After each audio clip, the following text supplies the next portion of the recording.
On March 8, 1964, in Hazleton, Pennsylvania, 9-year-old Maurice and Skye Perilla left her home for school a bit earlier than usual. She was carrying a collection of canned goods to give to her teacher. Normally, her siblings accompanied her, but this time she chose to go alone. The school was under a mile away, and being part of a close-knit community, there were no worries about her safety.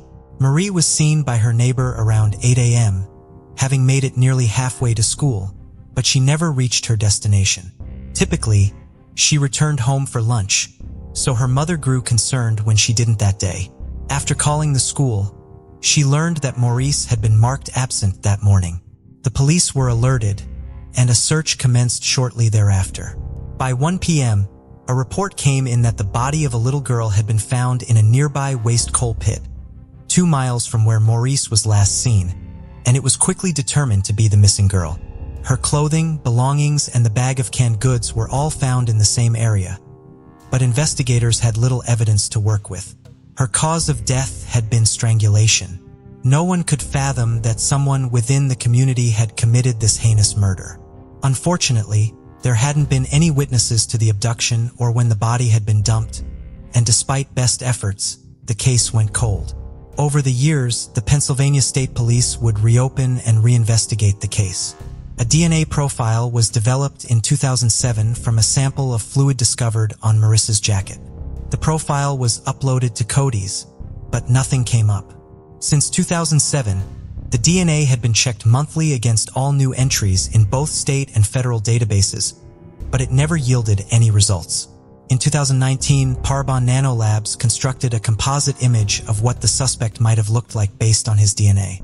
They concluded that the suspect was fair-skinned male with green or hazel eyes and brown hair. In 2020, 18-year-old Eric Schubert, a history major at Elizabethtown College in Pennsylvania, heard about the case and reached out to the Penn State Police and volunteered his genealogy expertise to help identify a suspect. Much to Schubert's surprise, they accepted his offer, and he started a 2-year process of reverse engineering a family tree of the unknown suspect. On January 6, 2022, after 58 years, there was finally a solid lead and the deceased suspect was being exhumed. And on February 3rd, they received the test results that confirmed the match. James Paul Forte had died in 1980 at 38, and he had never married nor had children, which was why the exhumation for comparison was necessary. When Maurice had been murdered in 1964, Forte had been 22 years old. He had been a long-time Hazleton resident, living only 6 blocks from the Skye Perella family, but hadn't been known to them. Forte had a history of violence. He'd been charged with aggravated assault and sexual assault. The victim that had survived the attack in 1974 said that she knew that he was going to kill her, but a passerby saved her life. He didn't go to prison for that attack, but was instead released on probation. Forte had never been a suspect prior to his identification. Unfortunately, Mr. Forte is not alive for us to prosecute. However, he is the person that committed this crime, Mark Barron, the lead investigator, said in a statement. Marissa's 4 siblings stood together at the press conference announcing the closure of the case. They made this statement for their sister. Before we dive in, don't forget to subscribe to our new channel, where we uncover captivating and chilling cold cases that will keep you on the edge of your seat. You won't want to miss the twists and turns we have in store. It was on July 17, 1982, when a horrific discovery was made in a meadow near Lake Tahoe. A woman had been found shot to death near a popular hiking trail. The woman dressed in shorts and t-shirt and was wearing a bathing suit underneath for what was likely supposed to be a day at the beach. She had no identification on her, and officers published multiple notices in local papers hoping to identify her. They estimated her age to be somewhere between 25 and 35. She was 5'5", petite frame, brown or hazel eyes, with brown hair worn in a bun. They also noted that she had given birth and had a vaccination scar on her left arm. There were no missing person reports that matched her description, and she was given the name sheet flat Jane Doe for the location she was found in. There wasn't a lot of evidence for investigators to go on. They had what they believed was a set of footprints from the killer, as well as DNA left at the crime scene. Doubly challenged with the task of finding not only the killer, but also identifying the victim, the case went cold. The case was reopened and re-examined for new leads by the Washoe County Sheriff's Office every few years, doing several different variations of facial reconstructions and publishing it to try and find someone who knew a woman that had gone missing in the summer of '82. In 2018, investigators reached out to Dr. Colleen Fitzpatrick, co-founder of the DNA Doe Project and founder of Identifiers International, to help in the case. They took on the case and for the first time used genetic genealogy to identify the victim and the perpetrator in a cold case. More than a dozen volunteers first worked to identify the victim. The volunteers ranged from students to grandmothers, some with former experience in law enforcement, but most just had a passion for genealogy. They first uploaded the victim's DNA to GEDmatch and broke up into small groups. Each group would tackle distant relatives and piece together family trees until they found relatives that shared more DNA, indicating that they were closer relatives. Eventually, they identified a distant cousin, and after 36 years, they were finally able to identify Jane Doe. Her name was Mary Ann Silvani. She had been born in Pontiac, Michigan in 1948. Her father had died while she was in high school, and her mother had left the family years before that. She had 2 brothers, and when she finished high school, all 3 siblings moved to California. Mary had never been reported missing, and she was 33 at the time of her death. Investigators also determined that she didn't have any children connected to her, records-wise, leaving them to believe that she may have given up a child for adoption at some point during her life. Once Mary was identified, Dr. Fitzpatrick's team turned their attention to her killer. Using the same process and 2,000 hours of work led to another potential match, James Richard Curry. They learned that Curry had killed himself in 1987 while in police custody for murdering 3 people in San Jose, California. 5 months after Mary had been murdered, Curry had been arrested for the murder of 2 people he knew, a husband and wife that were neighbors. He confessed to officers and directed them to a storage unit he rented. They went there and discovered the body of a 3rd victim that had been a missing person for a year, and further evidence in the storage unit indicated he was connected to a co-worker that had gone missing from Joaquin, California. Her remains were never found. Curry died days after his arrest. He committed suicide while awaiting a sentencing hearing. He was 37 years old. All of Curry's previous victims that are known were people he knew. His family stated that Curry was familiar with Lake Tahoe and went there often, but they weren't sure if his paths had ever crossed with Mary. Investigators do believe that more cases may be connected to Curry in the future. On January 16, 1980, Helen Pinsky, a 21-year-old student at Wheaton College, got off the bus at her Inglewood stop. Just 2 weeks into a new internship at the KHOW radio station's news department, she was eager to pursue her dream of becoming a journalist. A dedicated student, Helen was among the first accepted into this internship opportunity. Having recently moved to Denver, Colorado, she was living with family. The walk from her bus stop to her aunt and uncle's house was just 6 blocks, but Helen never arrived. She typically left the radio station around 6 p.m. and had maintained the same routine daily since starting her internship. When she didn't return home at her usual time, her aunt and uncle contacted the police, only to be informed that a young woman missing dinner was considered a low priority for the Denver Police Department. They did provide a photograph of Helen. On the back, they wrote a brief description of the young woman and what she'd been wearing that day before sending them on their way. They instructed them to call back later, assuring them that she would turn up that evening. Her aunt and uncle worried all night. They had gone out several times, driving around and walking the nearby neighborhoods. The following morning at 9 a.m., a body was discovered by a woman taking her son to school. The woman pulled over and got a closer look, confirming her suspicions. Officers were called and had been able to identify the young woman quickly. It was Helen. She had been dumped in a field and was naked from the waist down. Her hands were bound behind her back and she'd been stabbed 9 times. They canvassed the area and found a woman who claimed to have witnessed a man near the field. Though it had been dark, she said that she'd been able to get a good look at his face. She agreed to go under hypnosis, and she gave the police sketch artist enough details to recreate a composite image. Investigators have been confident they would be able to find Helene's killer quickly. At the crime scene, they discovered a fresh footprint near Helene's body. Its distinct shape led investigators to believe their suspect was wearing cowboy boots. They also took measurements and had their suspect's shoe size. Investigators had a sketch, a witness, and they were sure that someone had seen the abduction at the bus stop. With a vehicle make and model, surely they would have enough to find a suspect. But despite a significant amount of evidence, there were no arrests made. After a year without any progress, the case was officially cold.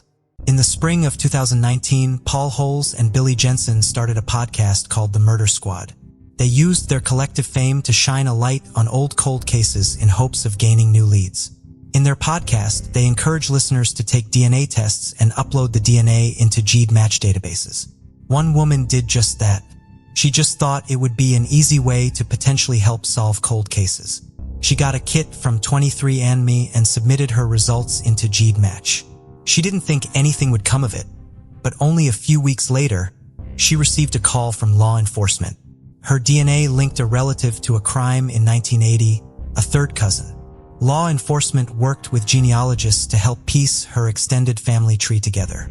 It was a slow process made more difficult by a complicated family tree. 2 years later, they found a strong maternal match. The woman had used 6 last names in her life, had 5 children with 2 different men, and most of her children were in the care of others. There was one son who most closely matched their suspect in age and lived in the area at the time. Curtis Allen White was in the care of his father as an infant, but was raised by an aunt and uncle until he was a teenager. He was a frequent runaway and was in and out of foster care. He also had a brother with a lengthy criminal history, and detectives worked to obtain genetic material from both men. His brother was cleared as a suspect. This left only Curtis Allen White, who would change his name to James Curtis Clanton in 1982, 2 years after Helene's murder. James Curtis Clanton lived in Denver in 1980, where he was on parole for a violent assault in Arkansas. In 1975, he had pleaded guilty to entering a woman's home and assaulting her. He had been sentenced to 30 years in prison but had only served 4 before making parole. He was released in 1979 before CODIs, before sex offender registrations, and he'd never been a suspect in Clayton's murder case. He married for the first time in 1980, and his first wife left him in 30 days. In 1982, he changed his name, moved to Florida, and had another short marriage. He was arrested on domestic violence charges in 1998 and then again in 2001. Clanton had never been a suspect until his genetic profile came under the purview of detectives decades later. He went on to live a normal life. He was still living in Florida at the time of his arrest. He was a trucker and had children. After his arrest in 2001, he didn't seem to have any more issues with law enforcement. Detectives located him in the Lake Butler area, where they spent a week following him, waiting for him to leave an object behind containing his DNA. Finally, on November 30th, Clanton left a beer mug behind in the bar and police were able to take it and get a DNA sample. They tested the beer mug DNA to the sample from the unknown suspect, and they were able to match the 2 samples. Clanton was arrested while exiting his truck and charged with first-degree murder and second-degree kidnapping. He was extradited from Florida to Colorado. Nearly 40 years after Helene was murdered, her murderer would face justice.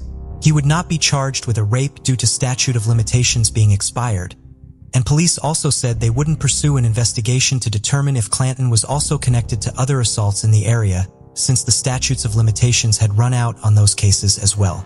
Clanton pleaded guilty, and he was sentenced in July 2020 to a life sentence. He can apply for parole in 2040, and he will be 82 by then. Blaine's older sister, Janet Johnson, thanked detectives saying, "The detectives and everyone else who helped make this day happen are my heroes." And also said after Clanton's sentencing hearing, "It gives me some peace knowing that this beast is in jail, but I don't think we will ever have closure because Helene is not here, and that void will remain with us forever. She was just a special woman whose life was taken way too soon." All 3 of these cases would not have been solved without the help of people donating thousands of hours of time to do this type of work. Many law enforcement agencies don't have the budget to invest in the man-hours needed to identify unknown persons with genetic genealogy. It is incredible work that has truly changed how cold cases are solved. Before we continue, 90% of you haven't subscribed to our channel, so if you like this video, please subscribe. It motivates us to make more content for you. Okay, let's continue. In 2015, 18-year-old Kyle Feran was living in Punta Gorda, Charlotte County, Florida. He was a high school student who had just begun his first job. Known for his friendly demeanor, Kyle often greeted everyone with a cheeky grin. He loved the outdoors and enjoyed long bike rides with his sister, Keston. Additionally, he was an avid gamer, often staying up late into the night to compete with others online. Keston described their close bond, noting that Kyle always looked out for her and was very protective. "He was always in charge, and he never let me forget it," she recalled. His stepfather, JJ, characterized him as mild-mannered, enjoying laughter, play, and just having fun. Kyle stayed with his mother and stepfather on the weekends and his father 50 miles away in Punta Gorda for the rest of the week. He had just got his first job at a local 7-Eleven store, and he was excited to be earning his own money and experiencing something new. Although he was outgoing with his family, he was quite shy around other people. He told his mother that he was happy his job was working the night shift so he could build up his confidence more without being overwhelmed by serving so many people. On October 31st, 2015, Kyle got ready for his night shift. Another employee was scheduled to start at about 3:30 a.m., but until then, he was working in the store, alone. Several hours later, 3:17 a.m., a panicked 911 call came in from a Punta Gorda resident. The 7-Eleven store was filled with smoke and a fire was spreading inside. After a closer look, the woman making the call said that she could make out a body on the floor, and it appeared that this was where the fire had been started. Police did wonder if it was possibly a Halloween prank of some sort, but just 3 minutes later, when they arrived on scene, they realized it most definitely wasn't. After the fire had been extinguished, they found a charred body by the counter and blood covering the floor. The employee that was due to start her shift hurried over to the shop and met police. She had been outside ready to start, but after seeing the fire spreading inside, she had frantically started ringing Kyle to find out where he was. She knew he had been working alone that night and was praying that maybe he didn't make it in or was outside somewhere. Just as she was about to call the police, she heard the sirens. She then spotted a woman driving a dark-colored SUV out of the parking lot, and she was on her phone at the time. The employee tearfully told the police that she could tell it was the body of her coworker, Kyle. It was later determined that this was no accidental fire. Kyle had been shot to death before being set alight. As well as the community, even the police were in shock. Crimes like this were so rare and nobody could believe that something like this would happen. As cliché as it sounds, Kyle didn't have any enemies or even any issues with anyone. He was just going about his day, working his usual shift and living his life the way he normally would. Nothing appeared to have been stolen, so robbery was ruled out. And what had happened made absolutely no sense to anyone.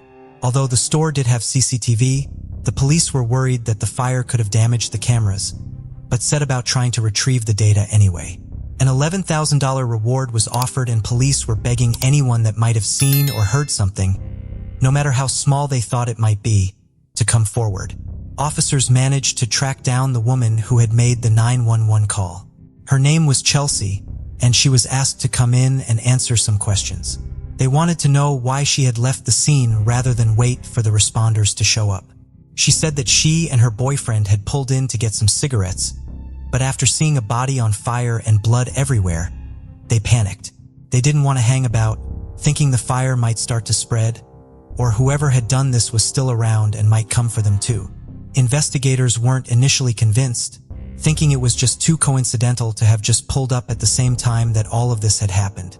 But after talking to her boyfriend, Alex, they felt confident that the couple was simply in the wrong place at the wrong time. And it was clear the whole scene was just as traumatizing to the couple as it had been to everyone else. To the authorities' relief, some of the cameras inside were still working. And although the quality wasn't great, this was at least a starting point. On the first camera they checked, the footage was very blurry, but it showed Kyle looking down the aisles of the store, seemingly at someone following them aisle to aisle. Without warning, at 3:12 a.m., A man who was covering his face was then seen walking out of the third aisle holding a gasoline can. He then pulled out a gun and shot Kyle in the head at point-blank range. Kyle dropped to the floor as another shot was fired at his head. The man then walked over and poured gasoline onto his body before grabbing a lighter from one of the displays and setting Kyle and the counter on fire. He then ran out of the store.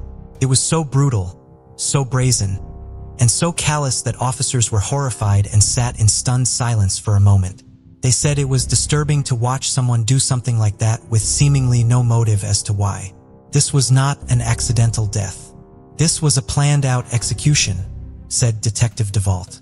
The second camera showed a much clearer picture, and it picked up the audio. It showed that 11 minutes past 3 was the time the man had entered the store, and the door chimed as he walked in. There was no more sound for the next 78 seconds. Whoever the shooter was, he didn't say a word to Kyle as he was walking around inside. The next sound that can be heard is the 2 gunshots. The angle of this camera gave them a clearer picture of what the man was wearing and his size and build.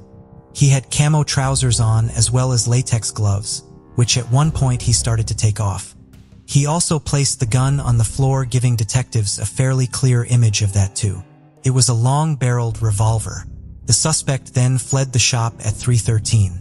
The cameras concluded that he was in there for less than 3 minutes, and it was unfathomable that this had all happened in such a short time frame.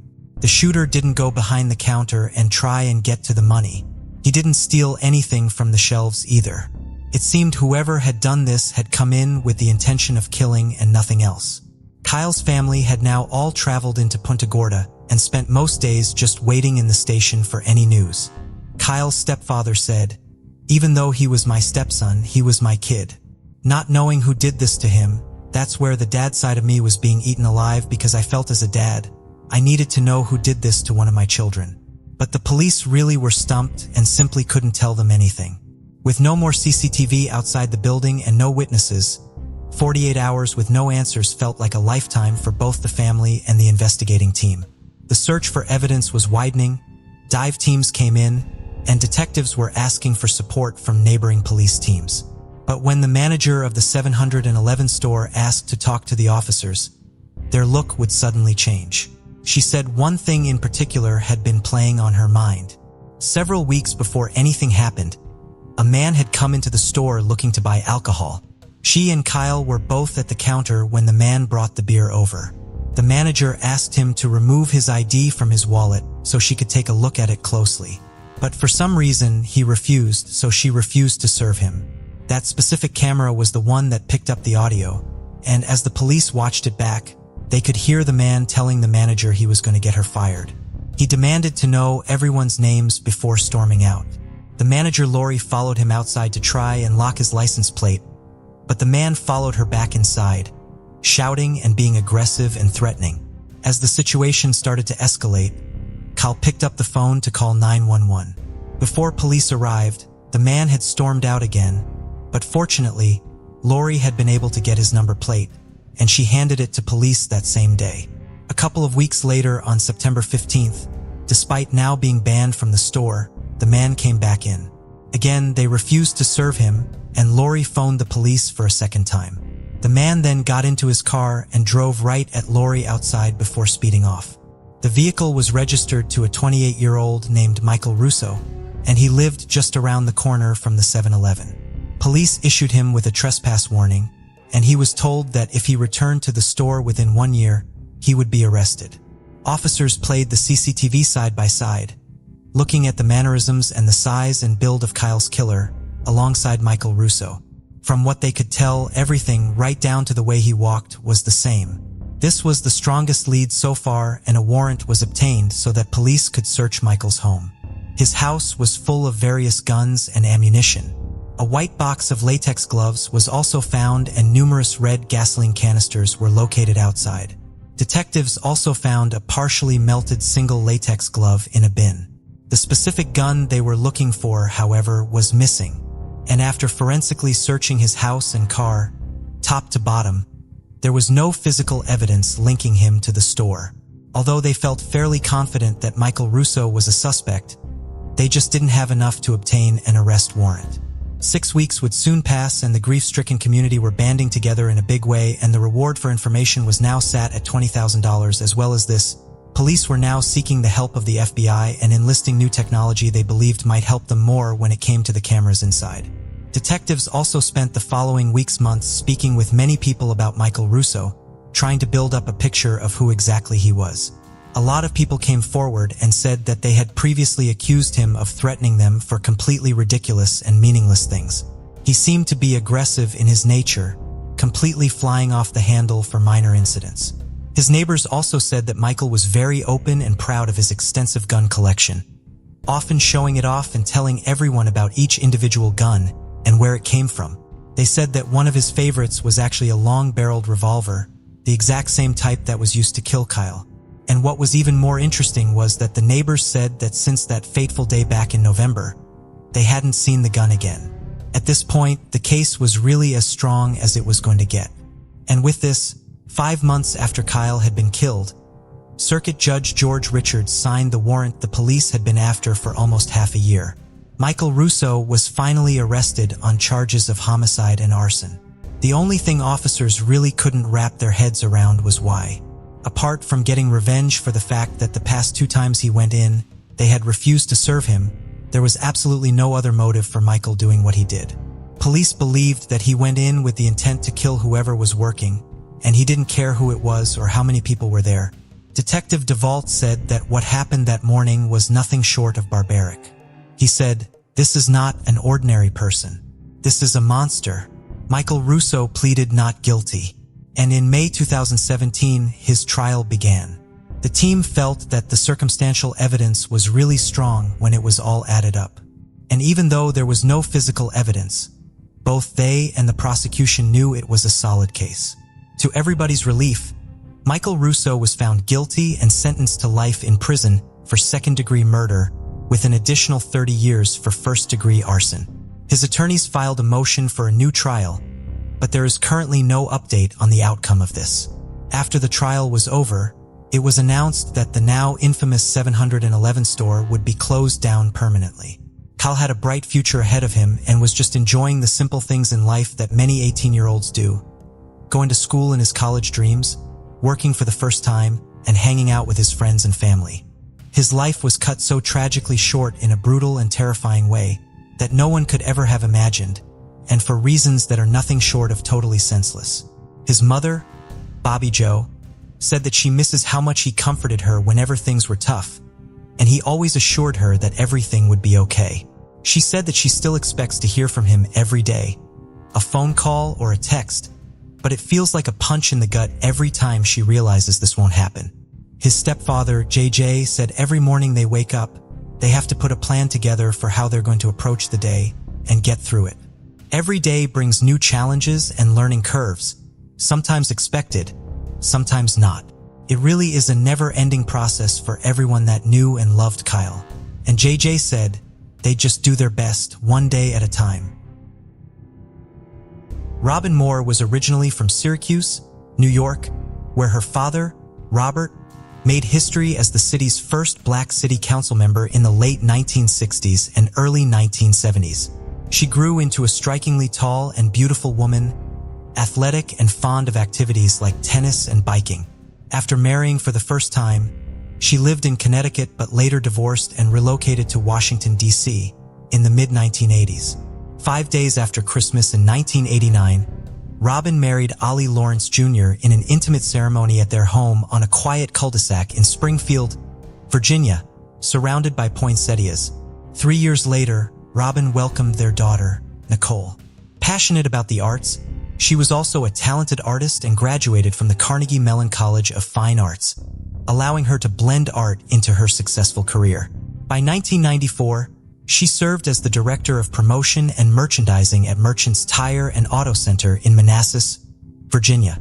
Meanwhile, Ollie was the Vice President of Human Resources for U.S. Air and had to travel to the Bahamas for work on the Friday before Thanksgiving in 1994. That day, Robin went to work as usual. Upon returning home, she did some shopping with her 2-year-old daughter and then dropped her nanny off at a nearby metro station. Ollie attempted to call Robin late that night after arriving in the Bahamas, but she did not answer. He tried to reach her throughout Saturday, growing increasingly anxious, and kept in touch with Robin's friend Linda due to his concern. By Sunday morning, November 20th, 1994, he was panicking, unable to contact Robin. He asked Linda to check on her. Around 11 a.m., Linda called the police and drove to Robin and Ollie's home with another friend. Upon arrival, they noticed the weekend's newspapers were still outside. When no one answered the front door, the two women walked around to the back deck, where they found an open window. They called out to Robin, but only 2-year-old Nicole came to the window.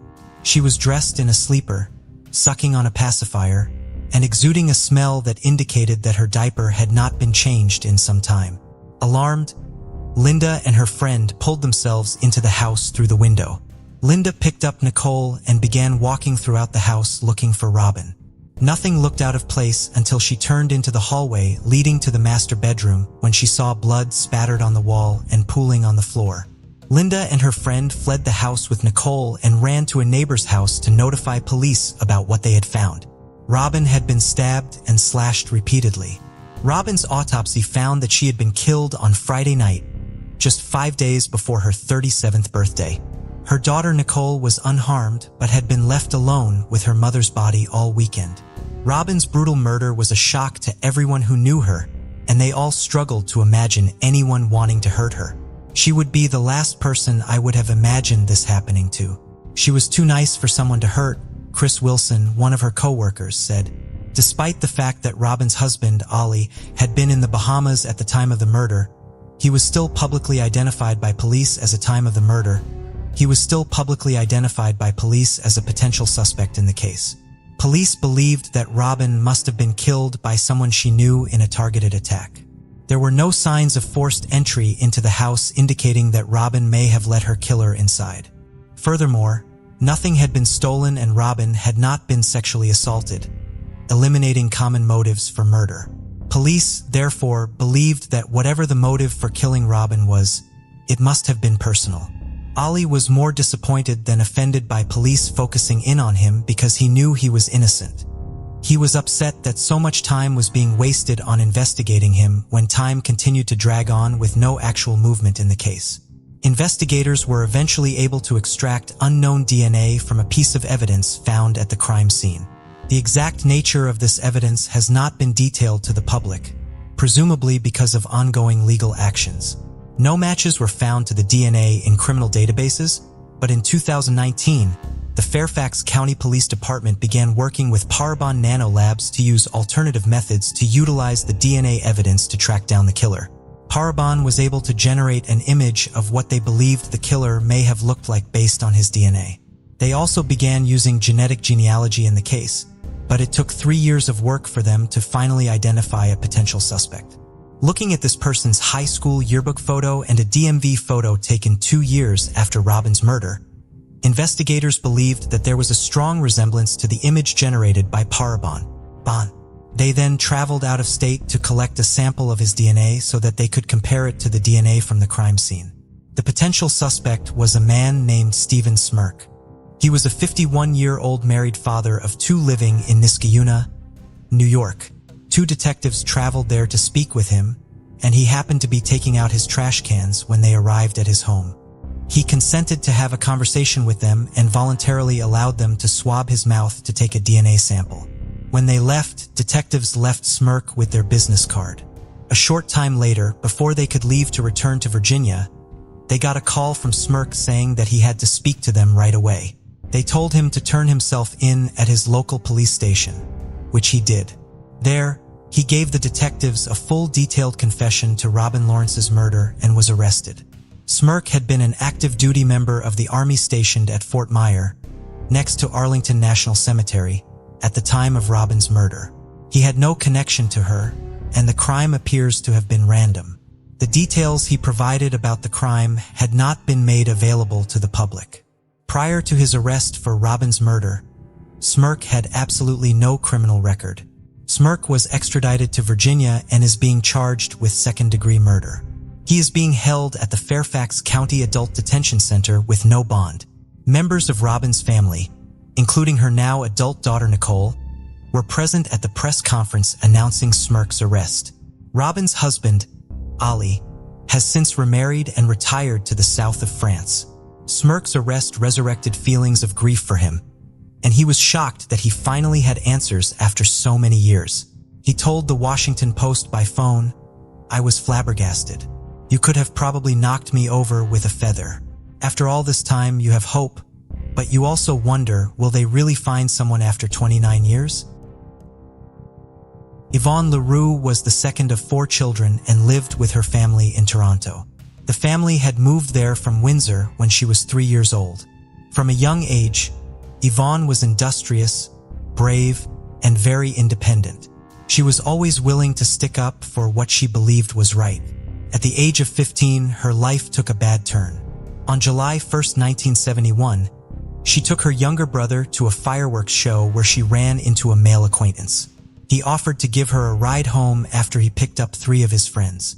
Ivonne arrived home 2 hours after her brother at 11 p.m. that night in tears. She told her mother that she had been raped by the 4 boys. She made a report to the police and charges were filed, but they were later withdrawn that December. According to Ivonne's mother, Diana, the ordeal destroyed Ivonne's self-confidence and made her feel worthless. As a result, she began making choices that further tore her life apart. She began hanging out with a rough crowd and was introduced to the local drug scene. She ran away from home and was gone for months. However, by late 1972, Ivonne had returned and was getting her life back together. She began going to school again and found a part-time job. She also began going to counseling sessions. Ivonne was last seen after one of these sessions on November 29, 1972 at approximately 10 p.m.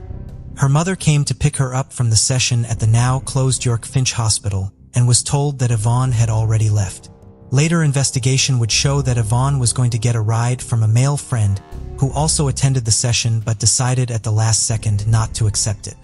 Ivonne's body was discovered by a passerby the following morning on 16th Side Road between Jane and Keele Streets in King Township, approximately 15 miles north of where she had last been seen the night before. She had been murdered. Her autopsy found that she had died as a result of blunt force trauma to her head, and that she had died only about 15 minutes before she was found. Viewers quickly sprang up concerning the motive for the murder. Ivonne hitchhiked regularly, so it was conceivable that she had simply accepted a ride from the wrong person. However, Ivonne had also been fearing for her life for several months prior to her death. During the time when she was caught up in drugs, she had gotten mixed up with a motorcycle gang. She told her family that the gang had threatened her because she refused to run drugs for them. Ivonne had gone to police to report the threats. The drug squad took the information she provided seriously, and her home was being watched by police for her safety at the time of her murder. Foot and tire prints were also found at the scene. Despite these clues and possible motives for the murder, the case went cold. On March 27, 2014, the Regional Municipality of York Police Services Board announced a $50,000 reward in the case, but it would be almost another decade before Ivonne's murder was closed. On November 15, 2023, 51 years after Ivonne was murdered, the York Regional Police Cold Case Unit announced that her case had been solved. They had used genetic genealogy to trace DNA from the crime scene to a man they identified as her killer, Bruce Charles Cantillon. Cantillon could not be tried for the murder as he had taken his own life just 19 months after Ivonne was killed. Cantillon was 26 years old at the time of the murder and living in Toronto. He was very well known to police, and his extensive criminal career had begun when he was just 18 years old. He had been incarcerated for both mental health reasons and for multiple violent sexual offenses against women. Ivonne's family released a statement following Cantillon's identification saying that Ivonne had never been forgotten and detailing how her murder had affected multiple generations of their family. They also stated that they hoped more funding would be provided for investigative genetic genealogy in law enforcement so that more grieving families can have some sort of clarity. 23-year-old Laura Kempton had a vibrant and outgoing personality. She was a free spirit who loved socializing. She was also very hardworking. She worked 2 jobs, one at the Marco Polo gift store and the other at Karen's ice cream parlor, while she was enrolled as a student at the Portsmouth Beauty School. At 9:30 a.m. on September 28, 1981, a police officer arrived at Laura's apartment at 20 Chapel Street in Portsmouth, New Hampshire, tasked with serving her a court summons related to parking tickets she had failed to pay. When he arrived at her door, one of the door panels near the doorknob was missing. When he looked through the opening, he saw a pair of legs sticking out from a pile of bedding and called for backup. Laura had been killed as the result of massive blunt force trauma to the left side of her head. It would later be believed that she had been struck with a wine bottle. Laura had gone out with a female friend for dinner and dancing on the night of September 27th. The friend last saw Laura when they parted ways outside of Laura's apartment building shortly after 1 a.m. on 28. Laura's autopsy would indicate that she had been killed a short time later, most likely between 1:30 and 3:30 a.m. The autopsy also found indications that Laura had been sexually assaulted. Hundreds of leads were investigated in the following decades, but no arrests were made. Then in 2022, the Portsmouth Police Department began working in conjunction with the New Hampshire State Police Forensic Laboratory, the Maine State Police Forensic Laboratory, the Attorney General's Cold Case Unit, and Identifiers International to see if genetic genealogy could be used to solve Laura's murder. Because of how well the evidence from the scene had been preserved at the time of the crime, DNA had been identified on Laura's body, on a cigarette butt, and on a pillow. By running this DNA through a commercial DNA site, they were able to identify a relative and then later the parents of the man to whom the DNA belonged. Unfortunately, this individual was deceased. Authorities still conducted further testing in 2023. A blood sample was taken at this man's autopsy, and testing of it revealed that his DNA was a match to that found on the evidence in Laura's case. On July 20, 2023, New Hampshire Attorney General John M. Formella and Chief Mark Newport of the Portsmouth Police Department released a statement to the media identifying Laura's killer as Ronnie James Lee, who had been 21 years old at the time of the crime. Lee had no known connection to Laura, but he did have an extensive criminal record and was known to be in Portsmouth at the time of her murder.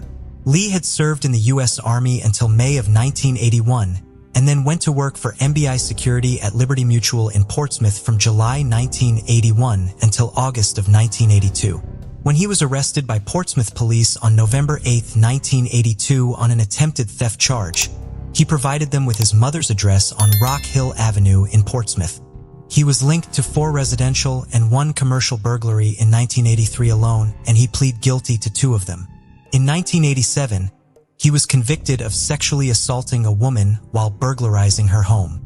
He was incarcerated from December of 1987 until July of 1990 as a result. He died at the age of 45 on February 9, 2005 as the result of acute cocaine intoxication. While Lee cannot be prosecuted for Laura's murder, the Attorney General believes that the available evidence would have been sufficient to successfully obtain a conviction. Susan Kyraskowicz, fondly referred to as Sue, was born on February 13, 1965, to her parents, Ron and Marlene Kyraskowicz. She spent her childhood in Saugus, Massachusetts, alongside her brother, Ronald, and her sister, Deborah. During her high school years, Sue showcased her creativity and authenticity, enjoying roller skating, running track, and creating art. Her remarkable talents and intelligence led her teachers to describe her as exceptionally gifted. With a kind and generous spirit, Sue was always eager to help others and was known for her warm smile. Friends and family characterized her as feisty yet compassionate. As a quiet and kind student, she had a particular fondness for Snoopy, the beloved character from Charles Schulz's iconic comic strip, Peanuts. At one point, Sue even pursued her passion for cartooning, traveling to San Francisco to meet Charles Schulz in person. After graduating from Saugus High School in 1983, she continued her education at Salem State College, North Shore Community College, and later the Massachusetts College of Art and Design. Sue's life was marked by her creativity, kindness, and a determination to follow her dreams. Sue ultimately landed a job with an airlines company in 1989. Sue made history by becoming the second woman to join Northwest Airlines as a ground services employee on the ramp at Logan Airport in Boston. Working in a male-dominated airline industry, Sue faced numerous challenges as she was often subjected to harsh treatment by her coworkers. But she was fearless when it came to displaying her capabilities and standing her ground. Her responsibilities included loading and unloading baggage and de-icing planes. Despite the occasional hectic nature of her job, Susan rarely had any complaints. During Sue's time at Northwest Airlines, she went from cleaning jet interiors to achieving yet another milestone in her career in 1992. Sue's determination and loyalty towards her work didn't go unnoticed, and she was handed the role of baggage supervisor, which made her the first woman ever to hold the position for Northwest Airlines at Logan Airport. Discover the chilling world of secret crime mysteries, where we delve into the most perplexing cold cases and unsolved crimes. Join us as we unravel hidden clues and explore haunting mysteries. Subscribe now and be part of the journey to bring these cases to light. With the barrier she broke within the airline industry, Sue's professional journey paved the way for many young women to follow their dreams. Although Sue liked working at the airport, she often found herself dreaming about becoming a firefighter someday. And soon Sue's career path took an unexpected turn when she took the firefighter placement exam and excelled at it. She secured the 8th position on the reserve list for the Swampscott Fire Department and was hoping to join the force soon. Sue was clearly not afraid by the idea of entering other male-dominated industries. She was a career-driven woman, and she was not going to let anything stop her. Sadly, before Sue could hear back from the Swampscott Fire Department, something awful happened. Although Sue lived with her parents, her hectic work schedule often kept her busy at the airport. A lot of times Sue would work overnight and weekend shifts, which frequently took her away from her home, making her miss out on the time she would get to spend with her family. Marlene, Sue's mother, recalled that there were days when she and Sue would hardly get to see each other. Their interactions had been limited to brief passing moments. Marlene would only know that Sue was home when she noticed her work uniform left in a heap of laundry just outside her bedroom door. It was Saturday on September 12, 1992, and Sue had been scheduled to work another night shift which began at 11 p.m. and would end by 7 a.m. the next day. It was one of the busiest shifts, and Sue knew that it was going to be a long night. Although having worked for Northwest Airlines for more than 3 years, Sue had learned her way around these kind of shifts. She knew which hours would be less packed and which ones would not even let her breathe. While working her shift around 1 a.m. on September 13, 1992, Sue offered to fetch some sandwiches for her crew members. She drove her sky blue Toyota Tercel off the airport grounds and headed towards her go-to restaurant in Revere. Hours went by, but Sue never returned. Back at home that same morning, when Marlene didn't see Sue's uniform in the laundry heap, she didn't pay much attention to it. Since Sue worked overtime in the past, Marlene thought that Sue probably got caught up with and would return later. The next day, on Monday, September 14, 1992, Marlene noticed that Sue still wasn't home and the laundry pile was empty. It was unlike Sue to not come home for 2 days in a row without informing her family. That was when Marlene grew concerned and called the airport to check if Sue was okay. To her surprise, Marlene found out that Sue had never shown up for work on Monday, September 14, 1992. As fear crept in, Marlene reached out to the authorities and reported Sue missing.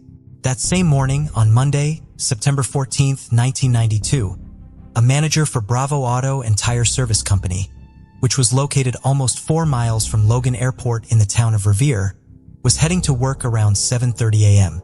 Driving through Lee Burbank Highway, commonly known as Route 1A. He noticed a car parked in the service's center parking lot. He couldn't recall anyone from his workplace having that car. When he walked up to the vehicle to have a closer look, he found blood dripping from the trunk of the car. He rang up the authorities to look into the matter, and shortly after, officers from Massachusetts Police Department arrived at the scene. The detectives instantly recognized the car. It was the same sky blue Toyota Tercel Marlene had described to them when she reported Sue missing. Slightly aware of what was coming next, the detectives opened the trunk and their eyes were met with a gruesome sight. 27-year-old Susan Cheraskywicz's blood-covered body had been crumpled up and stuffed inside to fit into the small area. Sue had bruises and stab wounds on her body, which implied that she had been beaten up before being stabbed to death. The detectives broke the tragic news to Sue's family. Ron, Sue's father, pulled himself together and held Marlene in his arms as she burst out crying. When the detectives searched the car, they found that the money Sue was going to use to buy the sandwiches was still with her. This implied that she never made it to the restaurant that night. Even though Sue had neither been robbed or assaulted, her family initially assumed that the attack on Sue was not planned. The detectives too at first thought that Sue's murder was a random act of violence and believed that she was killed somewhere else before being driven to the auto shop. But as the investigation progressed further, detectives found themselves uncovering a much deeper conspiracy, which led them back to Logan Airport, Sue's workplace. When questioning Sue's co-workers, detectives found out that Sue had received a phone call from someone right before she left to pick up sandwiches for her co-workers on the night before her disappearance. Finding out who this caller was became the utmost priority for the detectives. Even after spending hours conducting interviews with Sue's crewmates at Logan Airport, detectives couldn't identify who this person was. Nobody at Sue's workplace seemed to have a clue or cared enough to even ask Sue about this mysterious caller. Questioning Sue's family, neighbors, and friends wasn't of much help either. Marlene, Sue's mother, believed that Sue might have gone to meet the person who was on the other end of the phone that night, but she would never have gone alone. According to Marlene, Sue was a careful woman who was aware of the dangers that lurked in Saugus. She would never go out alone during those hours of the night. Furthermore, Sue's co-workers told the detectives that when Sue didn't come back to the airport, the thought that something bad had happened to her never struck their minds. And instead of reporting Sue missing, they marked her time card till the day her body was found. According to Sue's attendance log, she had returned from the sandwich run, left for home at the end of her shift, and returned to work the next day. When the police asked the reason behind this, they said that they were covering for her. However, Marlene was very suspicious about this. The very first question she asked Sue's co-workers was if Sue had ever done this before, if Sue ever left work and did not come back. There was a sense of regret on the faces of Sue's co-workers as they replied with a no. Marlene still couldn't understand why no one at work reported Sue missing. Extreme thoughts were taking over her mind as she sensed some sort of foul play from the co-workers. She wondered if there was a cover-up of some sort involved and asked the detectives to look closely into it. On Saturday, September 19, 1992, a funeral service for Sue was held at the Bisbee Purcell Funeral Home, 549 Lincoln Avenue in Saugus. Dozens of her loved ones gathered and mourned the loss as Sue was laid to rest. The investigation surrounding Sue's case took a serious twist when two of her co-workers, Joseph Nuzzo and Robert Bobby Brooks, were identified as potential suspects in Sue's murder. Amidst a complex web of relationships between the three of them, it was revealed that Sue and Brooks briefly shared a romantic relationship that didn't end well. Since then, Sue tried to avoid any contact with Nuzzo and Brooks because she would almost always end up getting in trouble. One time Brooks even broke Sue's radio for no reason at all. When Sue's then boyfriend confronted Brooks about the same, he verbally threatened him and Sue. In another incident which took place sometime in April 1989, Sue attempted to intervene in a physical altercation involving Nuzzo and two other colleagues. Nuzzo's response to this was far from appropriate.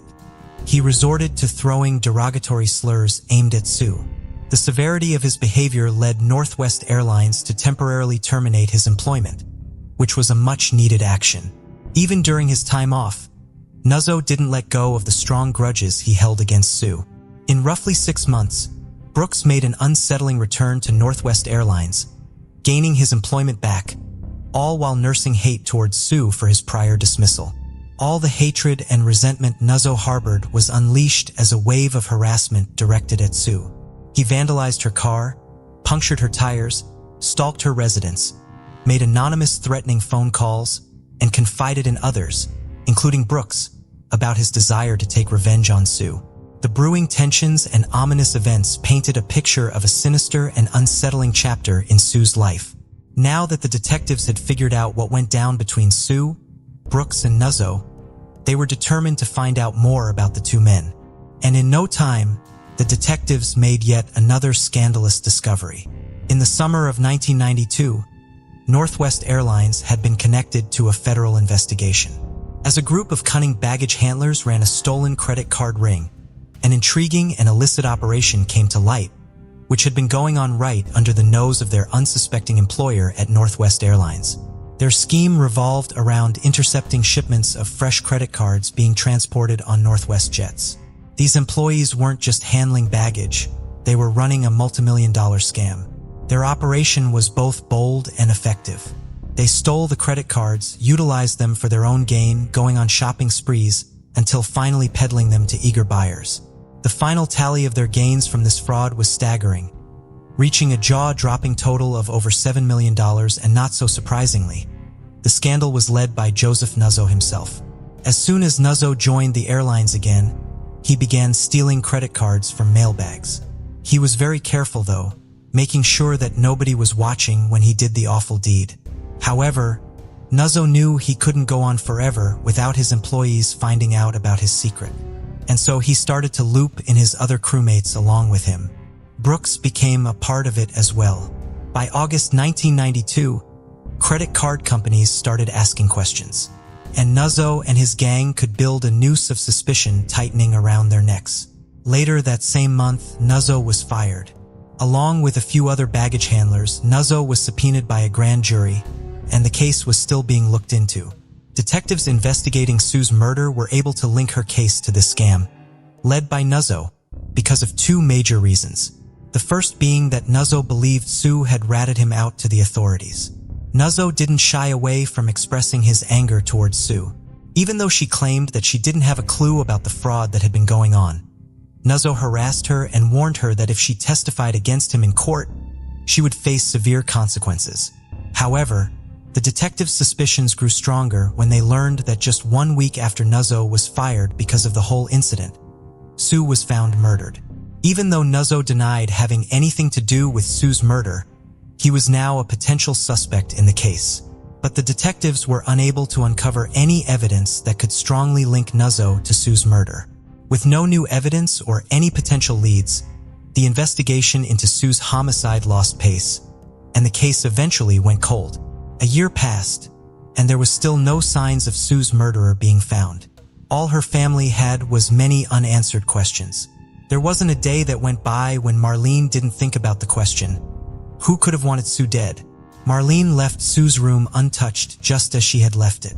Marlene couldn't gather the strength to walk in, as it would bring back a whirlwind of Sue's memories, eventually making her realize that there weren't going to be any more of those.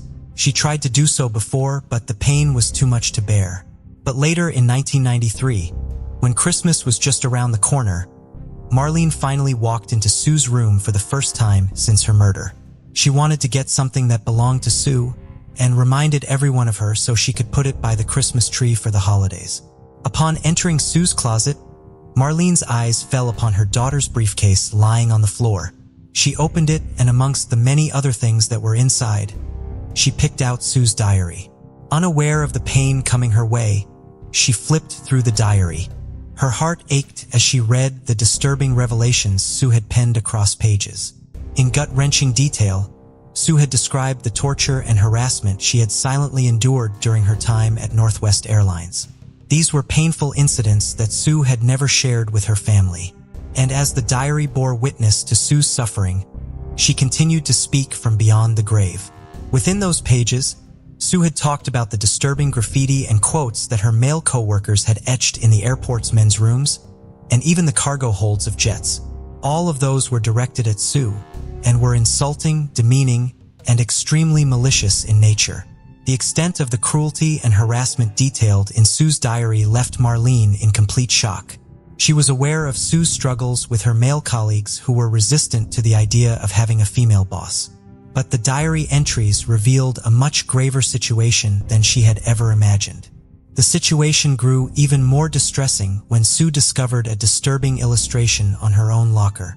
The sketch showed a coffin adorned with Sue's name on it. Sue had finally had enough. She refused to suffer in silence anymore and took a stance by filing numerous formal complaints with both Northwest Airlines management and her union, hoping that there would be a better work environment for herself and the other female employees. However, the response from management proved to be deeply disheartening. Instead of addressing the issue, They offered Sue some cold advice, urging her to let it go. They even recommended her to not show any signs of being bothered by the harassment, and instructed her to simply sit back and ignore it. But no good ever came from it. In the end, Sue always found herself alone and helpless, as anyone who would step in to defend her would face threats and abuse at the hands of their dominant co-workers. The harassment didn't end at the workplace. In her diary, Sue documented a series of distressing anonymous phone calls that she received during almost all the nights she had spent at home. She even recorded a couple of those haunting calls. In one particular unnerving instance, the caller taunted Sue with the words, "Get off our backs, Sue T, baby." When she ordered the caller to reveal their identity, the caller remained silent, adding another layer of fear and apprehension to her already troubled existence.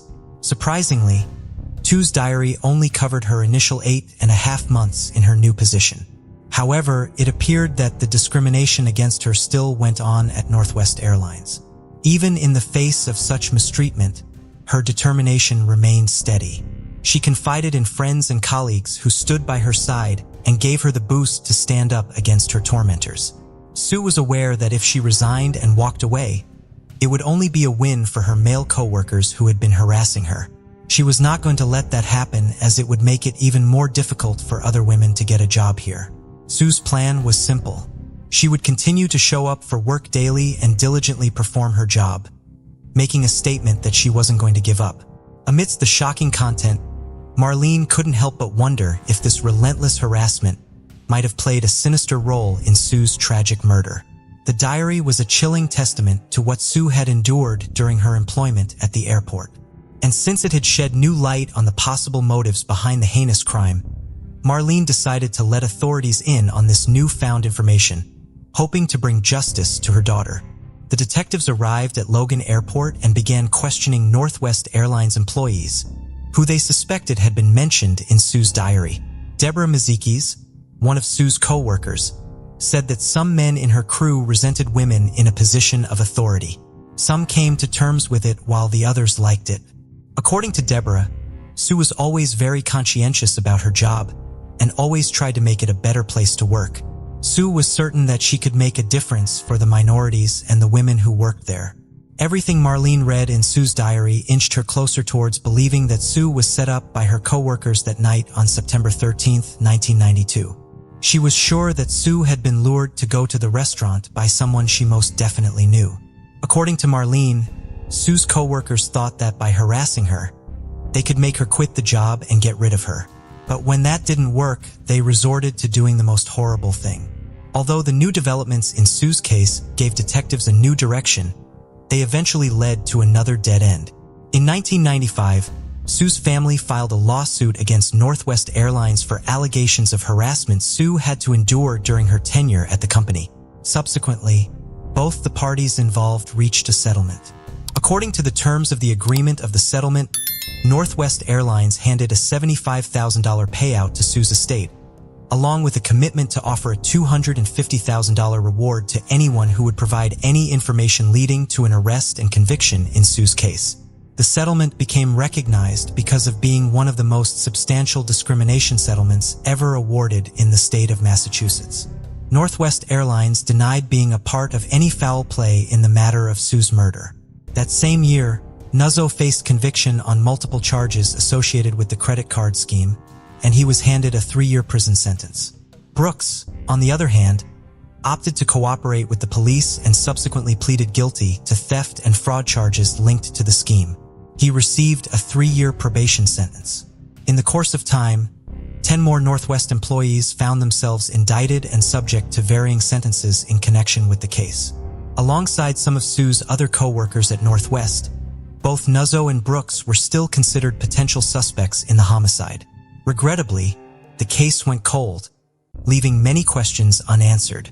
Although Sue's father Ron passed away in 2011 and Sue's brother Ronald passed away in 2007, Marlene still stands strong, fighting every day for her daughter. For many long years, Marlene Tereskiewicz remained committed to keeping her daughter in the public eye, persistently seeking answers. The identity of her daughter's caller still eludes her, a question that has ignited a glimmer of hope within her. She is inspired to keep working towards getting justice for her long-gone daughter. It brings closure to the families, she reflected, highlighting that she still doesn't have that much needed closure. With unwavering determination, she conveyed a clear message to the person responsible for her daughter's murder, warning them to remain vigilant at all times. They can't rest easy now since she will never give up, and one day, eventually there will be justice. In her last message, issued on Wednesday, September 13, 2023, Marlene Teresiewicz extended a heartfelt plea to anyone who had information about Sue's case and asking them to come forward. Her quest for justice and closure for her daughter had endured many difficult years, and now she wouldn't rest until the culprit is behind bars. Marlene is in constant touch with the detectives working on Sue's case, and is hopeful that someday she will be able to look her daughter's killers in the eye in court. Marlene recalled that she had shared precious moments with Sue on her 50th birthday. Marlene laughed as she reminisced about the fun night out with her family. Marlene expressed her deep gratitude for the cherished memory. Despite the underlying sadness of the situation, she found solace in the fact that that memory was linked to such a significant day, making it all the more special. On Wednesday, September 13, 2023, the state police once again stated, they believe that some people knew about Susan Cheraskywicz's murder, but haven't told the police. They already had some information regarding the case, but they needed more details to be sure. They wanted anyone with information to come forward and have asked the public for help in finding the person or people involved in Sue's murder. While they haven't found any new leads in the case, they were happy that Susan's story was talked about on a podcast called The Deck. This would help keep Sue's case in the talks. And if her killer was listening, it would remind them that justice wasn't far away. Thursday, September 14, 2023, marked 31 years since 27-year-old Susan Cheraskywicz's body was found in the trunk of her car. The Massachusetts State Police made it clear they were still very committed to finding the person who hurt her. Even though a long time had passed, they were still determined to catch the person responsible. As Sue's mother awaits justice, the police are actively looking for Sue's killer. They do not want to leave any stones unturned and are pursuing traditional street-level investigative methods, coupled with advanced forensic techniques on the evidence they currently have. Additionally, they are reaching out to the public by creating playing cards that showcase homicide cases and missing persons. These cards are provided to state prison inmates, and the hope is that this might yield more information about the cases featured on the cards. In an old clip, Marlene urged the public to do their bit and help her out even if they had the slightest piece of information. If anyone has information regarding Susan Cheraskywicz's murder, they are encouraged to contact the state police. Do you think the person who called Sue just before she left to get sandwiches was the same person who had been making those anonymous threatening calls to Sue for many nights? Did he lure Sue towards him by offering to reveal his identity? Do you think that the guilt would someday get to Sue's killer, and they would eventually come forward? Let us know your thoughts. We'd love to hear from you. Before we continue, 90% of you haven't subscribed to our channel, so if you like this video, please subscribe. It motivates us to make more content for you. Okay, let's continue. 26-year-old Zayn Wani resides in Lilburn, Georgia, but his passion for adventure has led him around the globe. For a long time, one of his dream excursions was to hike the 13,000-foot Aquitanango Mountain, which offers stunning views of the Volcan de Fuego, the volcano of fire located near Antigua, Guatemala. This hike is known for being among the best for seasoned hikers in all of Guatemala, providing breathtaking vistas of the area and the active volcano. Zayn finally had the chance to visit Guatemala and realize his dream of hiking the mountain in May 2024. He traveled with his friend Josh, and the duo began their ascent on Tuesday, May 21st, after spending a few days in Guatemala. Zayn called his father and left him a message telling him he was about to start the long hike. Zayn started having trouble acclimating to the high elevation and began showing signs of altitude sickness, which slowed him down greatly. Josh would periodically have to stop to wait for him. By Zayn's own later admission, he became frustrated and his ego got the best of him. He told Josh to go on without him, making a plan to meet up with him at the summit. Zayn never arrived at their meeting spot. Josh waited for Zayn at the summit but ultimately hiked back down. He waited for Zayn for a total of about 9 hours, but Zayn never came back down the mountain. Josh then contacted local search and rescue and the local police, as well as Zayn's family. His family contacted the U.S. Embassy and began disseminating his picture online in hopes that someone had seen him. Soon, their efforts resulted in local police, numerous charities, local search and rescue groups, and numerous volunteers searching for Zayn on the mountain and in the encompassing jungle. Helicopters and drones searched for him from the air.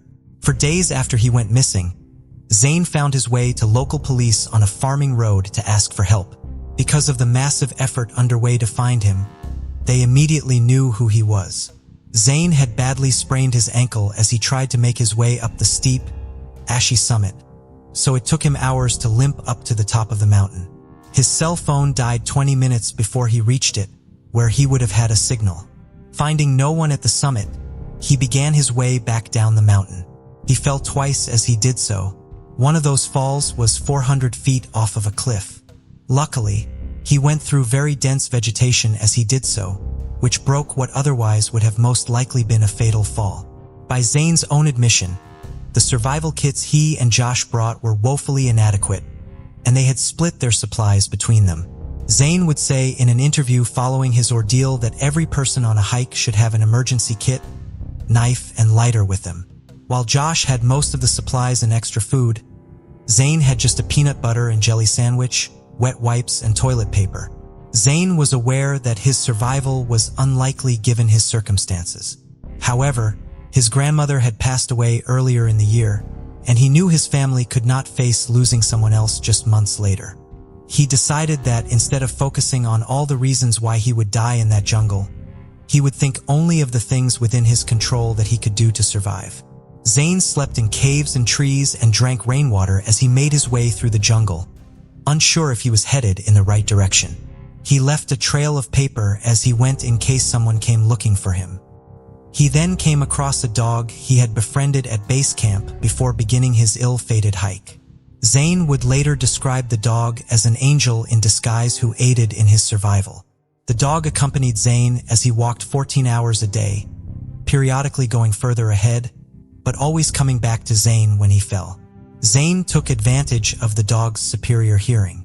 Whenever the dog's ears perked up, Zayn assumed he heard one of the numerous predators that lived in the jungle and went in the opposite direction. Zayn and his canine companion eventually came across what Zayn believed to be rainwater runoff, which led him to a farming road and to help. He was transported to receive medical treatment, but most of his injuries were minor cuts. He badly hurt his shoulder and bruised his kidney as a result of his 400-foot fall, but those were his most severe injuries. He was able to speak to his relieved family over the phone before traveling back home to them. In subsequent interviews, Zayn has expressed gratitude for his survival, for his family's efforts, and for every person who took part in the search for him. Zayn's next planned trip had been to Japan to go snowboarding, but it remains to be seen if he will be able to make that trip as his parents took his passport from him as soon as he arrived home. When he made it back to the United States, he began looking for a foster home for the dog he credits with helping him survive. He is working to bring the dog from Guatemala to the U.S. to live with him. 34-year-old Ian Snider is a travel blogger and father of 3 from Ferndale, California. He is also an active hiker. At the beginning of December 2023, Ian was in Hawaii, and on December 4th, he set out on a hike. By his own later admission, he made numerous mistakes when it came to this hike. They began when he started planning it. He did not tell anyone where he was going to be hiking. He had mentioned to his father on the phone the day before that he would be taking a hike that day, but his father was not even aware that Ian was in Hawaii because he traveled so frequently. Ian also just used Google Maps to plan out the trails he would be taking. Since he had not used an official state source, he was unaware that he was planning to hike on a closed trail and should not be on it. Furthermore, he went on his hike alone in a challenging and unfamiliar location. That day, Ian would be hiking the Ko'olau Summit Trail, considered to be one of the most difficult trails on Oahu, if not in all of Hawaii. The trail became more steep and more treacherous as he went along, but Ian was able to use his extensive hiking experience to manage the conditions. Ian then made another error in judgment when he made a split-second decision to deviate from his planned route. At some point, Ian fell more than 1,000 feet off of the mountain. He does not have a clear memory of the actual fall. When he came to, he was not sure of what had happened to him or how long he had been unconscious. He was, of course, lucky to have survived such a long fall at all, but he was also fortunate in that the spot where he landed was near the base of a waterfall. He was able to drag himself over to a small stream that flowed from the waterfall so that he had access to water. He was also able to situate himself between two large rocks by the stream so that he was sheltered from the wind. Ian's family was unaware that anything was wrong until they had not heard from him for a few days. On December 6th, one of Ian's friends told him about a video he had posted on social media showing the area where he was before beginning his hike. This helped them determine that Ian was in Hawaii. They contacted officials there, and the following day, December 7th, the Honolulu Police Department contacted the Honolulu Fire Department requesting assistance in the missing persons case. The video Ian had posted to social media had been shown to members of the local hiking community. They were able to help identify the location shown in the video and began organizing searches for Ian. Honolulu police were able to use the last signal from Ian's cell phone to help narrow their search area. Rescue personnel from the fire department flew over the area and spotted Ian. They had been expecting the worst and were surprised to see Ian awake and aware enough to wave one arm to them as he heard them approach. He was given the nickname of the Miracle Man in the press because he survived such a serious fall as well as days alone in the wilderness. Ian was airlifted out and taken to Queens Medical Center in Honolulu for medical treatment. He broke bones in his face, arm, and hand and sustained numerous puncture wounds. One of his eyes was damaged and he was left with double vision in it. On December 12th, nearly a week after he was rescued, Ian was able to publicly thank everyone involved with finding him and bringing him to safety. After returning home to California, Ian filmed and recorded public service announcements for radio and television at the request of Hawaii's Department of Land and Natural Resources. In them, he detailed some of his mistakes and provided information about hiking safely. He ended his statement by saying, "Consider the risks first responders take. I'm alive because of them. Don't make the mistakes I did. You may not live to share your lessons." Christy Perry is a graduate of the University of Texas at Austin, and while she is now based out of Houston, Texas, she frequently travels throughout the United States. On November 8, 2023, 25-year-old Christy picked up a rental car in Midland, Texas, and arrived at Big Bend National Park near the Mexican border the following day. She had made a reservation for that night at the Chiso Basin campground. She never arrived for it. Christy's family reported her missing on November 15th after she failed to return home as scheduled. Christy's rental car was then found at the trailhead of the Lost Mine Trail. The trail is just under 5 miles long round trip and climbs through the woodlands of the Chisos Mountains. It is a very popular trail because it provides beautiful views of the surrounding area. The trail was closed to the public so that a massive search for Christy could begin. The park does not have cell service and Christy's phone could not be tracked. Park rangers and U.S. Border Patrol agents searched the Lost Mine Trail on foot, and a park pilot flew over the trail on November 15th, the day Christy was reported missing. The following day, search teams made up of National Park Service employees, U.S. Border Patrol agents, Texas game wardens, and members of the Los Diablos fire crew performed a more extensive search of the trail and the surrounding area. Multiple helicopters and planes searched for Christy from the air. Around 9:30 a.m. on November 17th, more than a week after she went missing, search teams located Christy, who was awake and talking despite being outdoors without food or supplies, often in rainy and foggy conditions, for 8 days. A Texas Department of Public Safety helicopter airlifted Christy to Odessa, Texas, where she received medical treatment. It had been very foggy during Christy's hike on November 9th, and she had inadvertently gone off the trail and gotten lost within the park. Through social media posts, she has expressed her gratitude for the efforts and kindness of all those who searched for her in the park and cared for her in the hospital. Despite this experience, she has since returned to exploring America's national parks. The story begins with Shannon Elizabeth Graves, born on November 4, 1988, as the cherished daughter of Christine Graves and Ronnie DePaul. In her family, she held a unique position as the older sibling, with a deep and unconditional love for her brother, AJ. Their relationship was more than just familial. It was a bond strengthened by affection and shared experiences. Among her friends, Shannon was lovingly referred to as Star, a nickname that reflected her vibrant spirit.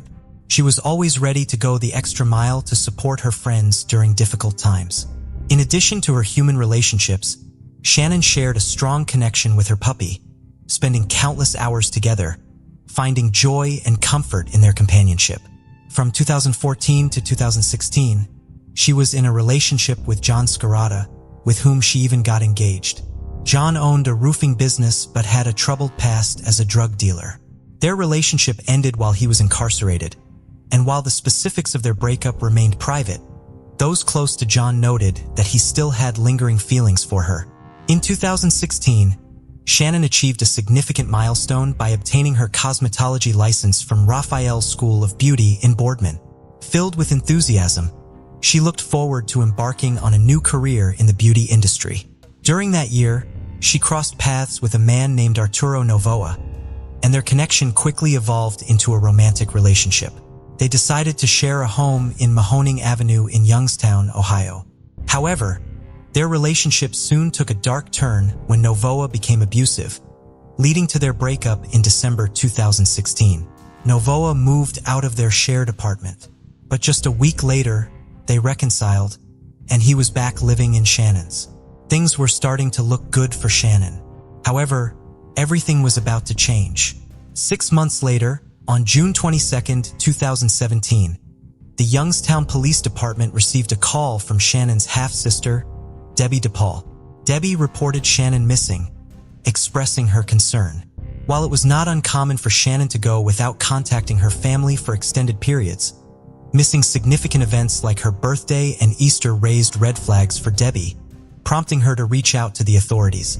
Even when Shannon's father, Ronnie, contacted Novoa, he claimed that she had moved to Cleveland to be with another man. Furthermore, the family repeatedly attempted to contact Shannon on her phone but were unsuccessful.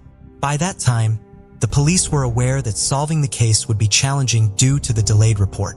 Nevertheless, the investigations into the case began in earnest, with authorities putting their full effort into unraveling the mystery. It didn't take the police much time to do a background check and find out that John and Shannon's breakup occurred while he was in prison, causing him distress as per those acquainted with him and Shannon. Adding to the suspicions, John had been released shortly before Shannon was believed to have disappeared. Detective Mike Lambert from the Youngstown Police Department believed that John had both motive and opportunity to do something to Shannon. However, John informed the police that he hadn't seen Shannon since February 2017. He claimed she told him she was giving her relationship with Novoa another chance, but he also admitted to still having romantic feelings for her during their conversation. Due to this, the police couldn't shake their suspicions about John, a person with a criminal past and potential motives. However, lacking concrete evidence, their hands were tied, leaving them unable to take further action. Despite the suspicions from police, John, along with Debbie, was actively assisting the police in their investigation, and soon law enforcement made an intriguing discovery. This finding led them to identify their second potential suspect in the case. The police conducted a search of the vehicle hoping to find clues about Shannon's disappearance, but what they discovered would completely alter their initial perspective on the case. At this point, Arturo Novoa became the main focus of the investigation. But the question remained, was he really behind the disappearance, or was there more to the story? To find out, the police knew they had to dig deeper into the case, and they knew that the case was about to get much more twisted. The police made numerous attempts to contact Novoa, but he never responded or opened the door to his apartment. Faced with his silence, investigators turned to people who knew Shannon for information. They sought to uncover whether there were any suspicious circumstances surrounding Novoa and if there were issues in his relationship with Shannon, and they did get some responses that would pique their interest. 11 days after Shannon was reported missing on July 3, 2017, the police received a call from the first suspect and Shannon's ex-fiancé, John. However, that wasn't the end of it. He had more to reveal. Now 3 people were in focus: John Scarata, Arturo Novoa, and his girlfriend, Katrina Layton.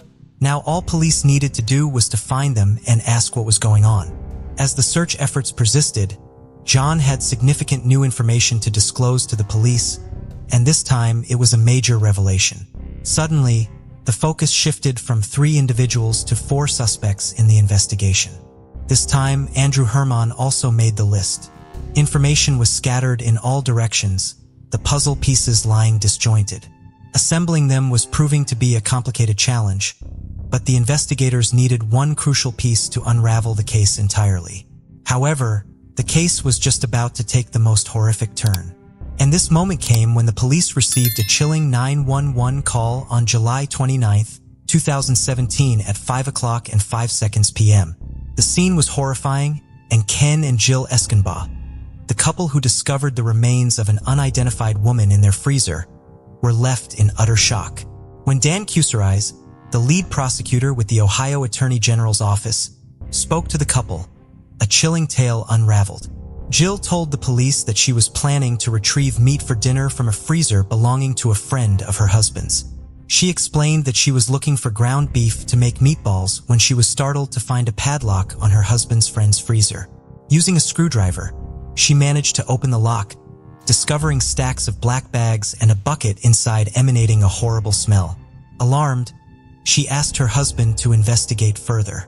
Upon opening one of the bags, he was horrified to find what appeared to be a human foot.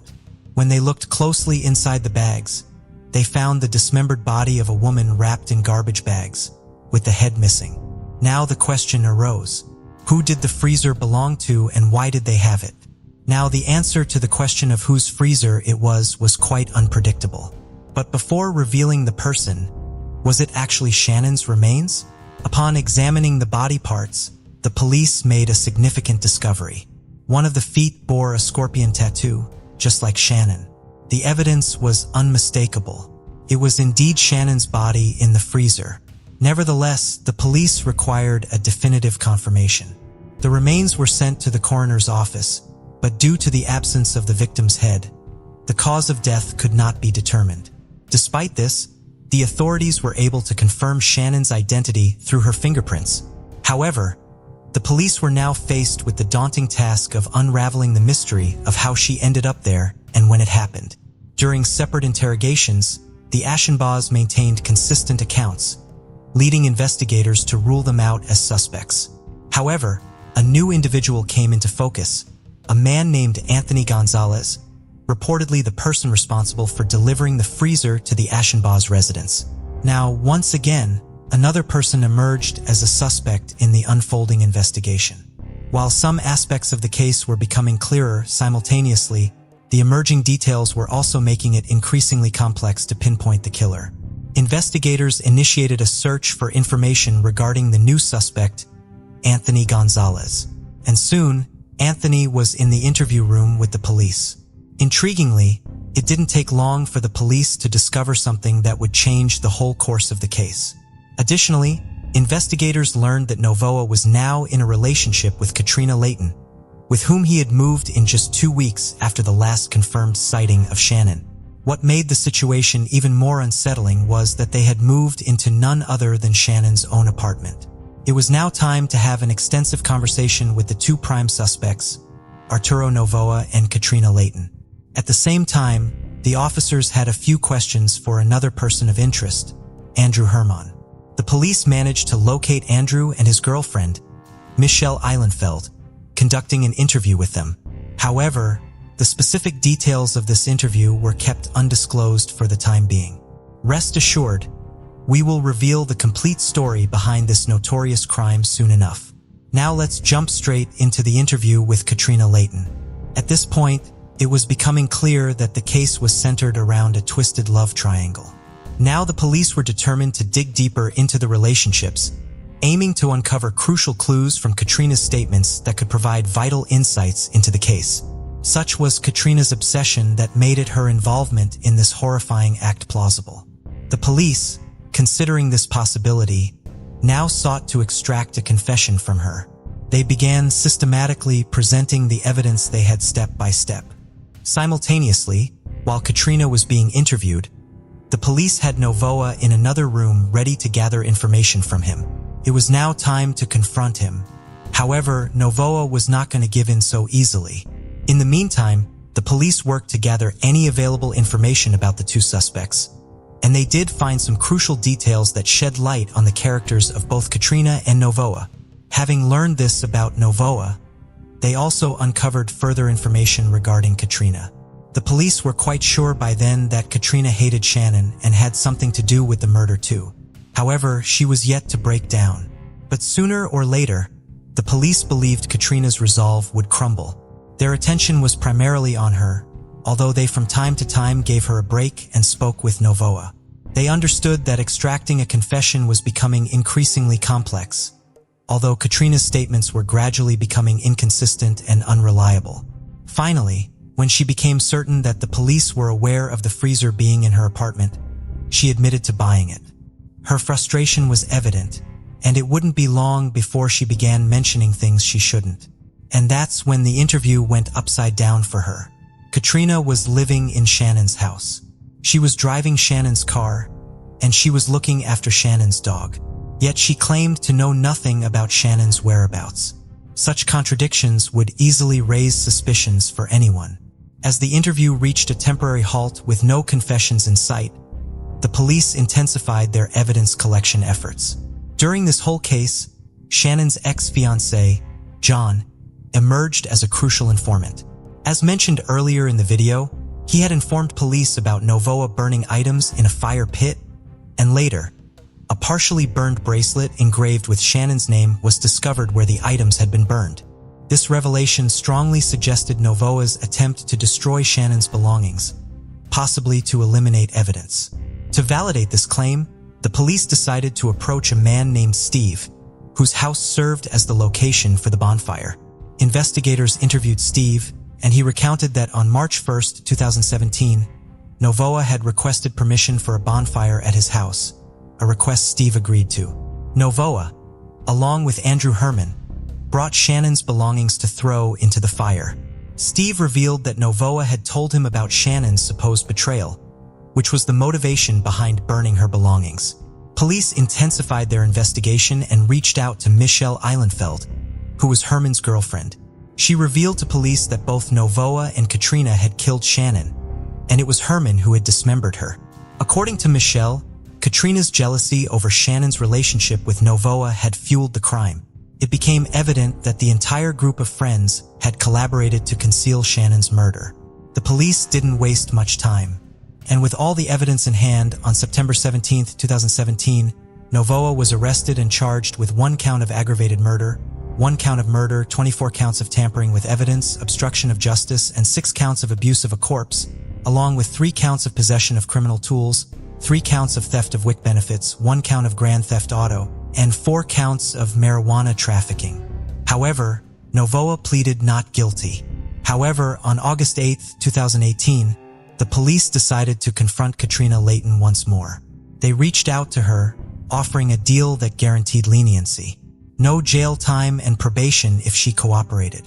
Remarkably, the offer proved effective, prompting Katrina to come forward with information. Following this, on December 18, 2018, the police arrested Andrew Herman for tampering with evidence and abuse of a corpse. However, prosecutor Dan Kizares struck a deal with Herman in exchange for testimony about the murder. He then stated that together, they attempted to dissolve the remains using sulfuric acid. This story was consistent with the packages of sulfuric acid found in the car Novoa was initially driving. However, they lacked enough acid to dissolve more than her head, leading them to purchase a deep freezer to store the remaining remains. This account aligned with the details surrounding the freezer, fitting the pieces of the puzzle together at last. Now all that remained was to confine these monsters behind bars. Following Herman's confession, Novoa agreed to a plea deal. In exchange for the dismissal of the aggravated murder charge, he pleaded guilty to all other charges leveled against him. On June 24, 2019, He was sentenced to a total of 48 years to life in prison at the age of 34. Subsequently, 29-year-old Andrew Herman also pleaded guilty to the charges against him, including treating a corpse with cruelty, engaging in a pattern of corrupt activity, and drug trafficking. He was sentenced to 12 years in prison in 2019. On the other hand, despite the initial deal made by Katrina Layton with the prosecution, which promised her no jail time and probation, new prosecutors took over the case and proved that Katrina was still in communication with Novoa while he was in prison. As a result, her original deal was revoked, and she was ultimately sentenced to 18 years in prison starting from June 2020. Michelle Eilenfeld, Herman's girlfriend, was also charged with lying to a grand jury and intimidating a witness. She received a sentence of 2.5 years in prison. Upon release, she would spend 6 months in a halfway house and serve 5 years of probation.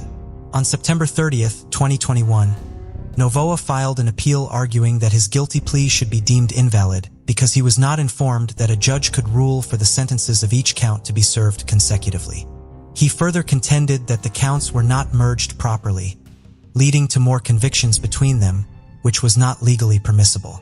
So on October 1st, 2021, the Supreme Court partially sided with Novoa. They upheld his guilty plea but determined that the trial court had made an error in sentencing, stating that some counts were not merged properly. Consequently, Novoa's sentence was vacated and sent back to the state court for resentencing. In February 2022, Novoa was resentenced to 43 years to life in prison. The case was solved and closed, providing a sense of justice to Shannon's family and friends. Yet nothing could bring back their dear Shannon. All that remained were cherished memories, a bittersweet reminder of the life she once lived. So do you believe Shannon's murder was driven by jealousy? Or do you think there might have been other factors at play? And in your opinion, was the final verdict satisfactory? Mary Jane Croft was born on November 19, 1911, in Montana, West Virginia, as the fourth of her parents' 8 children. At 17, she became Mary Jane Van Gilder upon marrying her husband, James. Over the years, Mary Jane gave birth to 7 children, though only 5 survived infancy. Sadly, twins Alan and Alice were stillborn in 1935.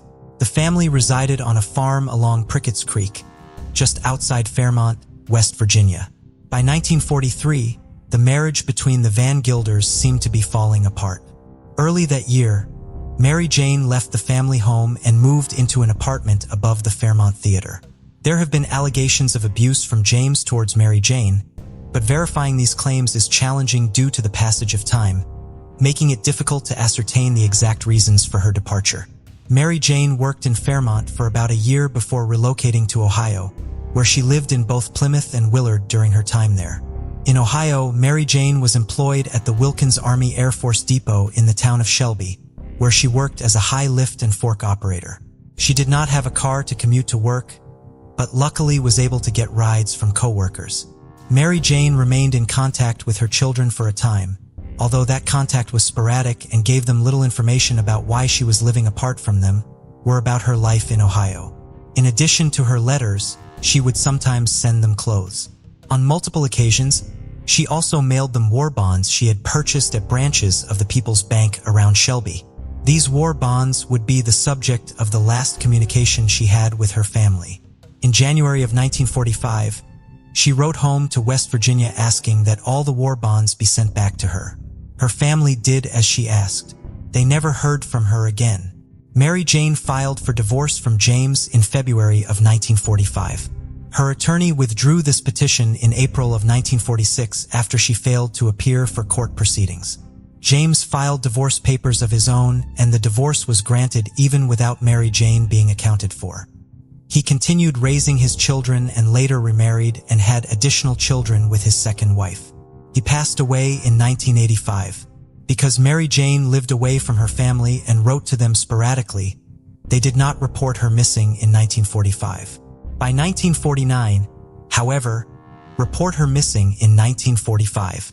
By 1949, however, it was clear that something was wrong. In addition, 1949 was both the year that Mary Jane's oldest child, her daughter Anna Mae, turned 18 and the year Mary Jane's brother, Lester, returned home after serving in the Navy during World War II. Lester went to the sheriff of Marion County, West Virginia, who then wrote to authorities in Ohio. Anna Mae also tried to get in contact with her mother's employer, but did not hear back from them until May of 1952. They informed her that her mother had left her job at the depot on March 8, 1945, citing added household duties as her reason for leaving her position. Anna Mae began writing to the Federal Bureau of Investigation in hopes of getting them to help with the search for her mother. She exchanged letters with FBI Director J. Edgar Hoover well into the 1960s, despite his insistence that the FBI did not have the authority to investigate Mary Jane's disappearance and that Anna Mae would have to rely on the local authorities. In the following decades, Anna Mae would reach out to the Social Security Administration, the U.S. Treasury Department, and the Ohio State Highway Patrol, trying to find a lead in her mother's case. Decades later, the grandchildren Mary Jane never met would comb through obituaries looking to see if they could find record of her death. In 2004, they were able to get an article about Mary Jane's disappearance published in a newspaper in Plymouth, Ohio. Once DNA came into common use in law enforcement, multiple members of Mary Jane's family submitted samples of their DNA to various organizations in case they could be matched to a set of unidentified remains. Mindy Wilson, one of Mary Jane's granddaughters, reached out to Shelby Police again in October of 2018. The case was then formally reopened and assigned to Detective Adam Turner. Detective Turner grew up living above his family's funeral home, and frequently being around people who were processing grief left him with a strong sense of empathy. He understood that Mary Jane's family was hurting without resolution in her case despite the amount of time that had passed, and dedicated himself to solving it despite the challenges posed by the passage of time. Detective Turner used his own money to pay for trips related to the investigation and appeared on several podcasts on his own time trying to generate leads. A major avenue of investigation for him was researching unidentified sets of remains to see if any of them could belong to Mary Jane. Over the next few years, Jane Does in multiple states were exhumed so that samples could be taken for DNA testing. None of these Jane Does turned out to be Mary Jane. However, the effort did solve an unrelated disappearance. One of the Jane Does Detective Turner researched was known as the Preble County Jane Doe, whose remains were found in Eaton, Ohio near the Indiana state line in May of 1968. The remains were exhumed for testing in late 2019. Initial DNA tests showed that the remains could not belong to Mary Jane, but Detective Turner continued on in hopes of identifying the remains, even though they were not connected to his case. He began working with Moxie Forensic Investigations in order to use genetic genealogy to hopefully identify the remains. This effort took 3 years, in part due to pandemic-related delays, but it ultimately revealed that the remains were not those of a woman after all, but of a man named Albert Frost. His remains had mistakenly been identified as those of a woman because he had been very small and thin, and his remains had been badly decomposed and scattered over a large area when they were found. Albert had served in the military, but then turned to a life of crime, allegedly breaking into as many as 100 cars in the town of Hamilton. He moved around a lot and his family was not always in contact with him, so his disappearance in the 1960s was not necessarily a cause for immediate alarm. He was identified because his great-niece had her DNA profile uploaded to GEDmatch, but she had never even known that he existed until the identification was made. According to Albert's surviving nieces and nephews, the family had heard a rumor that Albert had been beaten to death outside of a bar in Eaton, but the circumstances surrounding his death are still under investigation, with Detective Turner volunteering his time to help. The big break in the case came not from a Jane Doe, but from Mary Jane's complete military file from when she was a civilian employee at the Army Air Force Depot. Detective Turner was able to obtain the file and uploaded it online. Someone he describes as a civilian sleuth who had been following the case brought to his attention a name in the file, Percy J. Sebrin. During her time at the depot, Mary Jane had been promoted to high lift fork operator. She had taken over this position from Percy, so he most likely trained her for her new responsibilities. Percy died in Kansas City, Missouri in 1969 after being hit by a train. A listing on findagrave.com showed that he was buried at New Forest Cemetery in Forest, Louisiana, and listed a woman named Mary J. Sebring who had the same date of birth as Mary Jane Van Gilder, as his wife. Mary Sebren died in 1990 and her grave was in the same cemetery. The Sebrens had 2 sons. Both of them had passed away, but Detective Turner was able to get in contact with some of the couple's grandchildren, who provided photographs of and handwriting samples from their grandmother. Forensic analysis showed that the handwriting samples were consistent with known samples from Mary Jane Sebring's grandchildren also provided DNA samples, and when they were compared to samples from Mary Jane Van Gilder's known grandchildren and daughter, it confirmed that Mary Jane Sebring was in fact Mary Jane Van Gilder. While Mary Jane used the name Sebring in her new life and she and Percy lived as a married couple, there is no record of them ever being legally married. Mary Jane was also somehow able to get a new social security number for her life as Mary Jane Sebren. Mary Jane's oldest son with Percy was born in December of 1945, 9 months after she resigned from her job at the depot. It appears that once she realized she could be pregnant, she and Percy opted to start a life together immediately rather than wait for the legal proceedings for her to divorce James to be completed. Mary Jane lived most of her second life in Arkansas. This news was, of course, shocking to both of Mary Jane's families.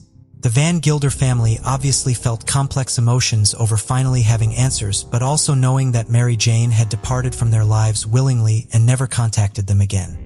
The Sebren family was shocked that she had such a big secret and was able to keep it for so long. They loved her dearly, and her grandchildren described her as the perfect grandmother, but she seemed to be a perfectly normal woman.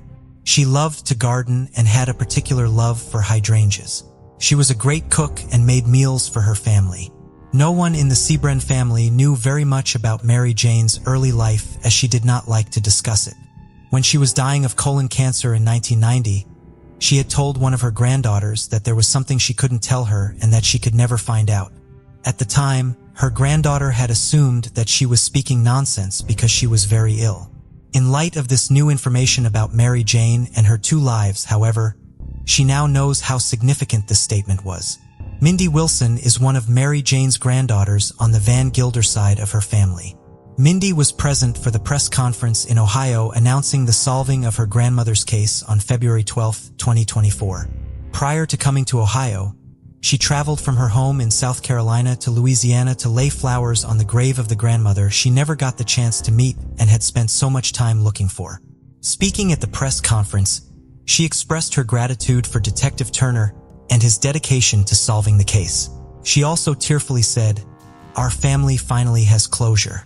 The search started before I was born. My aunt never gave up hope and is so happy to know what happened to her. This gives me some kind of peace and brings me closer to a woman I never met." During the press conference, in addition to providing detailed information about his investigation, Detective Turner also reflected on what can be learned from Mary Jane's case, saying, "What it shows is that our decisions can reverberate through time and distance and affect generations of our immediate family and descendants, and that our choices in life need to be made in consideration of how it will affect those who love us." Mary Jane's absence left a hole in her children's and grandchildren's lives that was a continuous wound. Questions will always remain as to why she voluntarily vanished from their lives. But at last, the investigation into her disappearance can be and is officially closed. In 2001, 50-year-old Leslie Pryor resided in a 2-story brick home on Drummond Avenue in Chevy Chase, Maryland, with her husband, Carl. Their daughter, Lauren, had spent much of her childhood in that house, but was now 23 and no longer living at home. Lauren described Leslie as just as beautiful on the inside as on the outside, noting that she was not only a wonderful mother to her, but also very maternal toward all of Lauren's friends while they were growing up.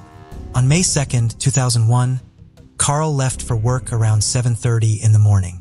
Leslie was also scheduled to work that day, with a start time of 10 a.m. However, she never arrived. When she didn't show up on time, her boss called both Lauren and Carl to inquire about her whereabouts. Carl met Leslie's boss at their home on Drummond Avenue around 11:35 a.m. As they opened the door, it quickly became evident that something was amiss. There was blood all over the foyer, a table had been knocked over, and a rug was out of place. Carl went inside to begin calling local hospitals, thinking Leslie had been taken to one. Leslie's boss called 911, and the dispatcher advised them to get out of the house. Police arrived on the scene at 11:47. When they searched the house, they discovered Leslie's body halfway inside the shower in the master bathroom. She was face down with her legs sticking out of the stall. Leslie's autopsy and the forensic examination of the house showed that Leslie had been killed in the foyer, not in the master bathroom.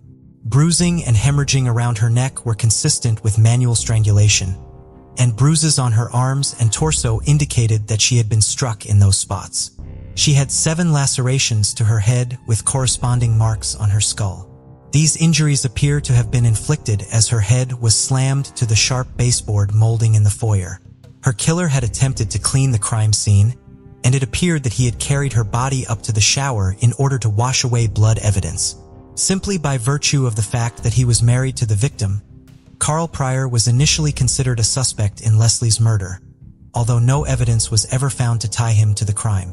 Despite a large volume of evidence being collected at the scene and an extensive investigation, it would be more than 2 decades before an arrest was finally made in Leslie's case. In 2024, Leslie's daughter Lauren was 46 with a strong circle of friends and a good job. She missed her mother greatly and still had hope that the case would be solved and she would find some measure of closure. She finally received the phone call she'd been waiting 23 years for on June 18, 2024, when she was notified that a suspect had been taken into custody that day and was being charged with first-degree murder. However, any relief she felt at the news was quickly tempered by a feeling of betrayal when she was told who had allegedly killed her mother. It was someone she knew, Eugene Gligor, her high school boyfriend. As a teenager, Eugene had lived near the Pryors and attended Bethesda Chevy Chase High School with Lauren. They had many mutual friends and eventually fell in love. Eugene spent a lot of time in the Pryors' home, regularly eating meals with Lauren and her parents. He also went on vacations with them to different beaches up and down the East Coast. Eugene's parents were going through a contentious divorce, which Lauren knew he was having a difficult time coping with. She also knew that some of his relatives had bad tempers, but she never saw any concerning behavior from him despite his family's troubles. Leslie Pryor was fond of Eugene, but Carl Pryor would occasionally tell his daughter that he thought something was off with the young man. Lauren and Eugene dated for 5 years. They broke up after 2 years of their relationship being long distance because Lauren had gone away for college. The breakup was amicable and only occurred because they were both young and wanted some more freedom. Despite the important part Leslie had played during his adolescence, Eugene did not attend her funeral 3 years after his breakup with Lauren. Instead, he drove across the country to visit a friend in Portland, not telling the friend he was coming until he had already started the drive. He ran into Lauren in a bar a few months later. She told him that her mother had died, to which he responded, "I'm so sorry." Lauren and Eugene saw each other a few times over the following years at events with their mutual friends. They last saw each other in 2019 following a memorial service for one of those friends. They had a conversation, but Leslie's murder did not come up. While Lauren was sure Eugene could not have had anything to do with her mother's murder, her father was not as certain. He had mentioned Eugene as a possible suspect a few times over the years, but Lauren had always dismissed the idea. Carl Pryor passed away of septic shock in 2017, never learning that his suspicions about his daughter's ex-boyfriend were correct. The last time Lauren had been contacted about Eugene prior to his arrest had been concerning, but still had not changed her mind about him being a potential suspect in her mother's case. She had received a text message from Eugene's brother in 2021 in which he said that he was afraid Eugene was going to hurt him. She did not know what to do and, therefore, did not get involved. In general, friends and coworkers have shared Lauren Pryor's shock at Gidger being implicated in the murder. A former coworker told the Washington Post that he could not imagine Gidger hurting a fly. Friends have described him as warm, gregarious, and zen. At work, he was known for being introspective and concerned about the culture and community of his workplace. However, at least one person, a former coworker, noted that Gligor's kind and calm exterior masked a bad temper and a superiority complex that would be revealed if Gligor was ever challenged or questioned. The coworker told the Washington Post, "Some people are receptive and warm. He does that at first when he meets everybody, but then as a giant, condescending prick. Still, this coworker had not believed Gidger to be a physically violent person. While in recent years, Gidger has at least presented a more calm demeanor overall, he does have concerning behavior in his past. According to the Montgomery County Police Department, he had previously been arrested for weapons possession, driving under the influence, and theft. He is also listed as a suspect in thefts from residences and burglary in police incident reports. The dates of these offenses have not been released. None of these charges resulted in Glegor being required to submit a sample of his DNA. Glegor's first marriage ended in divorce in 2015. He was known to have struggled with alcohol abuse during this time. He appears to have gotten sober by 2018, by which time he was regularly talking about attending Alcoholics Anonymous meetings and recommending self-help books to coworkers. Glegor remarried, and in 2021, around the time Lauren Pryor received the concerning text message from his brother, his second wife filed for an order of protection against him. She alleged that he was displaying erratic and frightening behavior, punching walls and throwing objects. A Montgomery County District Court commissioner denied her petition, stating in a court document that there was no reasonable grounds to believe that abuse, as defined in the statute, occurred. The couple later divorced. By 2024, Glegor had begun dating someone new and was living a comfortable life in Washington, D.C., full of social and cultural events. On June 9th, he was in Dulles Airport to catch a flight to Europe. He opened a bottle of water, drank it, and threw it in the trash before getting on his flight. Unbeknownst to him, the bottle was collected by an investigator and tested for DNA. 9 days later, on June 18th, after he arrived home from his trip, Glegor was arrested by the U.S. Marshals Task Force in Washington, D.C. because the DNA from his water bottle was a match to DNA from the crime scene. DNA evidence was available in the case because of how hard Leslie Pryor had fought for her life. Unknown male DNA was found underneath her fingernails, which presumably was deposited there as she tried to fight off her killer. That DNA was a match to DNA extracted from blood found in 3 other locations throughout the crime scene: under a baseboard beneath a window in the dining room, on the kitchen doorway connected to the dining room, and on the interior side of the kitchen door. In 2022, investigators began using genetic genealogy to attempt to identify the contributor of the unknown DNA. The DNA profile matches to numerous individuals, and Glegor was one of matches to numerous individuals, and Glegor was one of the surnames that appeared in these results. When police searched the records in Leslie's case for this surname, they found a reference to Eugene Glegor. He was in the file because one of his previous neighbors had called in a tip, stating that they suspected he was involved in Leslie Pryor's murder 9 months after the crime was committed. This was a neighbor who had lived near the Glegors at the time of the murder, not far from the Pryor home. The neighbor had contacted the police when they had learned that Eugene was connected to Leslie's daughter, Lauren. Eugene and his mother had moved out of the neighborhood approximately 6 months after Leslie was killed, but prior to that, the home had regularly been visited by police due to noise complaints and underage drinking. At the time the tip was made, Glegor was not interviewed, nor was a DNA sample collected from him. This overlap between the genealogical search and the case file made investigators confident that Eugene Glegor could be a potential suspect, which is what led them to surreptitiously collecting his water bottle and getting a sample of his DNA, which did prove to be a match and led to his arrest.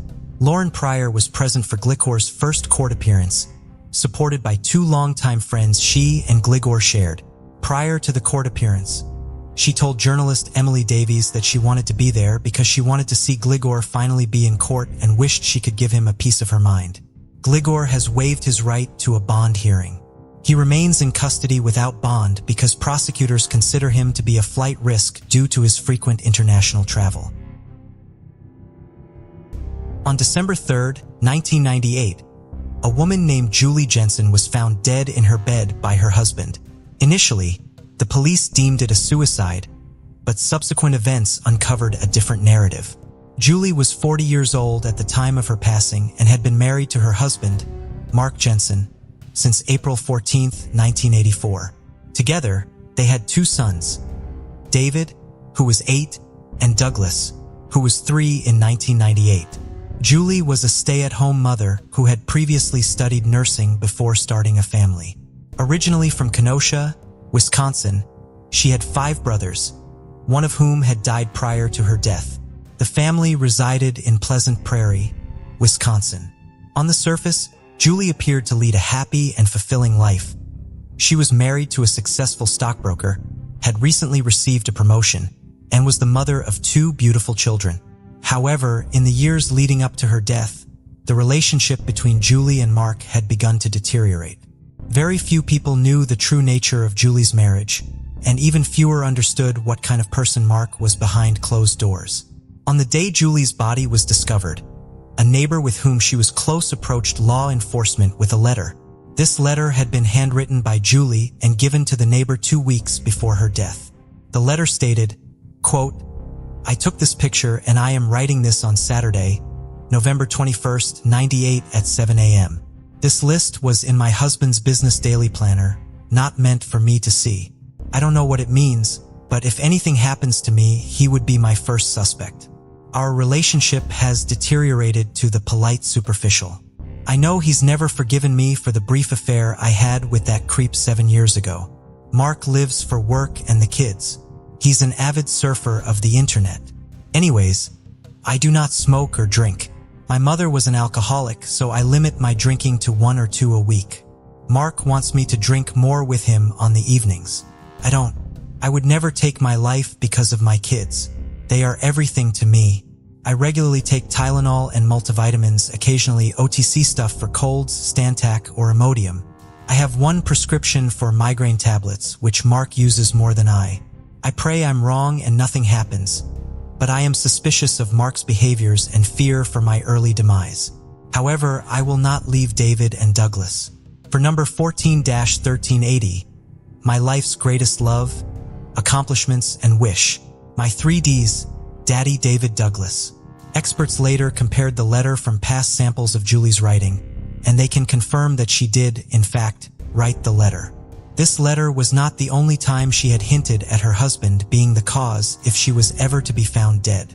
She had left 2 separate voicemails for Officer Ron Kosman. In the second of the voicemails, she said that she thought her husband was trying to kill her. At the time of the second voicemail, Kosman was away, but he did get back to her as soon as he returned. Julie later told him over the phone that she had given a letter to her neighbor and a roll of film of pictures of her husband's work planner. She ended up retrieving the film and giving it to the officer on this visit. She also said that if she was found dead, she did not commit suicide and that her husband, Mark, should be the first suspect. Later detectives would not find the evidence in the planner that connected to the photos. She also made similar statements to her neighbors and her son's teacher about fearing for her life and that her husband might try and kill her. The neighbor also said that she talked to Julie on December 2nd, that Julia talked about not feeling well. An autopsy was done, but it initially did not have a confirmed cause of death. Law enforcement ordered a second autopsy, and this one put the cause of death as ethylene glycol poisoning, the primary ingredient in antifreeze. The expert also noted that her body showed evidence that she might have been suffocated. The first toxicology report said that she had excessive amounts of ethylene glycol in her stomach, and the second one said it was less than a teaspoon. Despite the inconsistencies, a lethal dose of antifreeze would be about 2 ounces of liquid. 5 months after Julie's death in April 1999, Mark was questioned by detectives. Given the allegations made by Julie, it is unclear why questioning took this long. He was asked by detectives to walk through the last couple days before he found his wife. He said that he had regrets about not calling an ambulance for Julie when she had complained of having difficulties breathing. He said on December 3rd, he discovered Julie unable to get out of bed and having difficulty walking. He told law enforcement that Julie had talked to him about her desires to end her life. Law enforcement pressed him on why he didn't do anything to help his wife. He told them, quote, "I just watched her die." Detectives showed him photos of Julie's nose at the crime scene and noticed that it appeared to be bent, and they told Mark their theory that someone had used a pillow to suffocate Julie to death. Mark claimed that it wasn't what had happened and continued to say he didn't do anything to his wife. Detectives also discovered at the time of Julie's death, Mark was having an affair with a coworker. Immediately after Julie's funeral, Mark sold their house and moved. By November 1999, it was discovered that Mark and his mistress were living together. They later got engaged in February 2002, and they would go on to get married and have a child together. On March 19, 2002, Mark Jensen was arrested and charged with intentional homicide of the first degree. At this time, he did not make bail and remained in jail while he awaited further court proceedings. This would be the start of a lengthy legal battle. Between April-May of 2002, witnesses would testify at pretrial about the letter and conversations that they had with Julie about her fears of being killed by her husband. In June 2002, Mark pleaded not guilty. In September 2002, the bond would eventually be reduced for Mark, and he would make bail, requiring him to make regular check-ins with authorities. Next, the prosecution and defense would fight about whether the letter and witness statements could be entered in as evidence. This started in June 2003 when George Schroeder, the judge assigned to the case, said the letter and statements could be entered into evidence. In May 2004, the defense asked the judge to reconsider his ruling, and in June, he would remove the letter from evidence but keep the witness statements. In September, the prosecution would appeal to allow the letter. The issue would be moved to the state Supreme Court in 2005. In January 2006, lawyers for both sides were allowed to give oral arguments to the court. By February 2007, the state Supreme Court ruled that the letter and statements were admissible if the judge believed that Mark was the reason Julie could not be there to be cross-examined under the forfeiture for wrongdoing, which is the exception to a defendant's Sixth Amendment right to confront the witness against him. There was a preliminary hearing, and in April 2007, the trial judge made the decision that the letter and statements were admissible for trial. On January 7, 2008, almost 10 years after the death of Julie Jensen, Mark Jensen's trial would start. The big question, was it murder or was it suicide? The prosecution would argue that Mark Jensen killed his wife so that he could be with his mistress, that he slowly poisoned her, and when that was not working fast enough, he suffocated her on December 3rd. The defense would argue that Julie had been depressed, and when she found out about the affair, she got so upset and angry she set up Mark and committed suicide, that Julie had used the letter and all of the conversations she had before her death to frame Mark for her murder. The neighbors and the son's teacher took the stand. They talked about how fearful Julie had been, and the letter was also introduced into evidence. And the man that Julie had mentioned in her letter that she'd had a brief affair with was also brought in to testify. He talked about the brief relationship that happened in 1991, and it had permanently affected Mark and Julie's marriage, and that Mark put illicit pictures from the affair around the Jensen home for years afterward. The prosecution suggested Mark may have done it as a way of torturing his wife. Evidence was also brought forward from the family computer showing internet searches for ethylene glycol poisoning, as well as other ways to kill his wife. The defense argued that it was Julie who did this research so that she could frame her husband. Two sets of medical professionals were brought in, one for the defense saying that it could be suicide, and the other for the prosecution saying that she was asphyxiated and poisoned. Julie's doctor also testified that she had been frantic before her death, and the defense brought in a psychiatrist who would later testify that she was likely depressed and committed suicide. A witness who was incarcerated with Mark while he was being held in custody also came forward and said that Mark had talked about how he had suffocated his wife.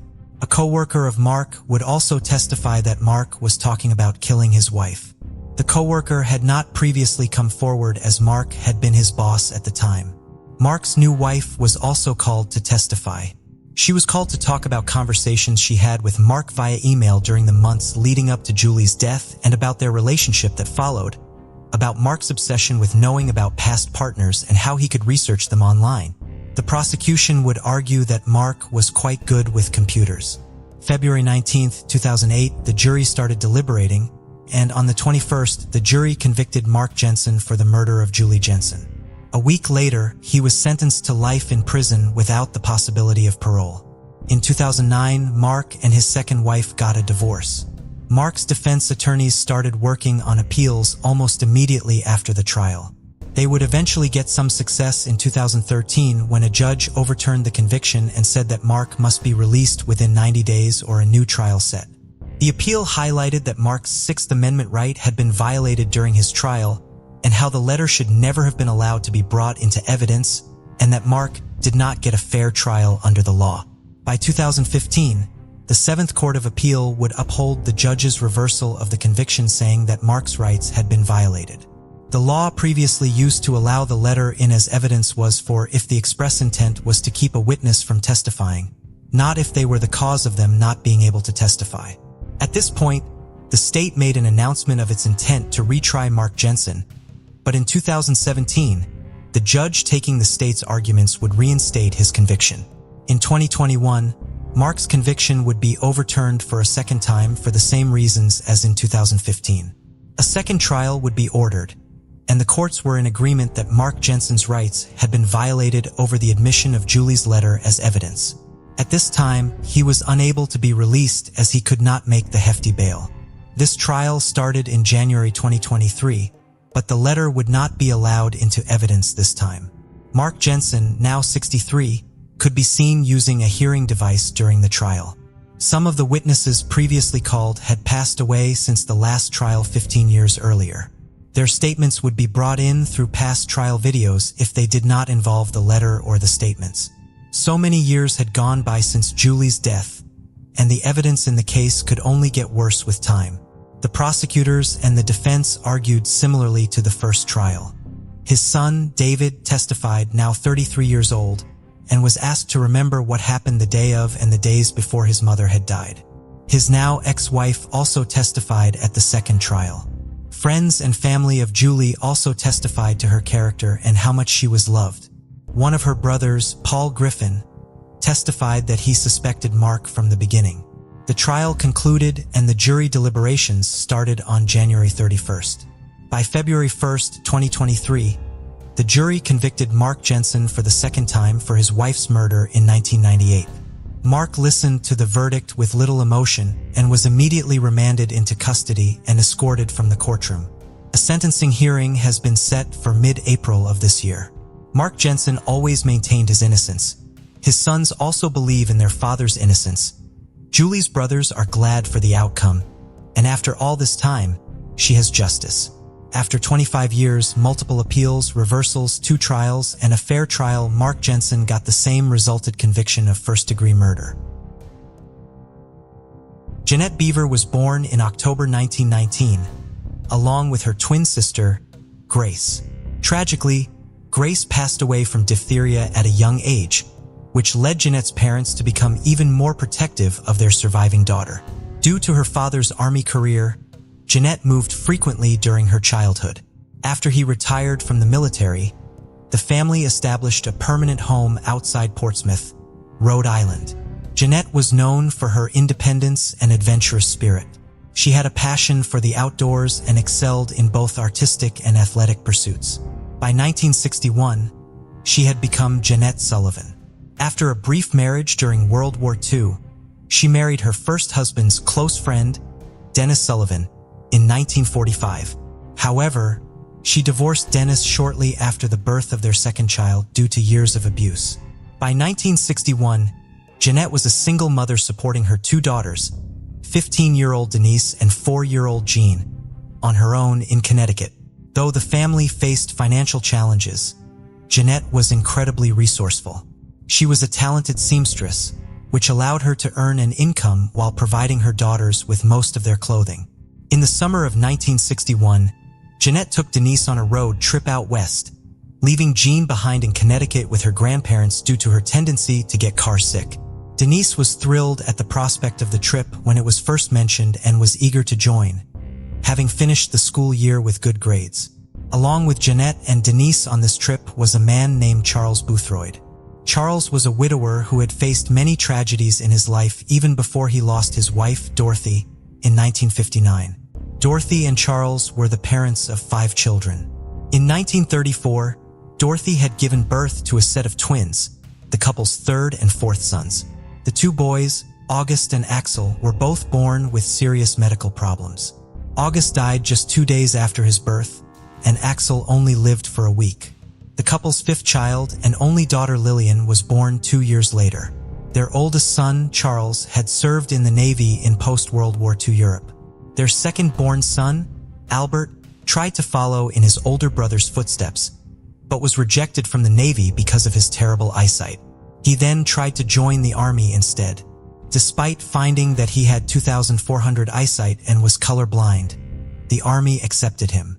Within a year of his enlistment, the Korean War began, and Albert was sent to Korea. He was one of 2,000 American soldiers captured by North Korean and Chinese forces on November 30th, 1950. Albert was declared missing in action, and propaganda reports coming out of China would later list him as a prisoner of war. The Boothroyd family spent years waiting for news of Albert while hearing reports of the terrible conditions in North Korean POW camps. In August of 1953, the army notified them that Albert was dead. They would not learn the details of his death until February of 1954. Captain William Shadish was the camp physician at Hufong Camp, where he had been a POW along with Albert Boothroyd. He reported that he had witnessed Albert die of starvation, exposure, and dysentery on January 31st, 1951. Albert's remains were never recovered. Albert's death was devastating to his family and most likely contributed to his mother's declining health throughout the rest of the 1950s. Dorothy died in 1959, 3 days shy of her 50th birthday. Out of her 5 children, only her son, Charlie, and her daughter, Lillian, were alive to mourn her.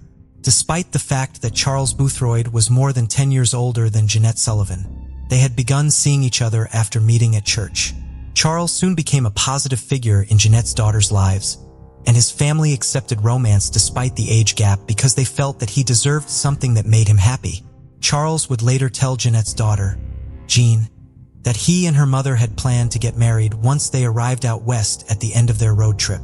They never got the chance to, though, because that trip was tragically cut short. Janette, Denise, and Charles left Connecticut in a Volkswagen Beetle on June 30th, 1961. They made stops in Iowa, Nebraska, and Colorado as they made their way across the country.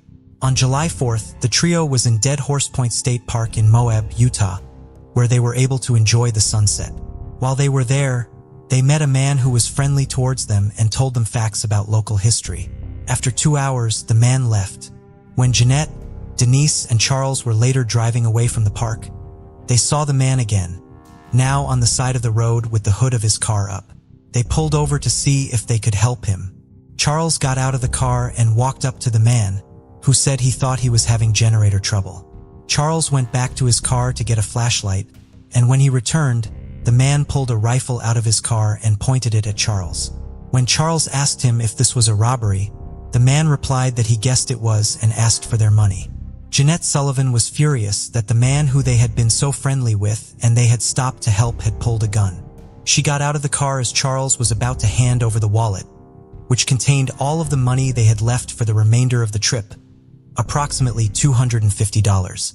She took the wallet, threw a few bills at the man, and began walking back to the car. The man screamed at her to stop, to which she coldly replied, "You've got your money now. What else do you want?" The man then shot Janette in the back of the head. He then turned the rifle on Charles and shot him in the face, just below his right eye. Charles fell to the ground and instinctively used his arms to cover his head. The man shot him a second time at very close range in almost the exact same spot.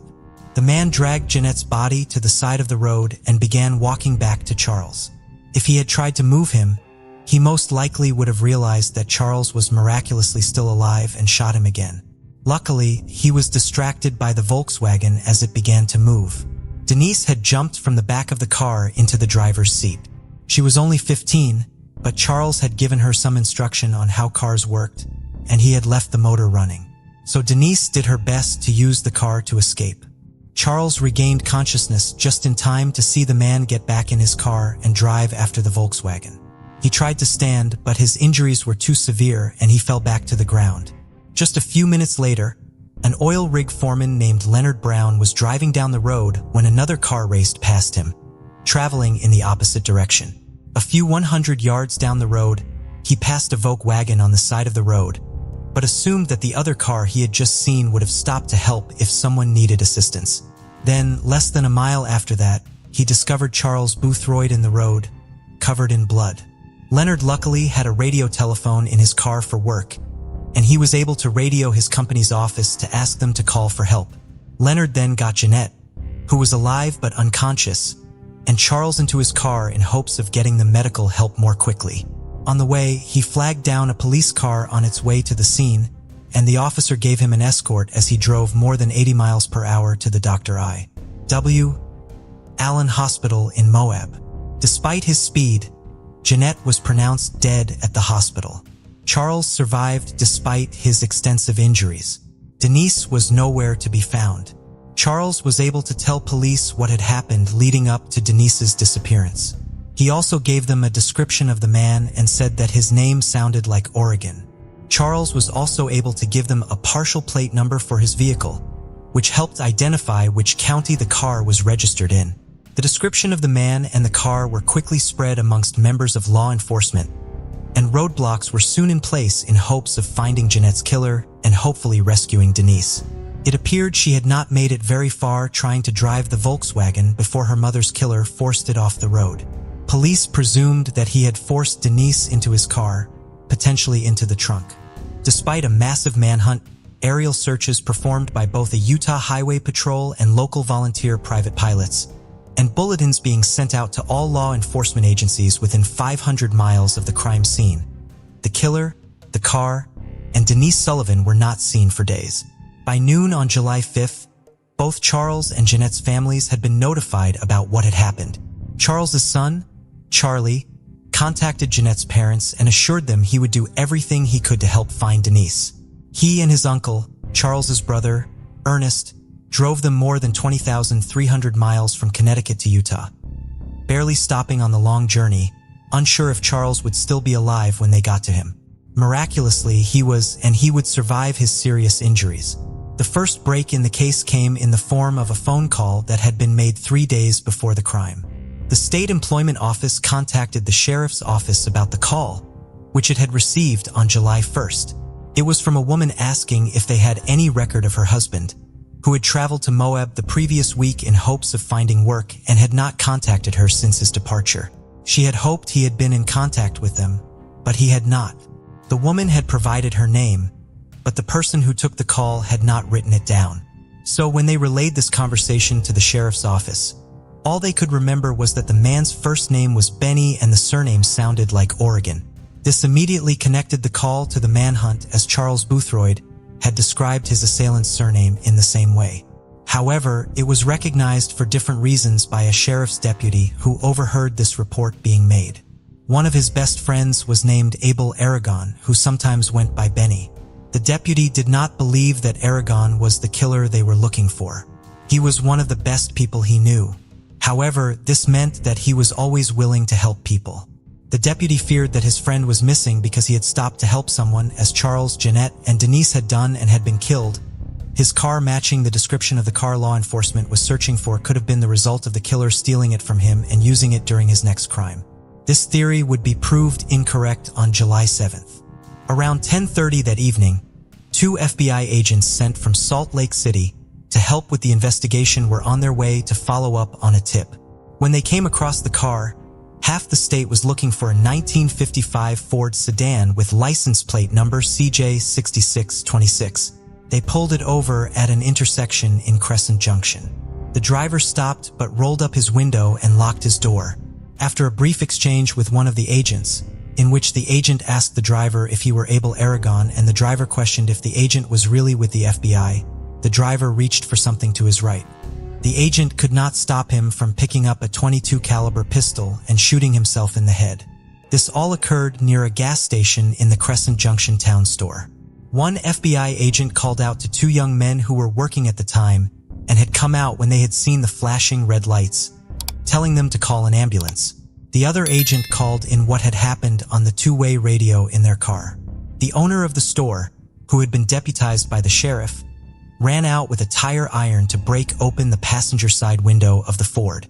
He had to reach past the unconscious body of the driver to grab the keys in the ignition.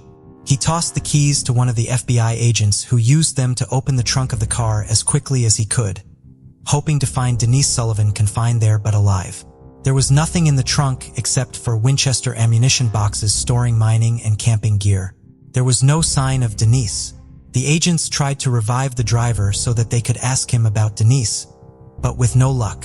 He was taken to the hospital but declared dead shortly after midnight, never regaining consciousness. The man was Abel Aragon. 2 major mysteries remained. Where was Denise Sullivan? And what had driven Aragon to become a criminal? Aragon was a married father of 5 who lived in Price, Utah, where he was respected by his neighbors. He was very conscientious, and all of his children were very well behaved. He had no criminal history and, according to both his co-workers and the United States Navy, was a hero. Aragon had started working in Utah's coal mines as a teenager.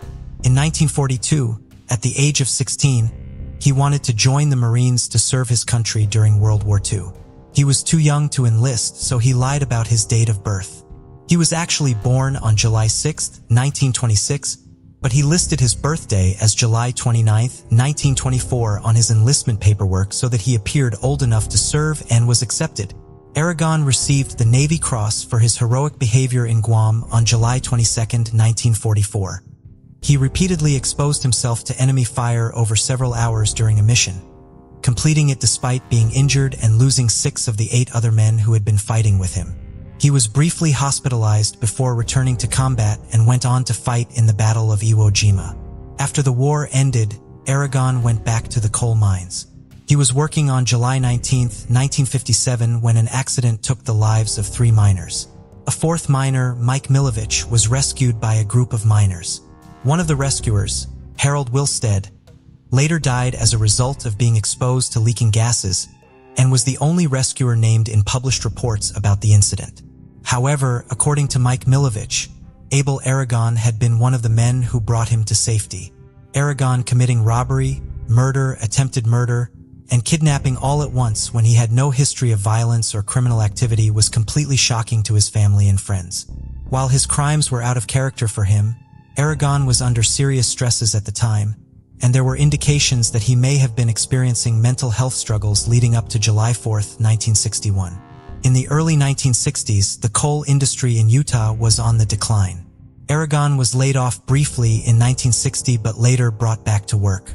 When he was laid off again in early 1961, however, it appeared his coal mining career was really over.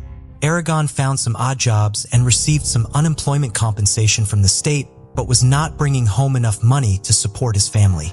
He began traveling to Moab in hopes of finding work in the uranium mines there.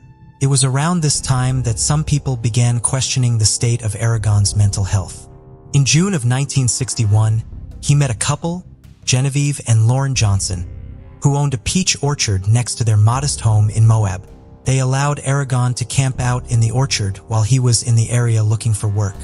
Genevieve would later say that he expressed frustration with the fact that he had made so many sacrifices to serve his country, but was now unable to find work to support his family.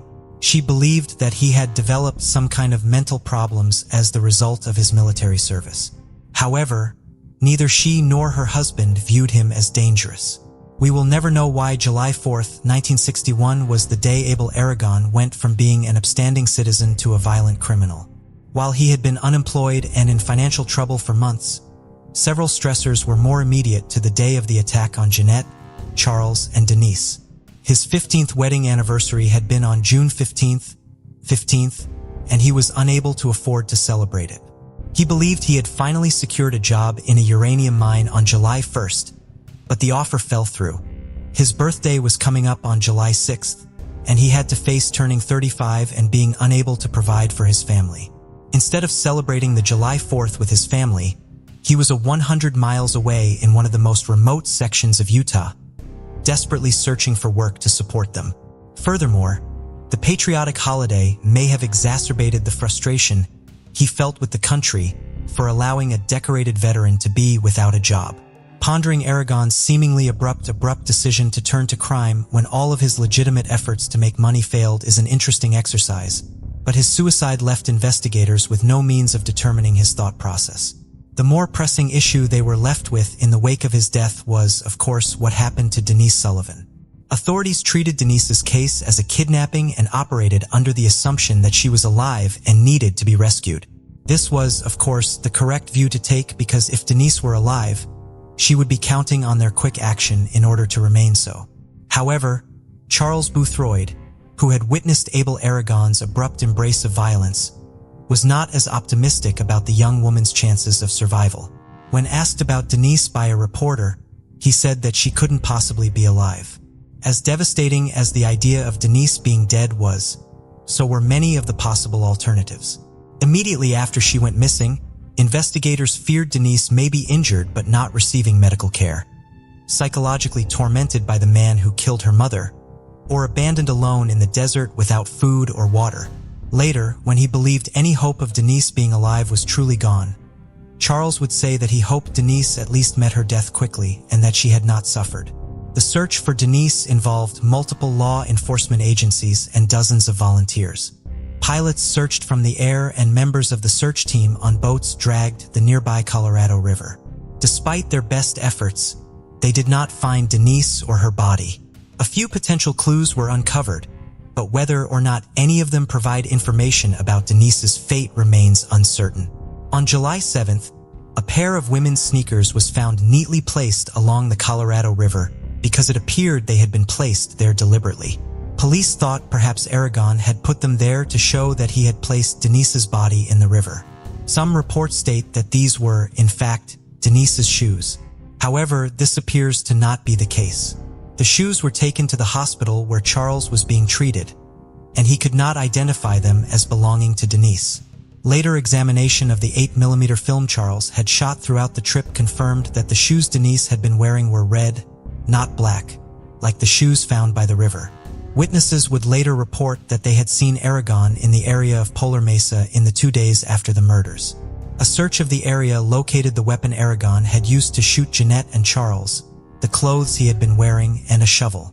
In 1976, Cliff Anderson, one of the volunteers who had searched for Denise, said in a documentary produced by a local high school that the discovery of the shovel led them to believe that Aragon had killed Denise and buried her body since he had disposed of the shovel with the incriminating evidence. It presumably was evidence of part of his crime. 2 sets of footprints were seen on Polar Mesa near an old airstrip. It appeared that one person was forcing another person, who had small feet, to follow them. However, photographs were not taken and plaster casts were not made of these prints before the high winds in the area blew them away, so it could not be determined whether or not they were connected to Denise and her disappearance. A vast area was searched for Denise or any proof of what became of her. However, she, in fact, may not have made it very far from the initial crime scene. In a 2022 article, journalist Jim Stiles detailed a scenario in which Aragon did not abduct Denise, and she instead remained close to where her mother had been killed. Markings on Aragon's vehicle, as well as the Volkswagen, indicate that when Denise tried to flee Aragon and the Volkswagen, he came up behind it and rammed it from behind with his car. When this did not get Denise to stop, he pulled up and slammed the passenger side of his car into the driver's side of the Volkswagen. Even this did not get Denise to stop initially. Culvert up ahead, and Denise had to stop, or else she would have driven into it. As she could not get out through the driver's side door, she would have had to climb over the gearshift and the passenger seat to exit from the passenger side door. It is important to note that whatever happened to Denise after she exited the car had to have happened very quickly. We know that Leonard Brown arrived at the scene just a few minutes later. We know Aragon would have realized someone was coming because he would have been able to hear the loud car at that distance and potentially see its headlights. Aragon would have realized that he needed to leave quickly. However, we also know that Aragon was not moving very quickly at the time. A witness who saw him just an hour before Janette, Charles, and Denise came upon him on the road reported that he had been limping and seemed to be in pain. He may have been unable to chase Denise, who was young, healthy, and full of adrenaline through the desert, given the limits of time and Aragon's mobility. If Aragon did kidnap Denise, it is most likely that he was only able to because she gave up her efforts to escape as soon as she was run off the road and got into Aragon's vehicle without trying to run away. If Denise had still been trying to run away, she would not have been able to run very far. She would have had to make her way down a sandstone incline, which ended in a cliff, which is difficult to perceive even in the light of day. She may not have noticed it at all in the darkness. If she fell off the edge of the canyon here, she would have fallen approximately 100 feet, which could have been fatal. If she had seen it and stopped, Aragon may have caught up with her. Rather than try to drag her back up to his car and force her into it, he may have shot her where she stood because he knew he did not have a lot of time. Her body could have gone over the edge as she fell. The location where the FBI later located Aragon potentially supports this theory. When they began following his car, he was coming from the area of the crime scene. He may not have known for sure if Denise had been dead or alive when he initially fled the scene and had gone back to it to look for her. While the initial crime scene was searched thoroughly, search efforts had mainly been focused on areas outside of it, operating under the assumption that Denise had been abducted and taken away from the scene. However, reports note that the area around the Volkswagen had been trampled soon after Denise was last seen, possibly due to the number of people who had come to help. However, this may have destroyed evidence indicating if Denise ran from the car and in which direction she had fled. The area where Denise or her body could have fallen was largely inaccessible and covered in juniper bushes and boulders that could have easily concealed Denise's body from view from a distance. Even if law enforcement had been able to search at the bottom of the ravine, the landscape could have very easily kept her body hidden from them. The possibility exists that Denise met her tragic end very quickly, which is perhaps more merciful than the possibility that she was abducted and terrified for potentially up to 2 days before she was killed. 1961 soon saw the death of another family member. William Beaver, Janette's father and Denise's grandfather, passed away just 3 months after Janette was killed and Denise went missing. His death occurred while the legal proceedings concerning custody of his other granddaughter, 4-year-old Jean, were still underway. William and his wife, Grace, had filed for custody of her, but so had her absent father as well as her aunt and uncle. Even after William's death, a judge ruled that being adopted by Grace would be what was best for Jean because of the close relationship they had for all of Jean's life. They knew Denise was almost certainly dead. Grace and Jean found themselves holding on to fantasies of Denise having amnesia after sustaining a head injury and living a happy life with a family who had taken her in to care for her. Even more than a decade later, as it became harder for Grace to maintain her house as she aged, she did not want to sell it in case Denise came there looking for her. It would be years before Grace and Jean could fully give up hope of Denise returning home. Any hopes Charles Boothroyd may have had of a second marriage and a fresh start in life seemed to have died with Janette. He never remarried.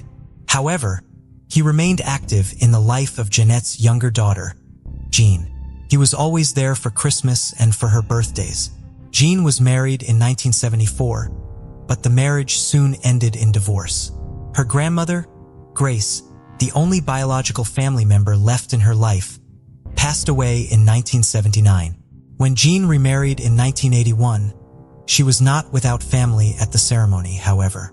Charles was there to serve as father of the bride and walk her down the aisle. Charles passed away in 1989. Jean has remained in contact with his granddaughters. Jean and her husband, Lawrence, celebrated their 40th wedding anniversary in 2021, and Jean is now both a mother and a grandmother. Nevertheless, she struggled for decades following the loss of her mother and sister. It took her own daughter telling her that she deserved happiness, for her to truly embrace all the good things in her life, even though Janette and Denise were not there to share in them with her. Jean does not have any hate in her heart for Abel Aragon despite what he did to her family. This is in large part due to the influence of her grandmother, Grace. Over the years, Jean would overhear her grandmother talking about that poor woman when discussing the case, referring to Aragon's widow, Eva. As Jean grew older and was better able to understand what had happened, Grace impressed upon her the importance of looking at all sides of the tragedy, not just what had happened to them. She raised Jean to consider what Aragon's family was feeling, even while she herself was suffering. As such, even though she bears the pain of the loss of her mother and sister, she has never borne the burden of hating the man who took them from her. Jean believes that Aragon may have been suffering from post-traumatic stress disorder or some other mental health condition stemming from his time in the military. She said in 2021, Mr. Abel Aragon had never done anything horrible like this in his whole life. And something happened. Charles said when he came out of the car with a gun, his demeanor, his face was different. People don't just do this because they're hateful. They do it because there's something wrong, and we have to have compassion for their families too. Janette is buried in Rhode Island near her parents. A marker lies nearby for Denise, although no remains lie beneath it. For now, her body most likely remains hidden somewhere in the Utah desert, waiting to be found and laid to rest below that marker that waits for her back on the East Coast. In 2021, 37-year-old Li Jingwei was a father of 2 living in the Hunan province of China. This was not the location of his birth, however. Jingwei could not remember the name of the village where he had been born, the names of his parents, or his own birth name because he had been the victim of child trafficking. When Jingwei was just 4 years old, one of his neighbors lured him away from his home with the promise of taking him to see some cars. While Jingwei did not remember the name of the village, he did remember that it was very remote, and cars were not a common sight, so he went with the neighbor. The neighbor took the little boy to a road behind a hill where 4 other men were waiting with bicycles. Jingwei burst into tears. He was placed on one of the bikes and taken away from the village. He begged to go home, but his abductors refused to take him back. Within a few hours, the little boy realized that these were bad men and he would not be able to make it back home. Jingwei remembers being given new clothes and taken onto a train by a couple in their 40s. They rode the train for a full day and night. He was eventually sold to a family in the Hunan province who raised him as their son and treated him well. Jingwei did not remember the name of his village, but he remembered what it looked like. Over the following several years, whenever he felt homesick or sad, he would obsessively draw maps of the village. Before he was old enough to attend school, he would etch the map into the dirt with sticks, and when he was older, he would draw the map on pages of his notebooks at school. He spent years drawing the map every single day. It would be this map that would help reunite him with his biological family after more than 3 decades of kidnappings that occur in the country each year. The U.S. State Department estimates that approximately 20,000 children are abducted in China every year, with independent estimates being much higher. Abductions of boys are common for domestic adoption, a practice believed to be the result of the high value traditionally placed on having a son in China now that social media and DNA technology are more accessible. In recent years, there have been several high-profile cases of parents being reunited with their abducted children after decades of separation. It was seeing reports of these reunions that inspired Li Jingwei to search for his own family. He was further spurred into action by the realization that his mother and father would be getting older and could pass away before he found them. Since he could not remember details like his birth name or the name of his village, he could not simply return to the place of his birth and look for his family. After speaking with his adoptive family, he submitted his DNA to a database in hopes of finding his biological family. While it did not immediately identify his family specifically, it did give him a general idea of where he was most likely born. To help identify the exact village where he was from, volunteers Jingwei had been consulting with suggested that he make a post on social media featuring the map he had drawn thousands of times as a child and could still draw from memory. He did make such a video featuring the map and his story and shared it on the Chinese social media platform Douyin. The video was viewed tens of thousands of times within days of it being posted, and Jingwei received additional help from the Ministry of Public Security. The village in Jingwei's map was identified as one near Gaodong in the province of Yunnan, 1,000 miles away from where he lived with his adoptive family. There was a woman there looking for her missing son, who would be the same age as Jingwei and had gone missing around the time he believed his abduction occurred. Jingwei first spoke to this woman over the phone, and she asked him if he had a scar on his chin, which he did. A DNA test soon confirmed that this woman was, in fact, Jingwei's mother. They then spoke over a video chat, and Jingwei was shocked to see that they shared so many physical features, like their mouth and their teeth. He remembered his father's face well enough to know that they had similar foreheads and eyes. On January 1st, 2022, Jingwei was finally reunited with his family at a police station in Hunan. Overcome with emotion, he collapsed at his mother's feet when he first saw her and needed help from his brother and sister to stand and hug her. Both he and his mother were in tears, and she cried out, "I finally found my baby." Jingwei's father passed away before he was able to find his son. Jingwei planned to spend the upcoming Lunar New Year holiday, bringing his own children to visit his father's grave in Yunnan and be reunited with his extended family. 71-year-old Robert Heron lived in Jackson, Mississippi, with his 73-year-old wife, Annie Laurie. Annie hailed from Tuscaloosa, Alabama, where she grew up on 14th Street. According to her cousin, she was one of the most popular and beautiful girls in Tuscaloosa, exceptional in every way. Robert and Annie met while studying at the University of Alabama. While in college, she served as the women's editor for the school newspaper, the Crimson White. Robert also contributed to the paper. In 1940, they married and soon moved to Jackson, Mississippi. During World War II, Robert joined the United States Navy. Upon his return, he worked for the U.S. Gas Company until 1955. The couple had 2 children, a son named Robert Jr. and a daughter named Lori. Robert Heron was among Mississippi's wealthiest individuals, with a net worth of approximately $200 million. He led the Mississippi Valley Gas Company, the state's largest gas distribution firm, as well as Lamar Life Corporation, the second largest insurance company, and Trustmark National Bank, the second largest bank. Annie was frail, weighing 120 pounds and standing at 5'4", suffering from both arthritis and scoliosis. But she didn't let any of that stop her from being a huge part of her community. She devoted much of her time to various civic causes, making her popular and well-liked. She was the president of both the Jackson Junior League and the Jackson Opera Guild, was the co-chair of the Mississippi Arts Festival, and the patron of the Jackson Symphony. She and her husband also funded scholarships and colleges. Another one of Robert's business ventures was being the president of School Pictures, which sold franchises across the country. People would buy the franchise and then take and publish children's picture day photographs. The business ran into problems. Discover the chilling world of secret crime mysteries, where we delve into the most perplexing cold cases and unsolved crimes. Join us as we unravel hidden clues and explore haunting mysteries. Subscribe now and be part of the journey to bring these cases to light. In the early 1980s, they filed lawsuits against 12 franchise owners from across 8 different states. They were owed money and so started legal action to recover it. July 26, 1988 began as any other. Although he was in his 70s, Robert would often wake up at 4 a.m. to go to work.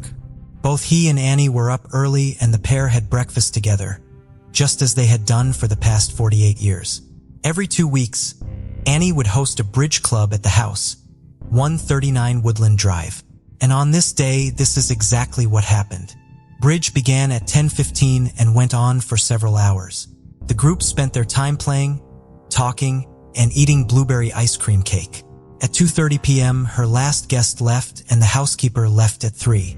90 minutes later, at 4:30 p.m., Robert came home and saw her car was still parked on the drive. After checking the house, however, she wasn't there. He assumed that she had gone with her friends. However, by 7:30, she still hadn't come home. He called his son-in-law to help find her. They searched the house and the outside, but she was nowhere to be found. Robert called her out of the friends and family to see if they had seen or heard from her. Nobody had. She was a creature of habit, which made her sudden disappearance even more unusual. She always took her handbag with her whenever she went out. Worryingly, her bag and shoes were by her reading chair, as was the paper and her glasses. At 9:49 p.m., Robert called the police. They quickly descended on the scene. A sinister discovery was made. A letter by the door. It had been written on a typewriter, was littered with grammatical errors, and was directly addressed to Robert. It read, "Robert Heron. Put these people back in the shape they were in before they got mixed up with school pictures. Pay them whatever damages they want and tell them all this so they can know what you are doing. But don't tell them why you are doing it. Do this before 10 days pass. Don't call the police. If any is dead, pay his children." It then went on to list 12 names.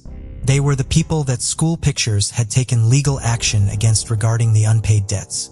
11 of them were living and 1 had since died. The contents of the letter made it clear. His wife had been abducted. As it was apparent that the kidnapping was linked to Robert's business, the police needed to know of any enemies and any that held a deep enough grudge that they would hurt his frail wife. Jackson Chief of Police J.R. Black said the note said not to call the police. However, Mr. Heron notified the police prior to the note being discovered. What was unusual about the letter was that the kidnapper was not demanding money for himself. He was demanding payment for other people. It didn't give a figure that needed to be paid. The lawsuits had been filed from the county courts in Mississippi. Their names were a matter of public record and were easily available to the public, meaning the kidnapper didn't necessarily have to be one of the people listed on the ransom letter. Their son, Robert Heron Jr., said, "We wanted to comply. We wanted to do everything we could to get Mother back." Searches throughout the house continued. Drops of blood were found on the carpet, alongside a smear of blood on the front door. It was discovered that the blood type was the same as Annie's. Investigators theorized that she had been overpowered by someone and potentially hit over the head with something that the smeared blood also pointed to. Alongside having arthritis and scoliosis, Annie suffered with a chronic intestinal disease called ileitis, which causes inflammation of the small intestine. If she failed to take her medication, she would die within a matter of days. Her medication was still in the bathroom. The case involved multiple law enforcement agencies, and they called on the help of the FBI that very night. Across the investigation, more than 100 FBI agents were brought in. The FBI contacted attorney James Tucker, who could advise them on the complex legal issues as the case continued to unfold. As day broke, evidence technicians and FBI officers were still trawling through the house, gathering as much evidence as possible, including handwriting samples and notepads, to see if the letter had been written using paper from inside the home. It also meant they could rule out any handwriting if more communications came through. They had officers tap the phone, just in case the kidnappers called. Due to the nature of the case, the media put a 24-hour blackout on the story, and her abduction was not reported on. 36 hours had now passed since the abduction, and police were hopeful that the test carried out on the ransom letter would give them a solid lead. The paper didn't match any paper found inside the Heron residence. They also compared the typeface of the letter to every single typewriter manufactured in the 20th century. Tests confirmed that it was a royal typewriter that had been made between 1912 and 1927. No other information or evidence could be garnered from the letter, including fingerprints. One of the Heron's neighbors, a doctor who lived down the street, reported to investigators that he had seen a white van parked near his house. He said he initially thought nothing more of it, but found it strange when he came home later and it was still parked in the same spot. He approached the driver of the van, who was reading a map, and asked if he needed anything. The driver was agitated and responded by asking if it was illegal to park in the neighborhood. A few minutes later, the van drove off. Another neighbor also had something interesting to tell the police. 3 months earlier in April, they too had seen a white van driving around. Both times, the van would have had a clear view of Robert and Annie's house. This neighbor found the van to be so out of place and odd that they made a note of the license plate. Officers ran checks on the plates but discovered it had been stolen from a vehicle at New Orleans Airport. So this lead went nowhere. So determined with the FBI to find Annie, agents would actually move in with Roberts and live with him as the investigation continued. The police asked school pictures to go into their files and look at the records of the 12 people listed on the letter. They sent letters to the 11 surviving people asking what military damages they had and what, if anything, they wanted. They only got a handful of responses, with those who replied saying they didn't want anything. Within 3 days of the abduction, the FBI reached out to officers from areas that the 11 living people listed on the letter resided in to gather more information, and they began conducting surveillance operations on them.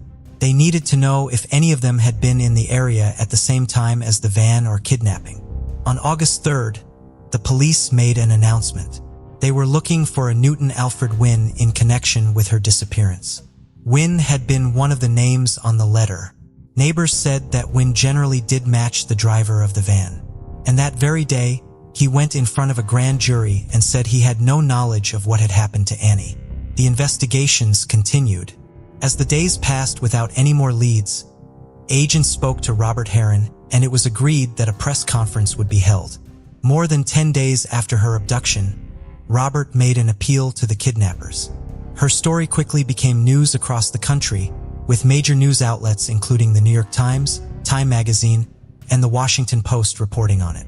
Following the press conference, the hope was that the kidnapper would be spurned into giving more information on how Annie could be released. It seemed to work. August 15, 1988. A letter arrived, postmarked from August 12th, and from Atlanta, Georgia. The letter was dated August 10th. It said, "Bob, if you don't do what these people want you to do, they are going to seal me up in the cellar of this house with only a few jugs of water. Please save me." Annie Laurie, FBI expert, said. It was her handwriting. The language on the letter was unusual. Family members said she would have used the word basement and not cellar, and bottles of water instead of jugs of water, making it apparent that the letter had been dictated to her. But this threw up another problem. If the wording of the letter had been decided upon by someone else, they had no way of knowing if the date of the letter was even accurate. Again, was vague. And so, in a desperate attempt to comply, Robert Heron had his lawyers find out exactly how much the people in the lawsuits had been sued for. He then sent them all checks. The amount paid out totaled $931,000. Half of the checks would be returned. With every check, he added a note begging for his wife's return. This lead would also go nowhere. Dr. Rodrigo Galvez, a pathologist and psychiatrist, was also brought on board to analyze the letter and help investigators determine what kind of person they were dealing with. He said, "I'm absolutely sure she is dead." They got in touch with the behavioral science units where profilers determine the characteristics of people to help officers in their investigations. One of the profilers who examined the ransom letter confirmed that whoever had taken her was likely one of the people listed on the letter. The grammatical errors the profiler believed was a deliberate attempt by the kidnapper to throw investigators off the scent, as was the old typewriter. One particular phrase stood out to the profiler, "Pay them whatever damages they want." The use of the word damages was odd. It's a legal term indicating whoever had written it had some sort of legal background or knowledge of the law. According to the profiler, this was revenge against Robert Heron. Whoever the kidnapper was, they were paranoid and willing to go to any lengths, including murder. It was most likely a white, middle-aged male, someone working alone, or if they were working with someone, this man would have been in charge. Tom Montgomery, a special agent in Jacksonville, was drafted in to look at the one lawyer on the letter, Newton Alfred Wynn. After conducting the routine background checks, it was discovered that he had no criminal record. As part of the legal action taken by School Pictures for the unpaid debts, Wynn had been ordered to pay $153,883 in 1984. Wynn either wouldn't or couldn't pay, so Robert Heron had gone back to court to seize property to pay off the debt. March 11, 1989. Finally, the news came through that everyone had been waiting for. The FBI had made an arrest in a car park in DeLand, Florida. Newton Alfred Wynn was taken into custody. But who was he, and what had led to this? Over the last few months, the FBI had been tracking him and had launched an elaborate undercover operation to catch him. He had been on their radar from very early on. Newton Alfred Wynn was a 65-year-old civil lawyer from St. Petersburg, Florida, who lived alone above his office. Officers had gone to interview him initially, and he said he had nothing to do with the case and gave an alibi for the day of the kidnapping, saying he had been in a bar with a sex worker. He said he had called one of his paralegals and asked him to bring the money to the bar so he could go home with the sex worker. The paralegal arrived and handed the money over. Wynn said he didn't know either the sex worker's name nor the bar they had been in. The next day, they visited the paralegal who confirmed Wynn's version of events. The paralegal said he too didn't know the name of the bar. Wynn had paid for the paralegal's training, and the paralegal was working on a very small salary, leaving officers to believe that there was a great deal of loyalty between them. Despite their protestations, agents were doubtful that they were being honest. The paralegal said that the issues between Wynn and School Pictures had started around 7 years before, when they had foreclosed on him. To try and avoid his debts, Wynn had tried to declare bankruptcy, not once but 3 times. A court order was issued to pay off the debts. A U.S. Marshal seized items and stock, including his prized car. 3 weeks before Annie Laurie Heron had been abducted, Gwen had been told about an eviction hearing, but he put his foot down and said he wasn't going to leave. The paralegal said that becoming involved in School Pictures had ruined Wynn's life. They pulled information on the paralegal's vehicle and vehicles that belonged to friends and associates of Wynn.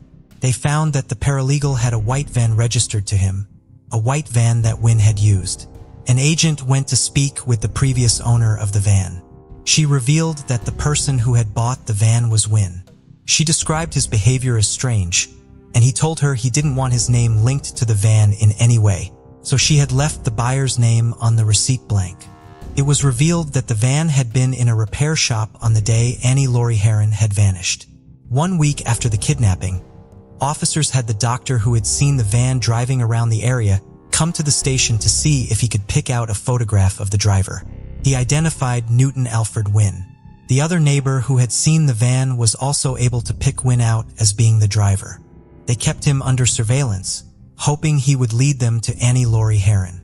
When Robert Heron had sent the checks out following the handwritten letter from Annie, according to Wynn's paralegal, when Wynn opened the check to the sum of around $145,000 and read the note begging for Annie's return, he responded saying, "This is not what I wanted. What he wanted was his property back."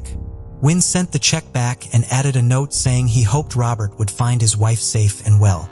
2.5 months after Annie's abduction, her case would be featured on the hit show Unsolved Mysteries. After the episode went out, hundreds of tips began to come in, and one in particular stood out. An anonymous caller contacted the police and told them that if a man called Newton Alfred Wynn was on the list, they needed to look at him. When agents realized she was a spiritual advisor, they weren't entirely sure but soon learned she had a strong reputation amongst law enforcement and had helped them before. She explained to them that she had met Wynn 4 years ago.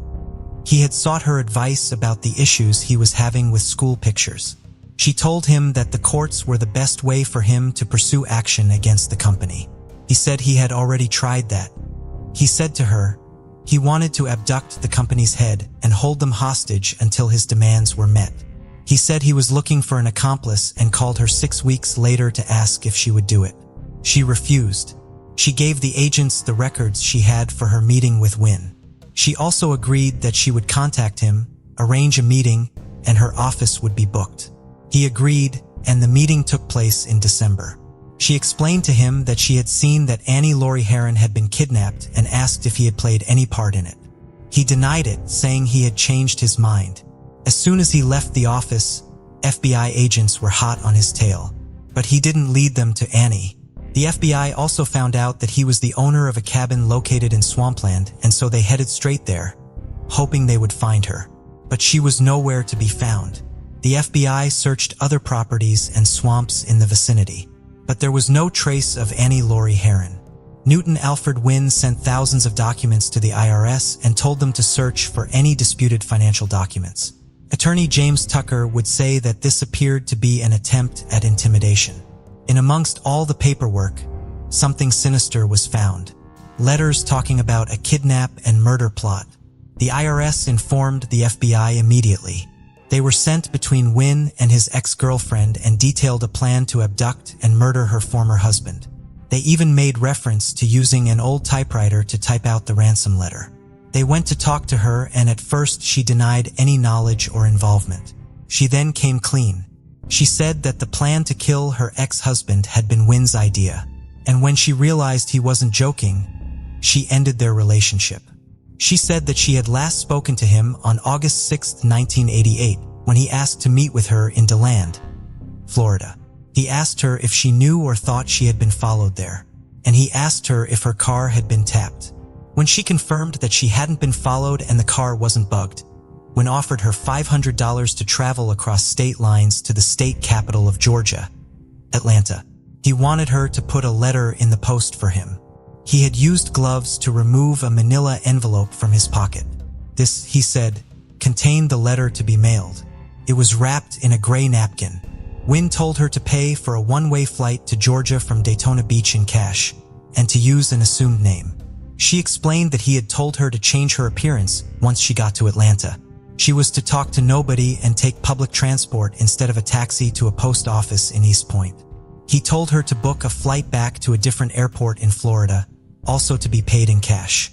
He told her not to touch or even look at the letter. All she had to do was put it in the mailbox. Based on his instructions, she had even used a fake Scandinavian accent to avoid detection. Despite his orders, however, she had seen the address on the envelope when she posted the letter and was later able to confirm that the letter Robert had received from Annie was the one she had put in the post. This was just over 2 weeks after the kidnapping of Annie Laurie Heron. She told agents that she had got rid of the napkin on a deserted road and agreed to take them there. The chances of finding it there were slim, but unbelievably, the napkin was still there. His ex-girlfriend agreed to meet with him again at the request of the FBI. She would be wearing a wire. They had told her to be more forthright with him and tell him that she knew she was now implicated in a crime. Wynn denied everything and made no mention of Annie or the plot. When he got out of the car, officers moved in and took him into custody. A search of his office was conducted and a vintage typewriter was found. But tests determined it was not the one that had been used to write the ransom letter. It was believed that a different typewriter had been left at the office to confuse the investigation. In his office, they also found a business card for a car rental company. The company confirmed that he had rented white vans on 3 separate occasions. Whilst the dates of the rentals didn't match the day Annie was kidnapped, one of them did coincide with when the doctor had spoken to the man in the white van who was parked near the Heron home. Wynn was held at the Simpson County Jail while he awaited trial. He refused to have the court appoint a lawyer, but said he couldn't afford one of his own. He told Magistrate John R. Countess III, "I used to have some money. I have nothing now." Judge Countess told him, "If I appoint you a lawyer, I'm going to appoint you one who will be competent and I believe will do you a good job." Judge Countess did appoint a local lawyer to advise Wynn, but he said he would represent himself. Judge Countess told him this was not a wise thing to do. Although he was a lawyer, he had never tried a federal criminal case. By this point, FBI agents still hadn't questioned him. Jackson FBI spokesman J. Stuart Murphy said, "We don't have a right to talk to him. He has a right to an attorney before he talks to anybody. He does not have an attorney appointed right now. It's kind of confusing." Judge Countess didn't set a bond for Wynn. Hinds County District Attorney's Office said they were considering if it was possible to file capital murder charges despite having no body. But this didn't happen. The federal trial began in Mississippi on January 29, 1990, and would last for 2 weeks, on federal charges of extortion by mail, perjury, and conspiracy to kidnap.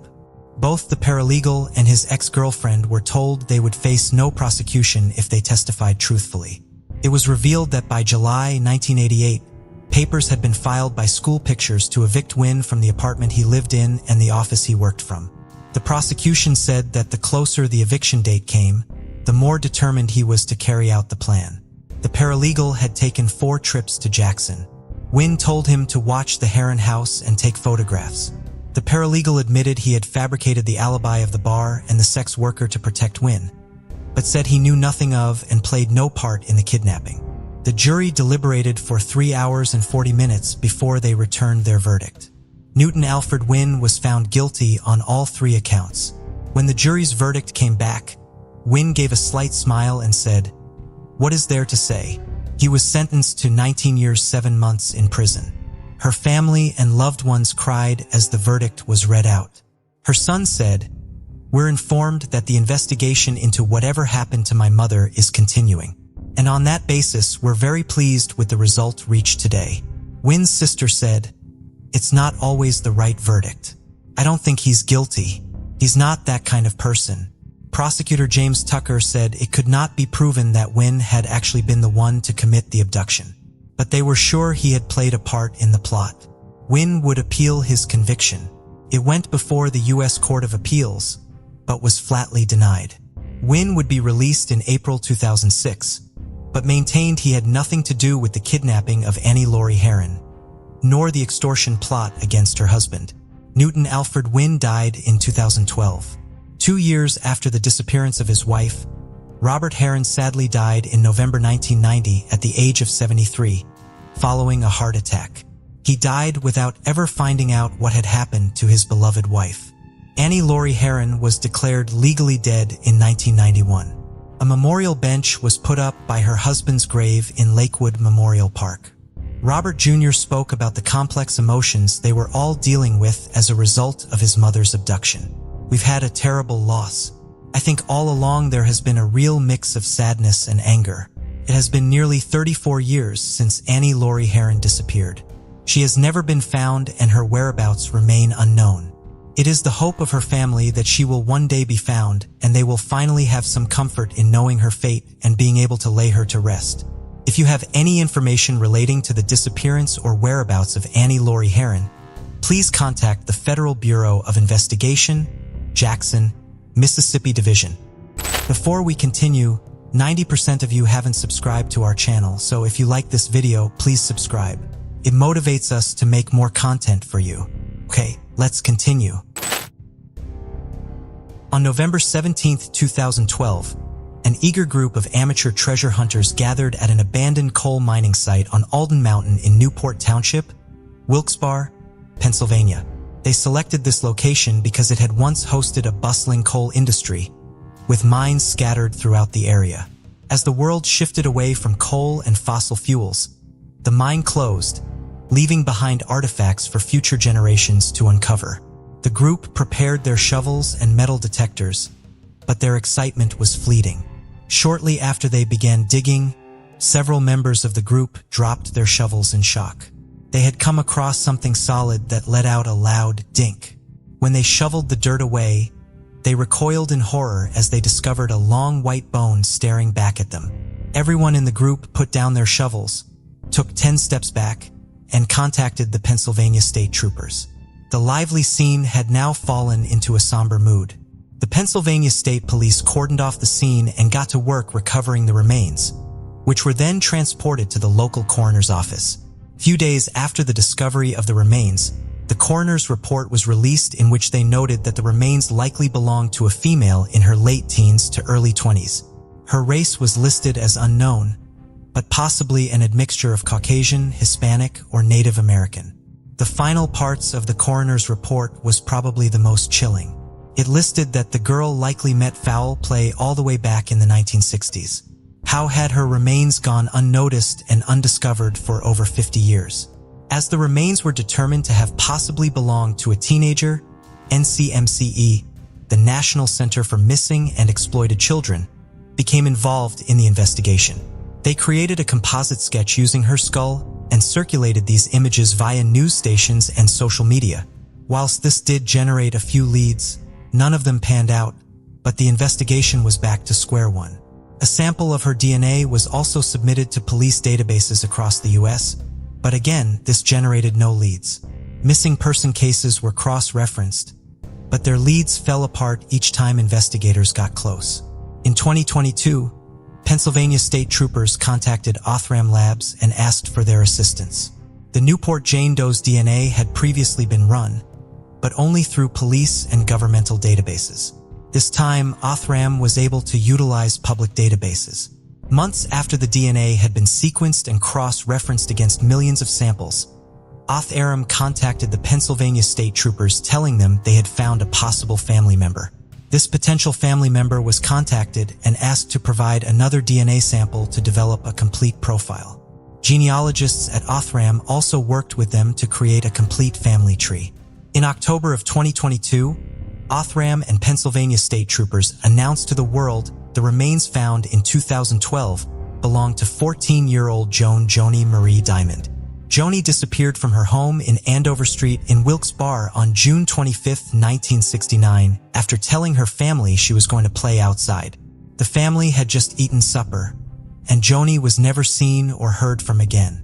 The Pennsylvania State Troopers are investigating what happened to Joni. Anyone with information is asked to contact the Trooper Edward J. Urban of the Pennsylvania State Troopers. January 23, 1971.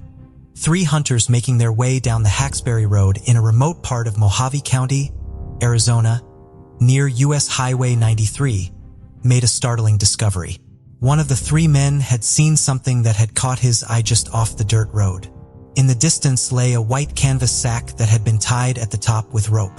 Something about the bag immediately unsettled the men, and they decided to take a closer look. Upon inspection, the bag read, "Dear Pack Ames Harris Neville Company," and something was inside. When they opened the bag, they found the body of a young woman. Horrified, the 3 men rushed back to their car, blacked down the first available officer, and within hours, the once quiet dirt road was now swarming with Mojave County Sheriff's Office investigators. Her body and the woven sack that she'd been found in were photographed and then transported to the closest coroner's office for autopsy. In the report, the coroner noted that the body belonged to a white female between the ages of 3,550, brown curly hair, and was about 125 to 140 pounds. It was also noted that the woman had an indentation on her left ring finger, possibly indicating that she had worn a wedding band or an engagement ring, and that she had a long scar on her abdomen. This scar possibly indicated to the coroner that the woman had given birth via cesarean section at least once in her life. This woman perhaps had a husband and children who would come looking for her, but this would later prove to be wrong. The report also detailed that her fingernails were meticulously manicured and that she was found wearing a size 14 long sleeve shirt, black long sleeve cardigan sweater, a size 12 burnt orange stretch pants, black leather ankle boots, and white socks. She'd also undergone extensive and expensive dental work, with experts estimating that 1971, these procedures would have cost around $2,000 or around $15,000 in today's dollars. This type of dental work was rare at the time and was reserved for those with money and access to good medical and dental care. With no immediate leads, investigators pinned their hopes on the woman's distinctive dental. Her dental x-rays were published in papers and dental journals across the U.S., hoping a dentist would recognize their handiwork, but no one came forward. After months with no one stepping forward to claim this woman, the Mojave County Sheriff's Department called her the Mojave Jane Doe. The coroner had ruled her passing a homicide and deemed that she had died due to strangulation. Multiple efforts were made to identify her, with her fingerprints being sent to the FBI and the Museum of North Arizona using her skull to create a composite sketch, but all of these efforts fell flat. Investigators could not believe that a woman who possibly had a husband and children could remain unclaimed. Months slowly turned into years, and the Mojave Jane Doe case turned cold. Investigators never gave up hope. In 1971, DNA analysis was another 10 years away. However, investigators ensured to preserve as much evidence as they could. This would come in handy many years down the line. The Mojave County Sheriff's Department left no stone unturned in this investigation. According to reports, they followed up on missing person reports from Arizona, California, Nevada, and Utah, checked hospitals, motels, hotels, and stores, and broadcasted sketches of Jane Doe across the states. In 2021, the Mojave Jane Doe was finally added to the NAMUS database. The case found renewed interest thanks to the entry, and in 2022, the Mojave County Sheriff's Office teamed up with Othram Labs. Othram Incorporated, based in Texas, offered genetic genealogy services to governmental organizations. In 2022, they worked with the Mojave County Sheriff's Office to obtain a DNA sample from the Jane Doe. The only one major issue that Othram faced was funding. The true crime community responded astoundingly, and the $65,100 needed to fund the DNA sequencing was raised in just 5 days. In January 2023, the long-awaited announcement from Othram was finally made, and the Mojave Jane Doe was identified as Colleen Audrey Rice. Colleen was born on March 17, 1931 in Portsmouth, Ohio to James C. Rice and Flossie Truitt. In 1946, she married William Davis and became estranged from her family soon after finishing Portsmouth High School. Investigators could not determine whether Colleen had ever given birth, as no birth records had been recovered. The Mojave County Sheriff's Department is still looking for the person responsible for Colleen's murder. Anyone with information is asked to contact the Mojave County Sheriff's Office. In June 1986, a fisherman making his way down the Delaware River made a horrific discovery. Close to the Morrisville boat ramp on the Pennsylvania side of the river, the fisherman discovered a human skull right on the riverbank. According to Othram, as a fisherman lived in Buckingham Township, Pennsylvania, he turned the skull over to the Buckingham Township Police, and they handled the subsequent investigation.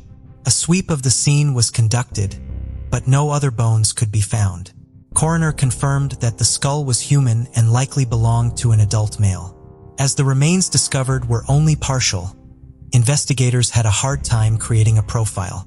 They could not cross-reference missing persons cases in the area as the skull had no identifiable characteristics. In 1986, DNA testing was still in its infancy, and with few leads, the Buckingham Township Police called in the Bucks County Jane Doe. The coroner had also been unable to determine the cause of death, only adding to the mystery. Investigators had a few ideas about who the skull belonged to, but the case went nowhere without concrete evidence. For decades, the case remained cold until 2019, when the Bucks County Coroner's Office took possession of the remains. Once in possession of the skull, the coroner's office entered it into NAMUS, hoping that this would aid in identification in the future. In September 2022, the chain of custody would change again when the Bucks County detectives obtained the remains from the coroner's office. This group of detectives then reached out to Othram Labs, one of the most prominent players when it comes to DNA sequencing and genealogical analysis.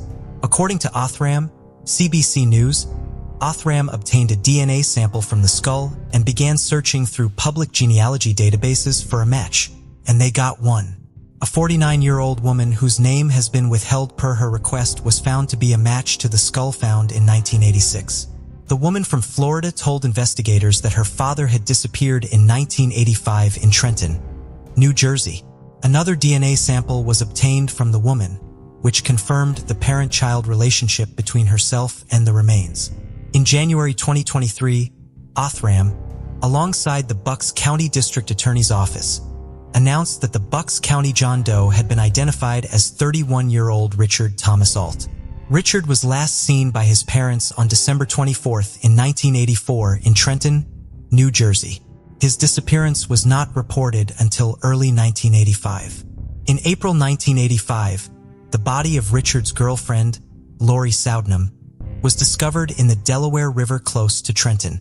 Following this discovery and the reports of Richard's disappearance, investigators began treating both of their cases as suspected homicides.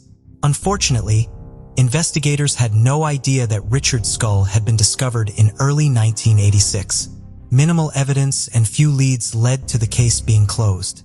Neither investigators nor Richard's family had any idea that his body had been found just 8.5 miles away from the Pennsylvania side of the Delaware River. Bucks County District Attorney Matt Weintraub told CBS News, quote, "I hope that this powerful combination of technology and genealogy becomes a template for solving cold case and current cases now in the future. I can't imagine having lost a family member for even a day, let alone 37 years. That wait is now over for Mr. Alt's family. I'm just glad that we could give them some peace of mind with this identification and the eventual return of his remains to his family." The Bucks County District Attorney's Office has reopened the investigation into Richard's death. Anyone with information is being asked to contact the District Attorney's Office.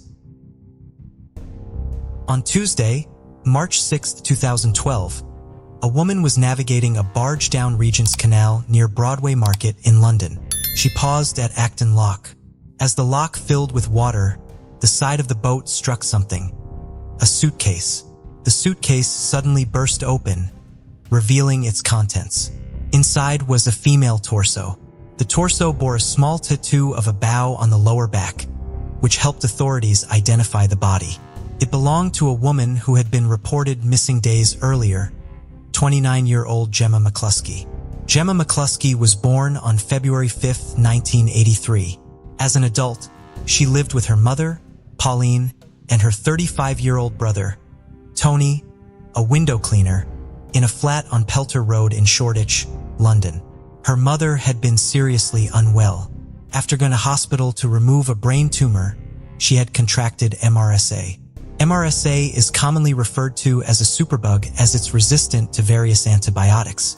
She was also close to her father Anthony and her other brother Danny. Standing at just 4'11", her personality packed a huge punch. Her father said she was a great character and never heard anyone say anything negative about her. In 2000, Gemma was cast to star in one of the UK's most popular soap operas, EastEnders. She played the role of Carrie Skinner, great niece of the iconic character Ethel Skinner. She was in EastEnders until 2001 and starred in over 30 episodes. After her acting stint, she would begin working in a few pubs and clubs in Shoreditch. She was described as loud and the life and soul of the party. You always knew she was around, and she was never afraid to voice her opinion and have herself be heard. She was also on good terms with her ex-boyfriend, Ralph. Although they had split when they were young, they remained in contact and had discussed getting back together several times. Gemma was caring and generous, particularly with money, and made time for anyone who needed her. So who would want to hurt her in such a brutal way, and why? On Wednesday, February 29th, she attended the opening of the Royal London Hospital in Whitechapel. As the daughter of a friend would be performing as part of the opening, Gemma had offered to film it. The following day, March 1st, 2012, Gemma had seen her friend Erica, who lived in Mile End. A couple of days later, Gemma's friend Carly received a message on Facebook from a mutual friend asking if she had seen Gemma. Carly explained that she hadn't and asked what the problem was. She was told that Gemma had gone missing and nobody had had contact with her for a couple of days. Gemma had a big friendship group, and when she failed to reply to any of their calls or messages, concerns were raised even more. Gemma was working in a club on Kingsland Road at the time of her disappearance. Her brother Danny went to the club to speak to staff there, hoping they knew where she was. But, just like everyone else, they too haven't seen her. She was due to be on shift there, but had failed to turn up. Gemma was a full-time carer to her mother, supporting her through her various health issues. So her sudden disappearance without explanation was even more alarming. Saturday, March 3rd, 2012.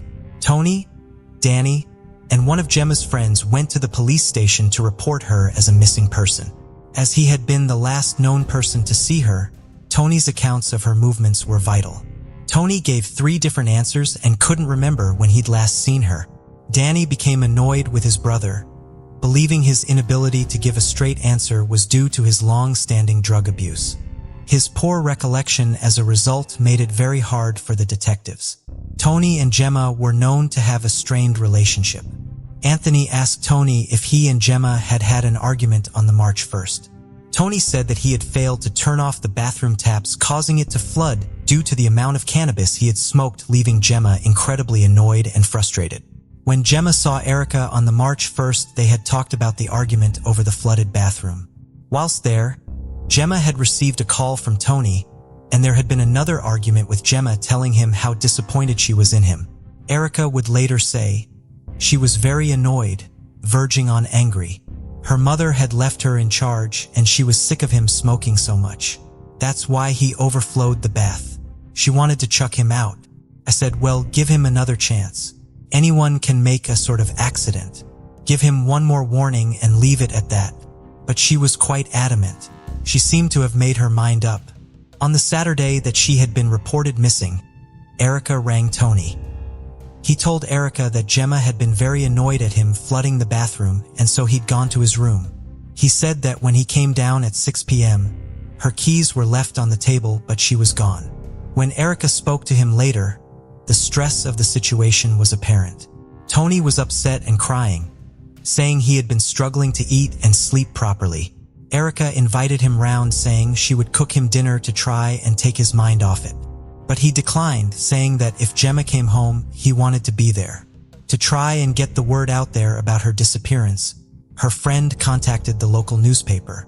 Elsa Kvist was a reporter working for the East London Advertiser when the call came in. She said her ears pricked up when she heard that Gemma had been an actor on EastEnders. She decided to call Gemma's brothers. She said Danny was clearly emotional, whilst Tony was much calmer, unlike when he had spoken to Erica. On Monday, March 5th, the search efforts began in full force. Her cousins Nikki and Kiri organized searches to try and find her, and missing persons posters were being put up everywhere. The hashtag #FindGemma was circulating around social media as the search efforts ramped up to find her. Carly also began printing missing persons posters and leading search parties. She said she was in contact with Tony, who said he was sure his sister would be found safe and well. The case would then take a deeply disturbing turn. Whilst at the flat with family and friends as they awaited any news, Tony received a series of sinister phone calls on the March 6th. The first call told him that if he wanted to see Gemma alive, then £2 million needed to be taken to Benfleet International Station. The second call told him he also needed to bring $500 worth of Iraqi dinar. And then the third call reiterated the demand for £2 million when Tony asked to speak to his sister. The caller said that she was locked in a room, had been stripped of her clothes, and sexually assaulted. The calls were listened to on speakerphone by everyone there. Gemma's older brother Danny also received the same calls. The number had been withheld, but the police were able to trace it. The calls were traced to a 19-year-old, Sam Dunn in Kent. And on the March 8th, a search warrant was executed for his home address and Dunn was arrested. Despite the hopes that this was a strong lead, it was discovered that they were nothing more than a cruel hoax. Dunn had seen the phone numbers on the missing poster. In his interview with police, he said he was with his friends who were talking about calling the numbers on a missing persons appeal that they had seen on Facebook. He said that although he and others had shouted fake demands, he hadn't been the one to call the numbers. But this contradicted what the witnesses had heard on the calls. They had heard only one voice. He denied the charges but would later change his plea to guilty. At Medway Magistrates Court, he was sentenced to 6 months in prison for 4 charges that would run concurrently. This hoax left everyone back at square one. One thing that had stood out to investigators and others was the contrast between Danny and Tony's behavior. Danny was out looking for his sister while Tony stayed home, saying he wanted to be there in case she returned. When Tony discovered that a national newspaper had picked up the story, then he came to join the search efforts. What was worrying for those who knew Gemma was that the tensions in the house had been growing as her brother had become increasingly addicted to a powerful cannabis strain called skunk, sometimes smoking between 15-20 joints a day. A psychiatrist, Professor Sir Robin Murray, described the effects of skunk in a documentary about Gemma's case, explaining that it can increase paranoia and one can even display symptoms including auditory and visual hallucinations. Gemma and her mother had already made contact with the police regarding Tony's behavior, and he had, on 2 occasions, attempted to strangle Gemma. The police had been able to piece together a timeline of her last known movements. Gemma had left Erica's at 1:17 p.m. to head home. Her phone record showed 2 calls between the brother and sister. After the call had initially failed to connect, there was a brief conversation at 1:47 lasting just 8 seconds. At 1:50, CCTV showed her car arriving home just 18 minutes later by 208. Her phone had been switched off. This meant that the police needed to speak to Tony again. What were you thinking? Well, I was starting to get my full blown up. Well, where is she? You know what I mean? What was the last time you remember actually seeing her? It was between 2:30 and 3 o'clock. He showed an inability or an unwillingness to answer all the questions. Then, on March 6th, the news came in that nobody had wanted to hear. A woman's torso had been found in a suitcase in the canal. It was later identified as Gemma Mclusky. D.I. John Nicholson, who was part of the investigation, and a family liaison officer were sent to Anthony's house telling him that they had found a torso believed to be Gemma, leaving her family and friends completely broken and devastated. Following the gruesome discovery, D.I. Nicholson contacted a clinical forensic psychologist, Adrian West, to try and shed more light on the case. He said that homicides culminating with a dismemberment of the body are often committed by someone who knows the victim. Dismemberment normally always occurs at the same site that the murder took place in, usually the place that either the perpetrator, victim, or both of them live. Anthony said that there would be no funeral until all of her body parts were found. Danny had to break the news to their devastated mother, Pauline. She was unable to talk following an operation. He said she just kept mouthing the word no in disbelief. Tributes poured in for Gemma with flowers and cards being left in her memory, including one by her heartbroken ex-boyfriend Rafe. As the investigation continued, on Wednesday, March 7th, the police made an announcement. An arrest had been made. Tony Mclusky was in custody on suspicion of murder. His refusal to answer only aroused suspicions further. A search of his phone records showed that the day after she had gone missing, he had sent a text to his girlfriend. He said that he was sorry he hadn't spoken to her the previous night. At 10:31 that morning, he had visited his mother in hospital. He also sent a text to his sister's phone saying, "Love you. Kiss, kiss." Detectives would later discover that this was the only time he had told her on a text message that he loved her. But it wasn't genuine. It was part of his cover-up plot, texting her and pretending that she was still alive. It is believed that Gemma was murdered shortly after arriving home at 1:50 p.m. At 4:51, the day after she had gone missing, he sent another text to Gemma along with the one saying he loved her that read, "Gem, read me when you get this message. What are you having for dinner? Are you working tonight? Kiss kiss." Then the police had a major breakthrough, the one that they had been looking for. They discovered that Tony had contacted a taxi company using the name Tom. The CCTV showed Tony dragging a heavy suitcase into the taxi. When the driver asked him what was in there, Tony said it was a sound system. He then asked to go to Dunstan Road near Regent's Canal. The driver remembered how Tony had struggled to get the suitcase out of the car. A student was out on her balcony by Acton Lock. She saw a man dragging a bag down by the water. Tests of the taxi revealed traces of Gemma Mclusky's blood. On Saturday, March 10th, Tony Mclusky was charged with murder. He was remanded in custody and appeared at the Old Bailey courthouse from Brixton Prison via a video link. There was no application for bail made. The disturbing evidence would continue to mount. A search was conducted of the flat that Gemma and Tony had shared, and blood drops were found in the bathroom. A knife was also found with bloodstains on it.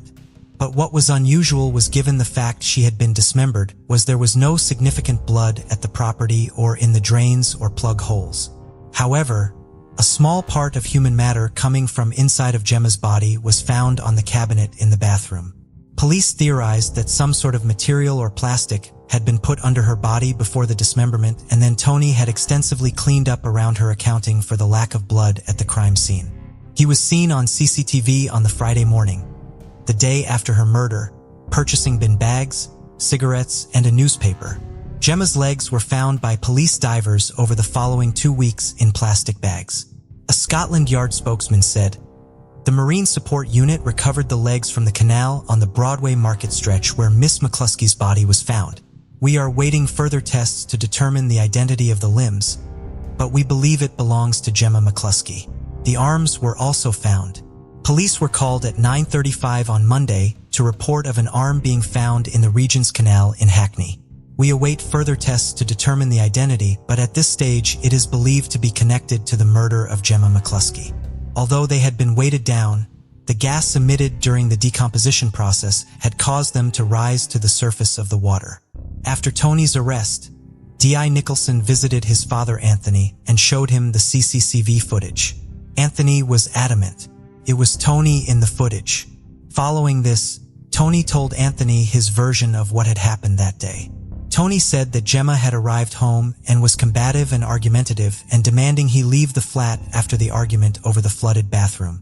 He said he had gone up the stairs, and when he had turned around, Gemma was standing there with a knife in her hand. After that, he said he had no recollection. On Sunday, September 9th, Gemma's head was eventually found in the water by someone cleaning the canal. She was identified using dental records. The lacerations on the skull indicated that a blunt object had been used to hit her over the head at least twice, and she had likely died from a bleed on the brain. Experts believe that over the course of the 2 or 3 hours after the murder, a knife and meat cleaver had been used to dismember her body into 6 pieces. In November, Gemma's funeral was held. Many people came to pay their respects and celebrate her all too short life. The funeral gave her devastated loved ones the chance to come together and grieve as they tried to come to terms with what had happened. Whilst being held at Highdown Prison in Surrey, Tony sent a letter to his father. It read in part, "I'm finding it very hard to believe myself that I could do such a terrible thing to you and our family. It breaks my heart knowing I could hurt you in such a way. Dad, you know me well enough to know that I'm not an evil person. And that wasn't me that done such a terrible thing. Chokes me up knowing I did. I wish I could tell you more, and I sit here day and night thinking nonstop. But I just can't remember what happened that day. I've always been the quiet one, the one that wouldn't hurt a fly, the one that would do anything for our family. I just hope you can forgive me." Monday, January 14th, 2013, the trial of Tony Mclusky began at the Old Bailey Courthouse in London. He denied murder but admitted to manslaughter. He said that during an argument he had lost control and couldn't remember the series of events that had followed. When the horrific details about what had happened to Gemma were laid bare, and how her body was treated by her own brother, her father had to leave the courtroom unable to listen to any more.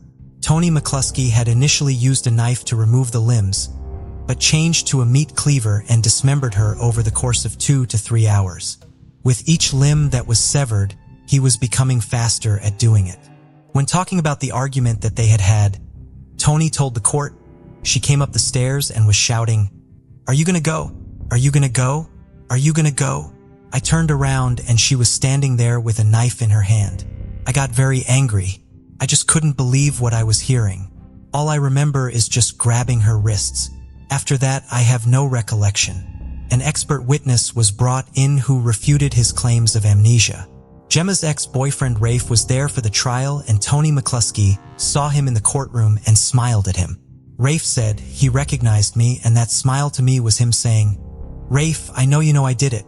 There was no remorse in those bulging eyes. They were just cold. He lied because he knew exactly what he'd done that night, and he planned to get away with it. Tony Mclusky's barrister suggested that Gemma had taken cocaine that day, something her friend Erica had denied, saying she didn't even smoke a cigarette, let alone drugs, never in her life. Mr. Crispin Eilert, the prosecution lawyer, said, "The defendant must have killed Gemma, no doubt in the course of a quarrel. He then dismembered her body before disposing of the body parts, including the head, in the canal." For some time, there had been tension between Miss Mclusky and her brother. To Gemma, this was largely as a result of the defendant's habitual use of cannabis and its most toxic form, skunk. When talking about the flooded bathroom, Mr. Eilert said, "It is clear that Gemma regarded this incident as the last straw, and she wanted the defendant to move out." The court heard, however, the course of her life Gemma had been mentally and physically abused by her brother. A witness would say he would beat her and mentally torture her, calling her all kinds of awful things. She would wear sunglasses because of the black eyes, and I saw bruises up her arms where he attacked her. The hoax calls were also brought up in court, with Mr. Eilert saying, "The truth is that the defendant could not have believed his look." The cause can only have added to the state of confusion as to Gemma's whereabouts. After all the evidence had been presented, it was now time for the jury to deliberate. And on Wednesday, January 30th, they had reached their verdict. Tony Mclusky was found guilty of murder by an 11-1 majority. He was sentenced to life in prison with a minimum term of 20 years. As the verdict was read out, Mclusky showed no reaction, while crying could be heard from the public gallery. Mr. Justice Fulford said, "I unhesitatingly reject your account that she had used bad language towards you, or that she had belittled you in the past. She was a warm-hearted woman who was loved by a great many people." Mr. Justice Fulford also said that Tony had attempted to cover up his tracks in a cold-blooded way, saying, "Your hope must have been that she would never be found." Tony Mclusky was sent to Balmarsh Prison, but was later moved to Nottingham's Loudon Grange Prison after a bounty was allegedly put on his head. His prison move was confirmed by the Ministry of Justice, who said, people could be moved for all kinds of reasons, such as being closer to their family or for security. In an episode of Crimes That Shook Britain, Anthony explained that he had disowned his son. He said, "I said right at the start I would stand by him. I really did mean it because I was going to lose 2 children, not 1. My sister said, 'Why are you saying that? How can you stand by him?' I said, 'He's my flesh and blood. I've got to stand by him.'" He also referred to the letters that his son had sent to him in prison. He said, "Every letter was the same. He's not showing no remorse, not an ounce of remorse. He doesn't mention her name. I'm trying to support and look after him, but he's not showing no remorse." And that was it. In the end I went, "I've had enough, Tony." The devastation caused by the murder of Gemma Mclusky is impossible to comprehend. Her ex-boyfriend Rafe said, "I know that Gemma would want me to think about those great memories, and I always will. She will always be the love of my life." More tragedy would strike the family in 2013. Gemma's mother, Pauline, whom Gemma had cared for through her various devastating health issues, passed away. There are only 2 people who know exactly what happened in the flat on Pelta Road that day. One can't talk and the other refuses. Anthony's wife Carol said, "I've watched my husband slowly become a broken man. There has always been laughter in our house, but now it is very rare. Gemma Mclusky was a feisty and caring young woman. She gave so much of herself to others and was always there for anyone in need. It is only right that she be remembered for the joy and light that she brought to so many people, and not by the brutal and devastating way that her life was taken. In 1999, cosmetology student Susan Cox met Joshua Powell at a dinner party in Tacoma, Washington. Both were devoted followers of the Church of Jesus Christ of Latter-day Saints, and the chemistry between them was unmistakable. Friends close to the couple noted that just days after they met, Joshua had proposed, and they had begun making plans for their future together. Susan was completely enchanted by Josh, and in 2001, the couple wed in a traditional LDS ceremony. Following their marriage, the two moved in with Josh's father, Stephen Powell, in South Hill, Puyallup, Utah. Stephen welcomed his daughter-in-law with open arms, but his behavior soon took a turn for the worse. Susan had gotten a job as a broker at Wells Fargo, and to the outside world all seemed well. Josh and Susan were thriving, but behind closed doors evil was lurking. Stephen had taken a particular liking to Susan. In the 3 years the couple lived with him, his behavior escalated to stealing her underwear to filming her without her consent. Susan was disgusted by Stephen's behavior and attitude towards her, and things came to a head when she discovered he'd been writing love songs dedicated to her. He would later tell the Today Show, "I wasn't going to turn down an opportunity with this beautiful woman, even though she's my son's wife." One of the songs, titled Waiting for You, included lyrics such as, "I could be getting a mistaken impression. Each time you seem to gaze at me, you let me touch you softly. Why is the question, and the effect amazes me." In 2004, the Powells were relieved when they moved to West Valley City and finally got away from Stephen. Little did Susan know that Stephen's bizarre behavior was just the tip of the iceberg. She had jumped out of the frying pan into the fire being Josh's controlling and abusive behavior. Now that the two were alone, Josh exerted complete control over his wife, making her life miserable. He began to withdraw from the LDS Church, something that Susan was passionate about, and he remained in close contact with his father, Stephen, despite his inappropriate behavior towards Susan. By 2007, Susan and Josh had welcomed 2 sons, Charles, born 2005, and Braden, born 2007. Susan dove headfirst into motherhood and was known to be a loving and devoted mother. She juggled her job as a broker with her job as a parent, whilst Josh was in between jobs. It was apparent to those outside the marriage that cracks were beginning to show.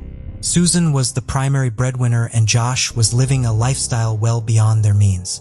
Josh's spending habits and withdrawal from the LDS Church began to grate on Susan, and the pair became distant. Susan recorded a disturbing video in which she said, "This is me July 29, 2008, covering all my bases, making sure that if anything happens to me or my family or all of us that our assets are documented." She banned the camera around the home, but it was clear that Susan's message had a double meaning. KOMO News reported that in June 2008, Susan had written a new will in secret. The will in part read, quote, "I want it to be documented somewhere that there is extreme turmoil in our marriage. Josh threatened that if we get a divorce, there will be no lawyers, only a church mediator, and I will ruin you." She also stated that Josh had told her, quote, "You, Susan, will be destroyed and your life would be over and the boys will not grow up with a mom and dad." Final paragraph chillingly read, quote, "If I die, it was not an accident, even if it looks like one." Just over a year later, Susan Powell disappeared under mysterious circumstances. December 6, 2009 started like any other day for the Powells. Susan took her children to a church service before returning home. News outlet The Deserter provided an in-depth timeline of Susan's last known movements. The last person to see Susan was a neighbor who saw her around 5 p.m. Susan had made dinner for the family before taking a nap as she felt unwell. After this, what happened to Susan remains a complete mystery. The next day, on December 7, 2009, the West Valley City Police Department received a call from a babysitter of Charles and Braden. The pair failed to attend daycare that morning, and Josh and Susan were both unreachable. Their families had also tried to contact them to no avail.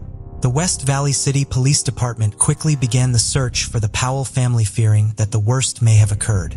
Hours later at 5 p.m., Joshua and the boys returned to the West Valley family home without Susan. Josh's behavior was noted as very strange and erratic, and when officers entered the house earlier that day, they found that 2 fans had been blowing on a wet spot on the carpet. Susan's purse, wallet, and ID, bank cards were found inside the home, but her cell phone was missing. Upon his return, Josh told the investigators a bizarre story of how he had whisked his kids away on a late-night camping trip to Simpson Springs in Utah. He claimed that Susan had been asleep when he left because she felt unwell. Investigators found that hard to believe that Josh had taken 2 small children into the woods in the freezing December weather.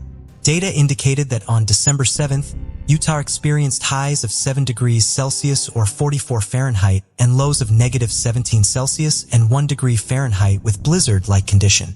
Investigators ordered a further examination of the Powell home, and at this time they found 2 crucial clues.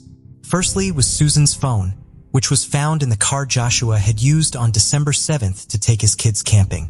When questioned, Charles and Braden agreed that they'd been camping, but only after encouragement from their father. Second, forensic investigators found a blood stain on the carpet, and a DNA test proved that it belonged to Susan. There was still insufficient evidence for investigators to press charges, and the search continued. They also found life insurance policies for Susan worth over $1 million and Susan's privately stashed will, letter, and video. Josh tried to return to normal following Susan's disappearance, despite the circumstances and the media circus that followed. News outlets quickly discovered Stephen's bizarre obsession with his daughter-in-law, Susan, and soon the blame began to fall on Josh. Charles and Braden gave chilling accounts of what happened that cold December evening once they were away from the influence of their father. Charles told a teacher that Susan had been with them on their camping trip, but that she hadn't been alive. Braden also drew a picture of the van, similar to the Chrysler minivan the Powells owned, with the picture depicting his mother sleeping in the trunk of the car. Things would take a sickening turn in 2011 when the full scope of Stephen's obsession was revealed after he was arrested for voyeurism, inappropriate child materials. It was also around this time that Josh lost custody of his 2 sons, and they were placed in the care of their maternal grandparents. Investigators slowly began piecing together the puzzle and getting closer to arresting Josh. It became evident to investigators that Josh was a narcissist who emotionally abused his wife and controlled her life, but the unthinkable would happen before action could be taken. February 5, 2012 is a date that Susan's parents will never forget. That afternoon, Elizabeth Griffin Hall arrived at Josh's home with Charles and Braden for a supervised visit. Psychologist Dr. James Manley, who had undertaken Josh's psychological evaluation, noted that he suffered with adjustment disorder and narcissistic personality disorder. Before Elizabeth could enter the door, Josh slammed it in her face. She heard the locks clicking from inside and immediately began to bang on the door. She told Josh to let her inside and desperately called 911 to get some backup. Elizabeth stood on the side of the road outside of the home, waiting for the police to arrive to retrieve the children. Just minutes later, the Powell home exploded and erupted in flames. Charles Joshua Powell was 7 years old. Braden Timothy Powell was just 5 years old. Emergency responders arrived, but it was too late. Investigators found that Josh had taken an axe to his sons before dousing them in gasoline and setting the home on fire. He had sent an email to his lawyer stating that he was sorry, and he also sent goodbye messages to his family. Investigators were heartbroken by the conclusion of this bizarre situation. In 2013, Michael Powell, Josh's brother, who was also believed to have some involvement, also took his own life. Almost all possible suspects and witnesses in Susan's disappearance are now gone. Stephen didn't provide the police with any valuable information, and following his release in 2017, he too would pass away due to natural causes. This investigation had led the police on a wild goose chase, and despite $1,000 in cutting-edge techniques, the West Valley City Police Department were no closer to solving this case than they were in 2009. Investigators believe Susan's body may be buried somewhere in Simpson Springs or the surrounding Utah wilderness. With all potential witnesses and suspects now deceased, investigators are holding out for new information or evidence to surface. Susan's disappearance encompasses so many bizarre tales and stories. It's hard to discern what is the truth and what is a red herring. Susan Marie Powell is described as a white female with brown highlighted hair, blue eyes, 5'4", and 130 pounds. She was last seen wearing a long-sleeve black shirt and black dress pants. Anyone with information is asked to contact Detective David Greco of the West Valley City Police Department. Angela Mae Meeker was just 2 days away from her 14th birthday when she disappeared on July 7, 1979. Angela, who lived in Tacoma, Washington, was known to be a bright and outstanding young student. At the time of her disappearance, she was in junior high and was doing well. That afternoon, Angela headed to the Tacoma Mall to buy a birthday card for her friend. A friend of Angela's would later come forward telling investigators that he had spotted Angela walking on the side of the road. This friend rolled down his window and discovered that Angela was headed for the mall. He offered her a ride and Angela jumped into the passenger seat. According to this friend, he dropped her off outside the Payless store close to the mall. This is believed to have been the last time she was seen. Angela never turned up for her joint birthday party that evening. Angela's mother knew that her daughter frequently disappeared for a few days at a time, but she eventually always returned. When Angela's birthday passed and there was still no sign of her, her family reported her missing to the Tacoma Police Department. They too were wary of Angela's past behavior, but her mother convinced them that this time was different. She felt it in her gut. As reported by the Charlie Project, it would take 2 years for Angela to be listed as a missing person.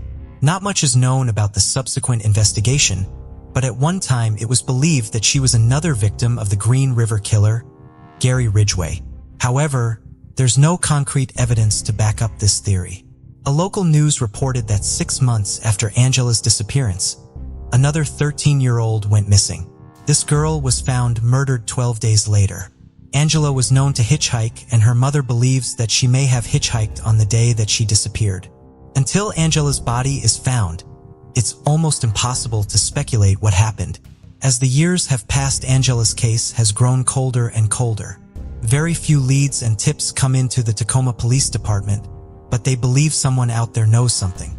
They told the media, quote, "If there are people who knew Angie that might have any information about what was going on in her life at the time, relationship she was in, if they have any information or even speculation about what happened to her, I'd be interested in hearing about it." If still alive today, Angela Mae Meeker would be 57 years old. Angela is described as a Caucasian female with blonde brown hair, hazel eyes 5'1" to 5'2", and 100 to 109 pounds. She has a dark mole on her left side of her mouth, and she was last seen wearing black floral shirt, a blue and black satin jacket, blue jeans, sandals, and a black felt hat with red feathers. Anyone with information is asked to contact the Tacoma Police Department. 9-year-old Anthony Merrill was last seen at his home on Sells Avenue in Atlanta, Georgia on November 14, 1971. At the time, the area where Anthony lived, Harris Homes, was a housing project that housed hundreds of low-income families. It was a tight fit in the apartment for Anthony and his family.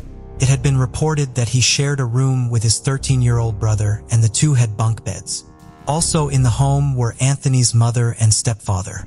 On the evening of November 14th, Anthony climbed into the top bunk of his bed and drifted off to sleep. His 13-year-old brother took the bottom bunk, and the two were expecting a peaceful night's sleep. When Anthony's brother awoke the next morning, he was horrified to find his brother was missing. He immediately notified his mother, and they searched the entire apartment and the apartment complex. After calling around, they couldn't find anyone who had seen Anthony, and the Merrills went to the Atlanta Police Department. Unfortunately, the Atlanta PD classified Anthony's case as a runaway, even though he was just 9 years old. There was no sign of a struggle in his bedroom, and his older brother did not report hearing anything suspicious in the night. Anthony and his family originally hailed from North Carolina, and the Atlanta PD believed that the 9-year-old had somehow traveled back to North Carolina to be with relatives. His mother, of course, refuted this, but the police refused to listen. When the police failed to find any sign of Anthony in Georgia or North Carolina, they finally listed him as a missing person. Whilst Anthony's mother said that her son had no reason to run away from home, Anthony's brother told a different story. His brother claimed that their stepfather was violent and had even once stabbed their mother. Anthony's brother does not believe that he ran away from home and believes that his stepfather likely holds answers to what had happened to him. If Anthony was still alive, he would be 61 years old. At the time of his disappearance, he was described as a black male with black hair, black eyes, pound 5.2.95. Anyone with information is asked to contact the Atlanta Police Department. November of 1966 was a time of new beginnings for 18-year-old Karen Snyder. She and her husband Paul had welcomed their first child, a daughter named Paula, just 2.5 months earlier. This exciting time was abruptly cut short on November 12, 1966. Paul had been working a double shift that evening. He had tried calling Karen, but she did not answer the phone. He eventually grew nervous because he still could not reach her, so he left work to go check on her. He arrived at his family's home in the 400 block of Wilson Avenue in Calumet City, Illinois, just after 11 p.m. He was immediately concerned because the lights were off and the blinds had never been closed, which was unusual for that time of night. When he went inside, Paul discovered his wife's dead body in their bedroom. Her clothes were in disarray, and she had been stabbed 125 times. It was later estimated that she had been killed 6 hours before her body was found. Baby Paula was in her bassinet in the living room and was unharmed. Police could not find any usable fingerprints at the scene. They hoped that tests on blood smears found on a basement window might provide more information, but this effort did not solve the crime. There were no signs of forced entry into the home, potentially indicating that Karen knew her killer and had willingly let him inside her home. According to Paul and Karen's daughter Paula, her father fought to solve her mother's case from the day she was killed right up until the day he passed away.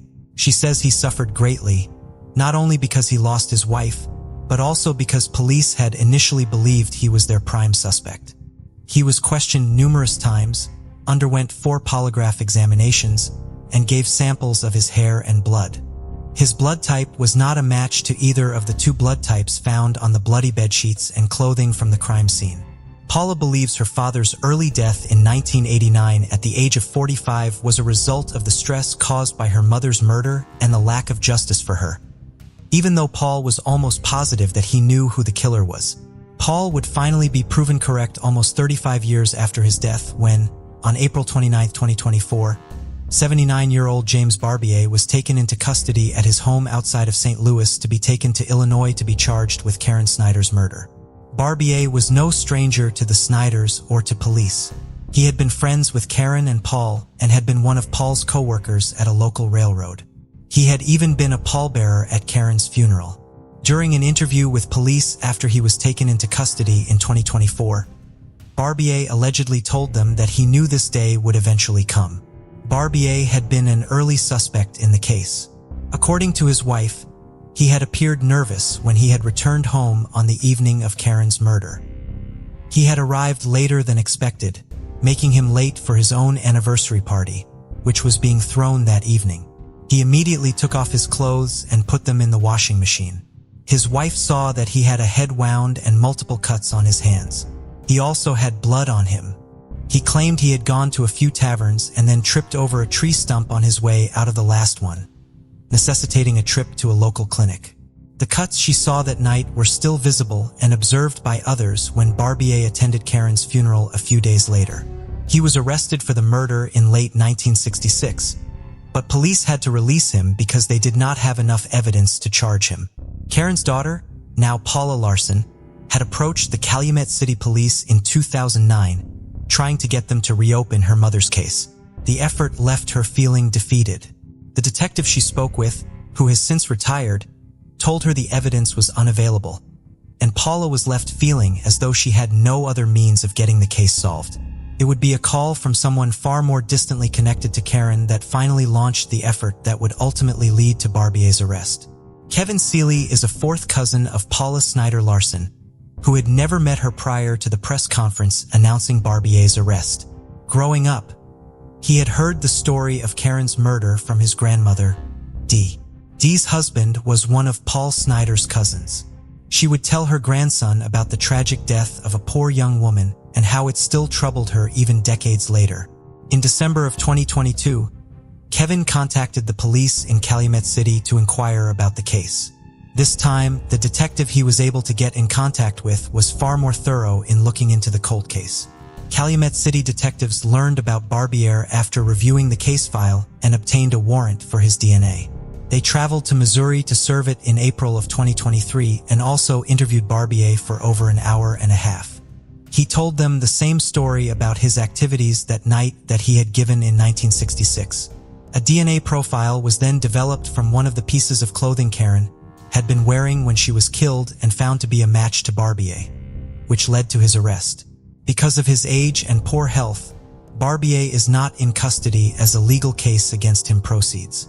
He is under order not to leave Missouri or Illinois, had to surrender his passport and firearms, and is required to report to authorities in person and by phone twice a month.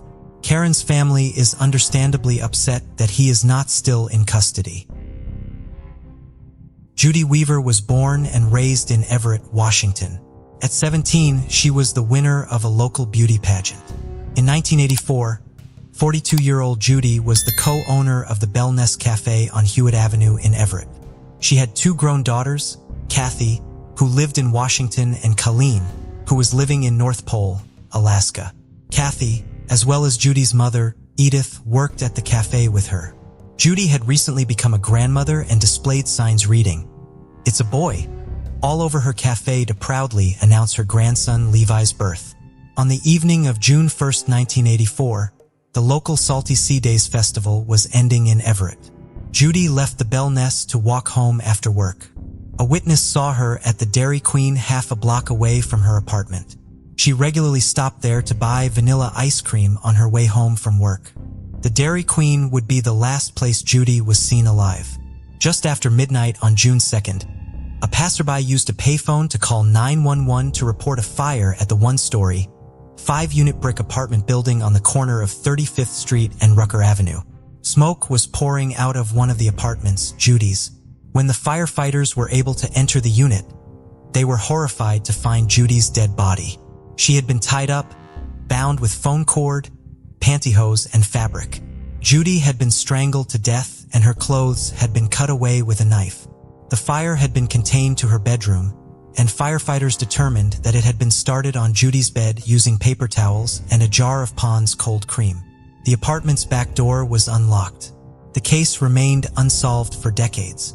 It was reopened by investigators in 2002. A suspect was identified at the time, but further investigation cleared him. It would not be until May 1, 2024, almost 40 years after Judy was killed, that an arrest was made in her case.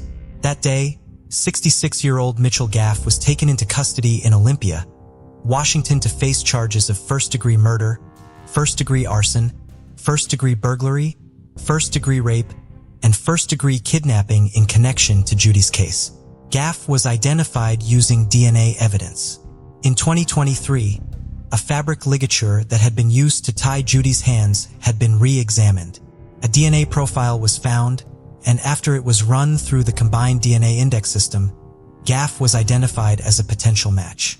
Another sample was necessary to confirm the match. Therefore, undercover police officers surreptitiously collected discarded items that contained Gaff's saliva. The Washington State Patrol Crime Lab then matched the DNA sample to samples from a vaginal swab taken during Judy's autopsy, 3 pieces of clothing she was wearing on the night of her murder, and from the ligatures used to bind and strangle her. Gaff, who has been diagnosed by state therapists as a sexual sadist, had his DNA profile in the system because he has an extensive history of sexually based offenses and has spent decades under state-mandated confinement. At the time of his arrest for Judy's murder, he was living independently but registered as a Level 3 sex offender. Gaff's known criminal behavior began in 1979 when he attacked a woman as she was putting away her lawnmower. He forced her to the ground, found her hands, hit her repeatedly with a pistol, and threatened to cut her throat. She bravely fought him off and was able to escape before he could rape her. Gaff was convicted of assault and burglary. He received probation for this attack. At the time of Judy's murder, 26-year-old Gaff was living with his parents in Everett and working as a carpet cleaner. 2 months after Judy was killed, he broke into a house at night and attacked 2 teenage sisters. He bound and violently raped them in front of one another before one sister was able to escape and get help. He pled guilty to 2 counts of first-degree rape and first-degree burglary and was sentenced in 1985. Gaff was scheduled to be released from prison in 1994, but just before he was, prosecutors moved to have him legally detained under the state's sexual predator law. In 1995, a jury found that he should be committed to the state's Special Commitment Center on McNeil Island for treatment. Another jury made the same finding again in 2000. During these trials and during his commitment, Gaff confessed to 5 other rapes and to attempting to attack up to 30 women a day for a period of time. He also claimed that this behavior escalated in the summer of 1984 when Judy was murdered and that he enjoyed using a knife to cut off his victim's clothes as Judy's clothes had been removed. Various attempts were made to transition Gaff back into society during the early 2000s, but his violations of the conditions he was under would result in him remaining committed. He was not unconditionally released until 2018, at which point he legally changed his name. Gaff is currently being held without bail. On October 31, 2001, 35-year-old Mark Henderson locked up his bike when he spotted a familiar face, Bruce MacArthur. As a member of the LGBTQ+ community, Mark recognized Bruce from numerous encounters in Toronto's gay village, where they often exchanged friendly nods and small comments. However, this evening was different. As Mark secured his bike, he noticed Bruce jogging toward him, eager to engage in conversation. The time was around 12:34 p.m. Mark happily chatted with Bruce and even invited him into his apartment to check out his Halloween costume. Just minutes later, events would take a dark turn, marking the beginning of Canada's most prolific serial killer's rampage. In Mark's own words to the Daily Mail, he said, "I was unlocking the door when I felt a whack. It happened so fast. I kind of fell into my apartment and thought maybe part of the ceiling had fallen. I turned and remembered seeing Bruce looking like a wild man. I can't emphasize how horrified I was. I felt betrayed. I realized he was trying to kill me." The sudden attack dazed Mark, and he desperately tried to get to his feet. So many questions were running through his head. Why was Bruce attacking him, and what had he done to provoke such a reaction? Mark fought for his life, weaving and trying to dodge Bruce's swinging punches. At one point, Bruce grabbed a metal bar and broke 2 of Mark's fingers, leaving him screaming in agony. Mark was able to run to the phone and dial 911 at 12:39 p.m.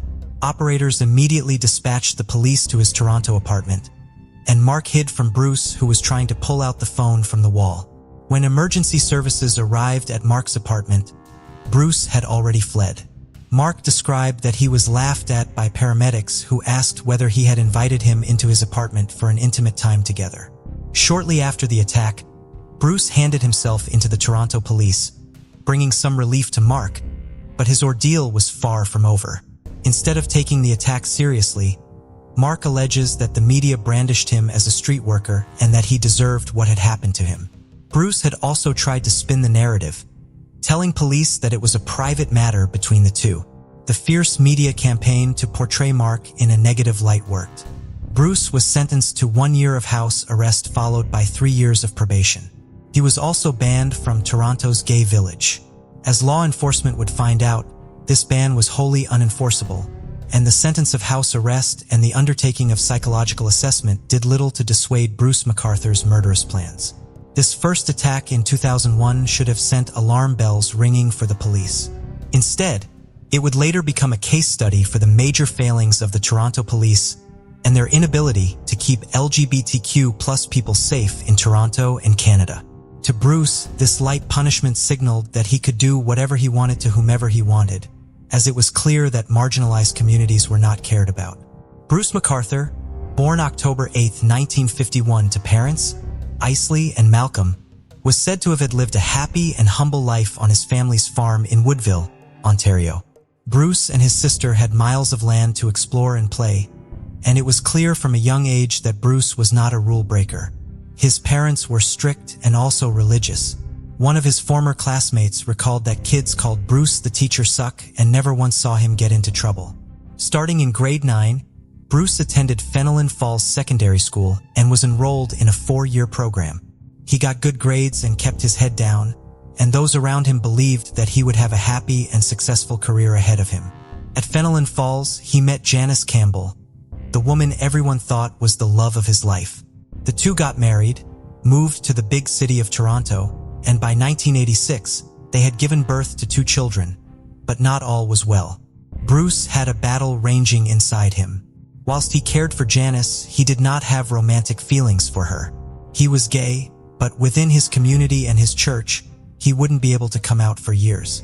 His family life continued as usual until the 1990s when Bruce dropped the bombshell. When his parents had passed, he was finally ready to come out to his wife that he was gay. Bruce's job as a salesman for McGregor Hosiery and Stanfields took him all over Ontario. During his travels, Bruce began to have affairs and sexual encounters with men, confirming what he already knew deep down. Bruce and Janice continued to live together until the late 90s. The two found themselves bogged down with financial issues after Bruce was let go from his job. Following the separation with his wife, Bruce moved into an apartment in Toronto on Don Mills Road, officially starting his new life. As we know, in 2001, he attacked Mark Henderson but had received little punishment. In Bruce's mind, this was a go-ahead symbol. Bruce wasn't the only one in the family who displayed deep-seated issues. Throughout the 90s and into the 2000s, Bruce's son, Todd MacArthur, was sentenced to 14 months in prison after he made obsessive and obscene phone calls to women he did not know. John Bradford, a forensic psychologist, would later tell the National Post, quote, "There are some very preliminary studies that suggest there might be some kind of neurobiological disorder common to satisexual mass murders, but it's far from conclusive," end quote. As the 2000s rolled through, Bruce went from strength to strength. Due to his white hair and beard, he landed a few seasonal jobs as a mall Santa. When not bellowing out ho ho ho, Bruce owned and operated a landscaping business. His assistants were primarily young immigrant men, and some clients noted that his pool of assistants often changed. After a long day of work, Bruce would stalk the gay village, an area he'd been banned from by the police.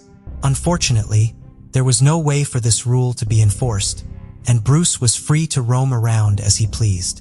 In 2010, members of the gay community in Toronto realized that one of their own had disappeared mysteriously. 40-year-old Skandaraj Navarathnam, originally from Sri Lanka, had failed to contact his family or friends. Skunda, as he was lovingly known, was last known to have been seen at Zipper's Bar, popular gay bar, on September 6, 2010, but he wasn't alone. Witnesses recalled seeing him in the company of an older white man, which was the last time he was seen. At first, law enforcement were slow to act, insisting that Skanda had left on his own accord, but his friends knew that wasn't the case. Skunda had recently gotten a puppy.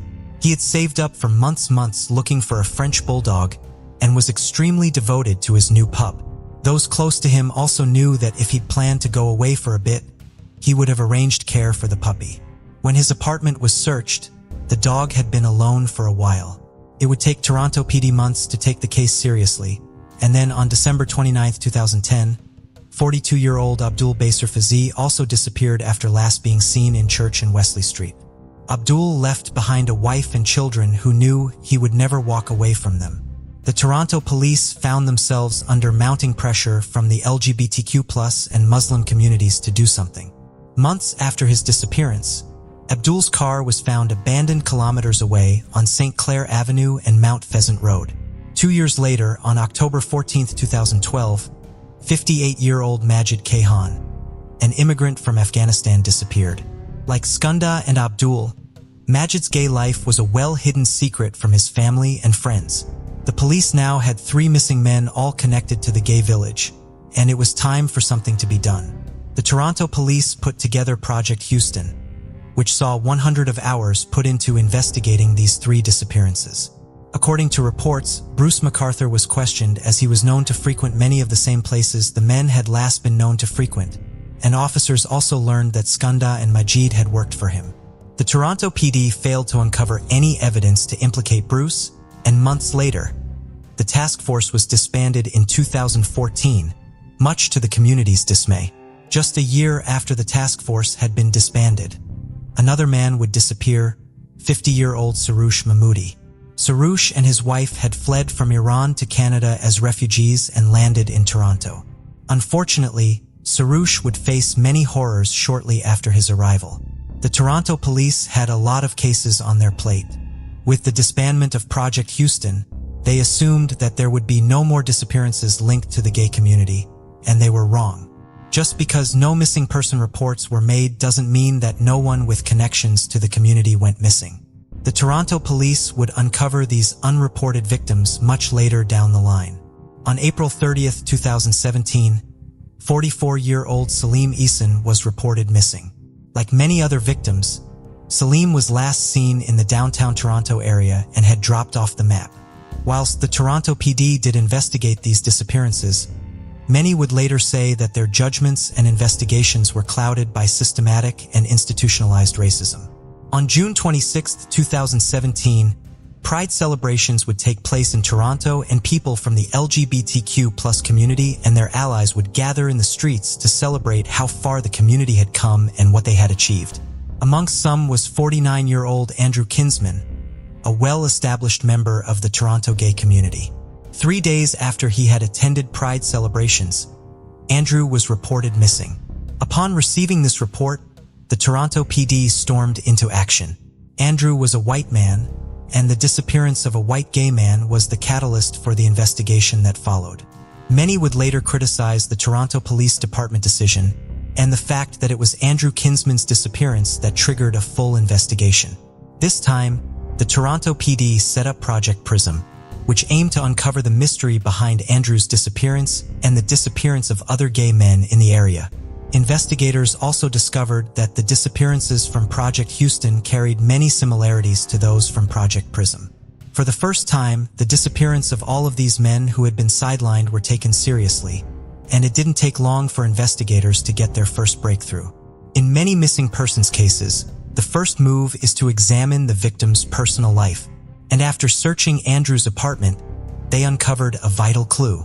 The name Bruce was handwritten on Andrew's calendar on June 26th. The Toronto PD were familiar with Bruce, and that being Bruce MacArthur. He'd already been known to assault one man in 2001. According to one report, investigators also discovered messages on BDSM and dating sites between Andrew and Bruce.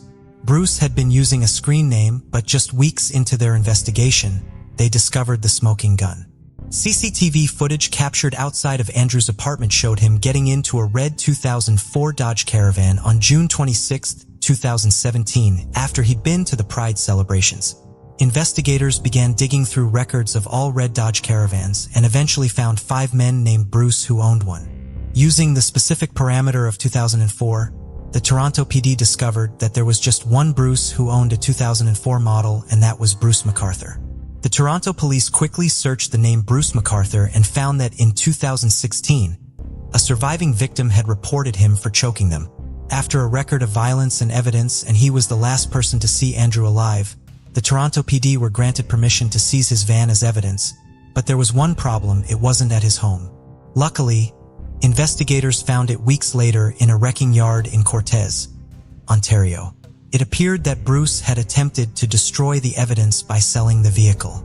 A forensic examination was conducted, and bloodstains and other DNA samples matched back to Andrew Kinsman and Salim Eason, proving that they'd been in Bruce's van. According to Global News, after making this shocking discovery, the Toronto PD were permitted by the courts to obtain Bruce's computer and clone it. What they would find would shock them. Bruce MacArthur had a dark and sadistic mind, and his PC reflected that. After cloning his machine, investigators found folders dedicated to each victim and each disappearance. These pictures depicted the men both alive and deceased. Many photos taken post-mortem had been posed or dressed up for Bruce's amusement. The Toronto police were building their case and waiting for the right time to strike, which came on January 18, 2018. Bruce was known to frequent online dating websites and forums for gay men. There were whisperings in the community that Bruce was known to be especially sadistic in the bedroom.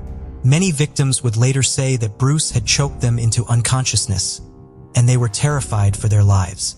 On January 18, 2018, another unsuspecting man arrived at Bruce's home believing that the two were about to engage in consensual actions.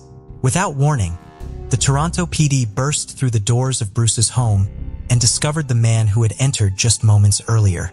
They found the victim unconscious, handcuffed with a black bag placed over his head. The police had struck just in time, and then 67-year-old Bruce MacArthur was arrested. Not only was he arrested for assault, but also murder.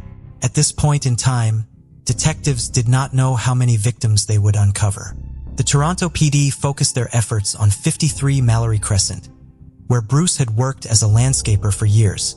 Crime scene investigators and forensic anthropologists were dispatched to the scene, and over the course of several weeks, they uncovered the remains of 8 men. They had been dismembered and buried. 2 of these victims, 43-year-old Dean Lisowick and 37-year-old Krishna Kumar Kanagaratnam, had never been reported missing. Bruce MacArthur was arrested following these shocking discoveries. He could no longer hide his murderous tendencies. According to a statement of facts released by Toronto Superior Court, Bruce MacArthur often staged and photographed his victims in fur coats and other items both before and after they had been murdered. He also disposed of their bodies at the property he was working on by burying their bodies in planters or in a ravine. This document also revealed that Bruce kept trophies from most of his victims. In total, he kept Skunda's bracelet, Dean's jewelry, and Celine's notebook. It also revealed how Bruce used ligature or heavy objects to take the lives of these men. Once they were deceased, he would extensively photograph them before dismembering their bodies and burying their remains at the Mallory Crescent property where he was a landscaper. There's also evidence to suggest that Bruce sexually assaulted his victims before dismemberment. Mobin Azza, a journalist who covered Bruce's case extensively, told the Metro newspaper, quote, "His rituals were certainly grim. Bruce liked mementos of his crimes. He took pictures of one decapitated body. In other instances, he put cigars in his victims' mouths, putting them in furs, making them pose. He would move the body parts around in those plant pots. He would sit amongst those pots and eat his lunch with his victims." End quote. The evidence against Bruce was undeniable, and in January 2019, Bruce MacArthur pleaded guilty to all 8 counts of first-degree murder.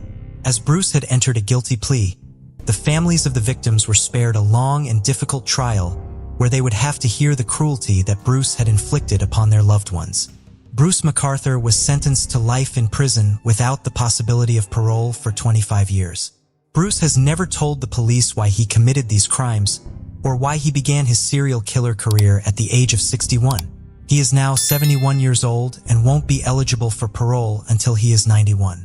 Many suspect that Bruce is behind many more disappearances and murders within the community, and the Toronto PD is currently investigating any possible additional victims.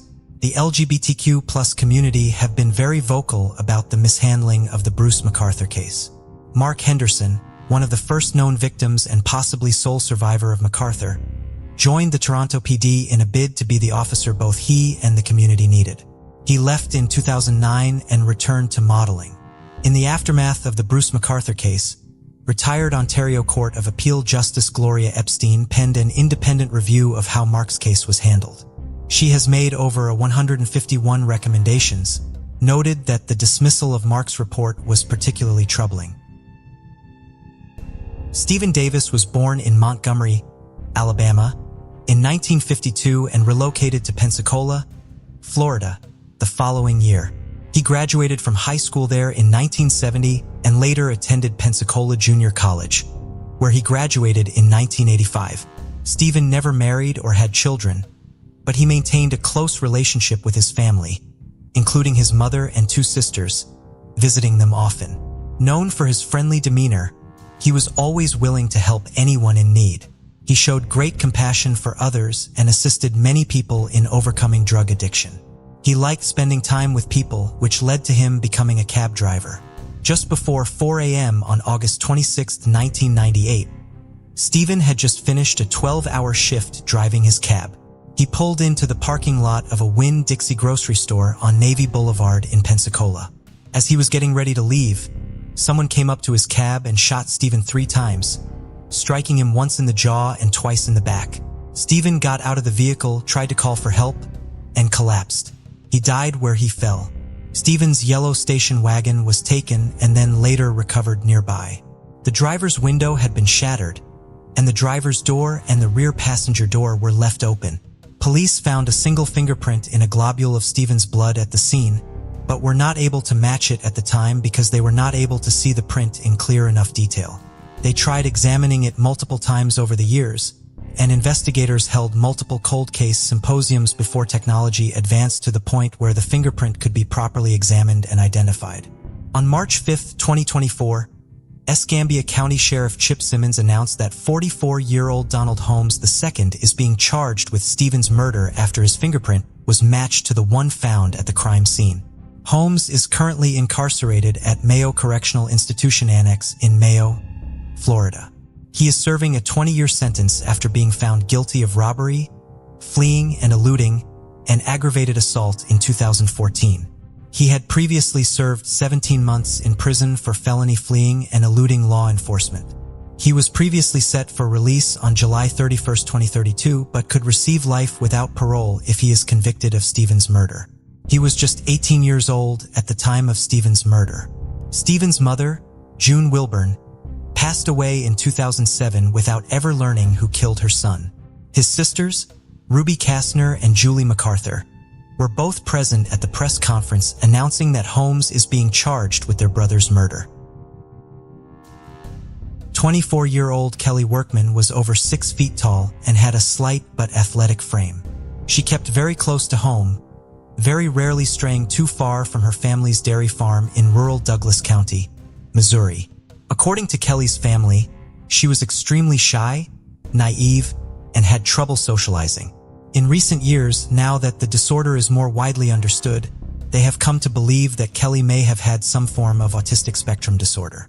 She was very reliant on her parents and never moved out of their home. Kelly did not smile very often, both because she was shy and because she was self-conscious over her crooked front tooth.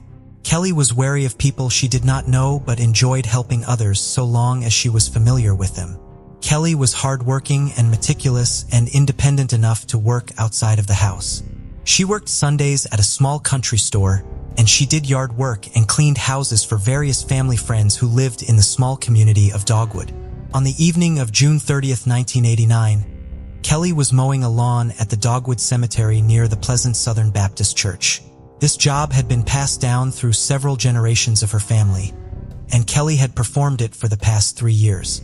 She took the job very seriously, spending 2 days at a time making sure the grass around each grave marker was trimmed perfectly. Kelly's grandparents and her baby brother were all buried at the cemetery. Kelly was last seen alive at 5:40 when her uncle saw her working in the graveyard as he drove past it. At 6:15, someone who lived nearby found the lawnmower Kelly had been using unattended in the cemetery. Only a third of the grass had been mowed. There was no sign of Kelly. Kelly's parents were immediately alarmed. It was obvious that Kelly had not left the cemetery alone or on her own accord. Kelly's car was still in the parking lot with its keys in the ignition.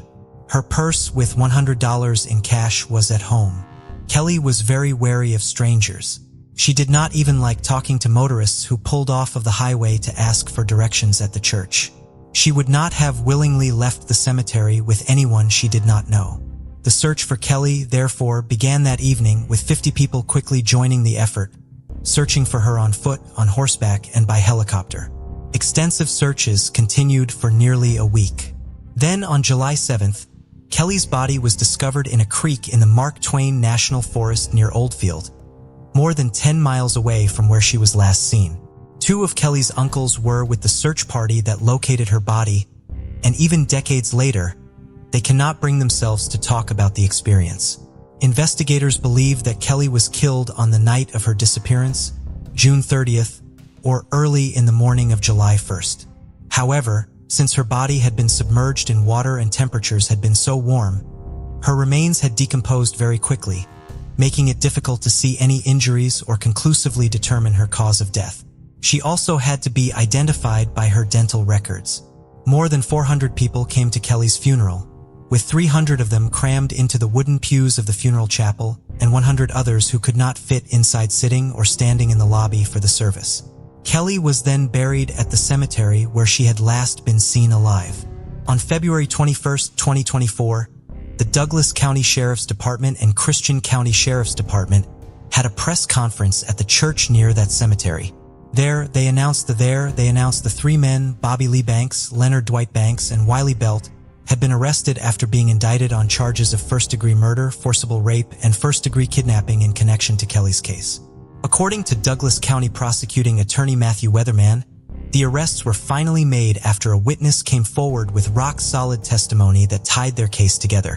While it took nearly 35 years for the arrests to be made, at least 2 of the accused, the Banks brothers, were identified in the investigation within a year of Kelly's murder. Recent statements from prosecutors indicate that the third man who has been indicted, Wiley Belt, was also a top suspect early on, despite a lack of media coverage over the investigation into him. Dwight Banks took and passed a polygraph in the summer of 1990. Around that same time, an ex-girlfriend of Bobby Banks told police that he had asked her to falsely provide an alibi for him for the night of Kelly Workman's murder, as he did not have one. Bobby took a polygraph administered by the Missouri State Highway Patrol and failed it. In July of 1995, a local newspaper published an article on the case, which resulted in police receiving a tip and the investigation picking up again. That same month, Dwight Banks gave an interview to that local paper. He gave his own account of the evening of June 30, 1989, and acknowledged that he had been questioned by police. He also said that on multiple occasions, he had made jokes about Kelly's murder while he was drunk. In 1999, police obtained warrants to collect DNA samples from 2 suspects, one of whom was Dwight Banks. They had hoped that DNA could be identified from the crime scene evidence and be compared to these samples, but nothing ever came of this avenue of investigation. All 3 of the accused have filed for a change of venue for their trials. This has been granted for Dwight Banks and Wiley Belt. Bobby Banks' motion is still to be heard in court. All 3 were initially held on $250,000 cash bond. Wiley Belt's lawyers successfully had this converted to a personal surety bond, and he was able to secure his release from custody while he awaits trial. He is currently under house arrest with GPS monitoring.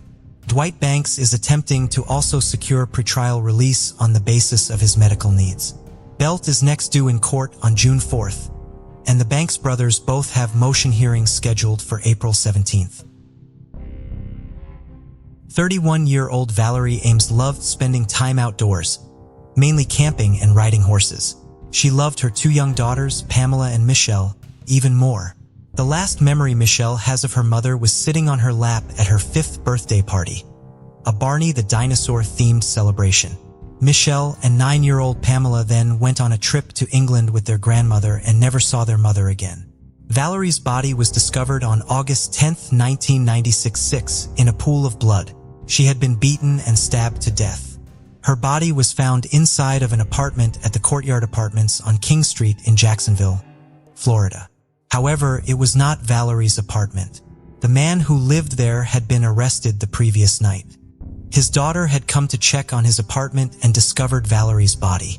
Since the resident of the apartment was in police custody at the time of the murder, he was cleared as a suspect. He had no connection to Valerie and did not recognize her when he was shown a picture of her. Valerie lived in the suburban neighborhood of Arlington and did not have a car.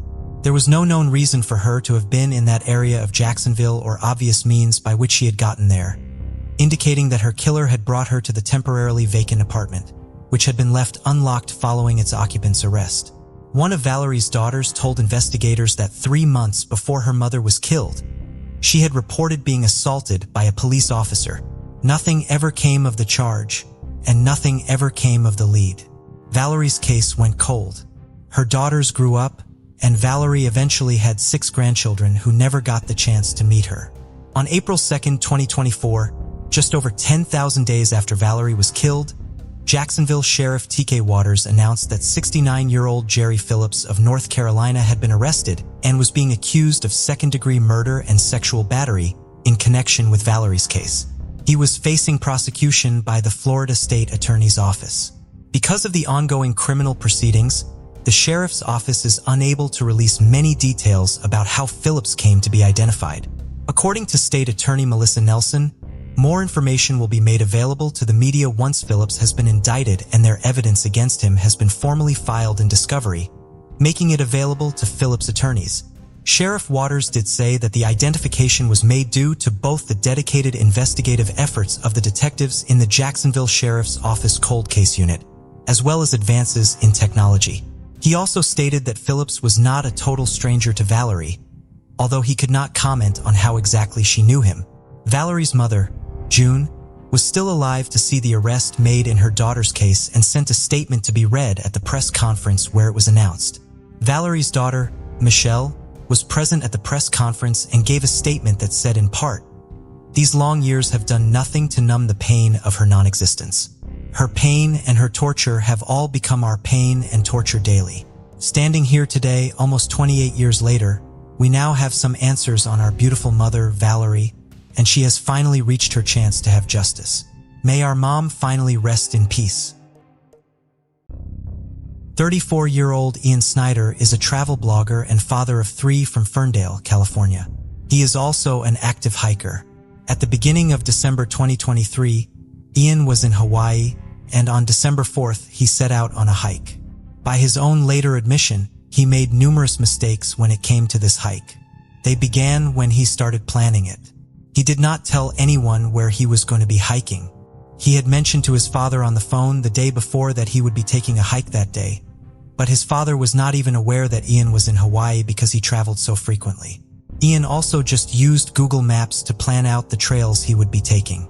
Since he had not used an official state source, he was unaware that he was planning to hike on a closed trail and should not be on it. Furthermore, he went on his hike alone in a challenging and unfamiliar location. That day, Ian would be hiking the Ko'olau Summit Trail, considered to be one of the most difficult trails on Oahu, if not in all of Hawaii. The trail became more steep and more treacherous as he went along, but Ian was able to use his extensive hiking experience to manage the conditions.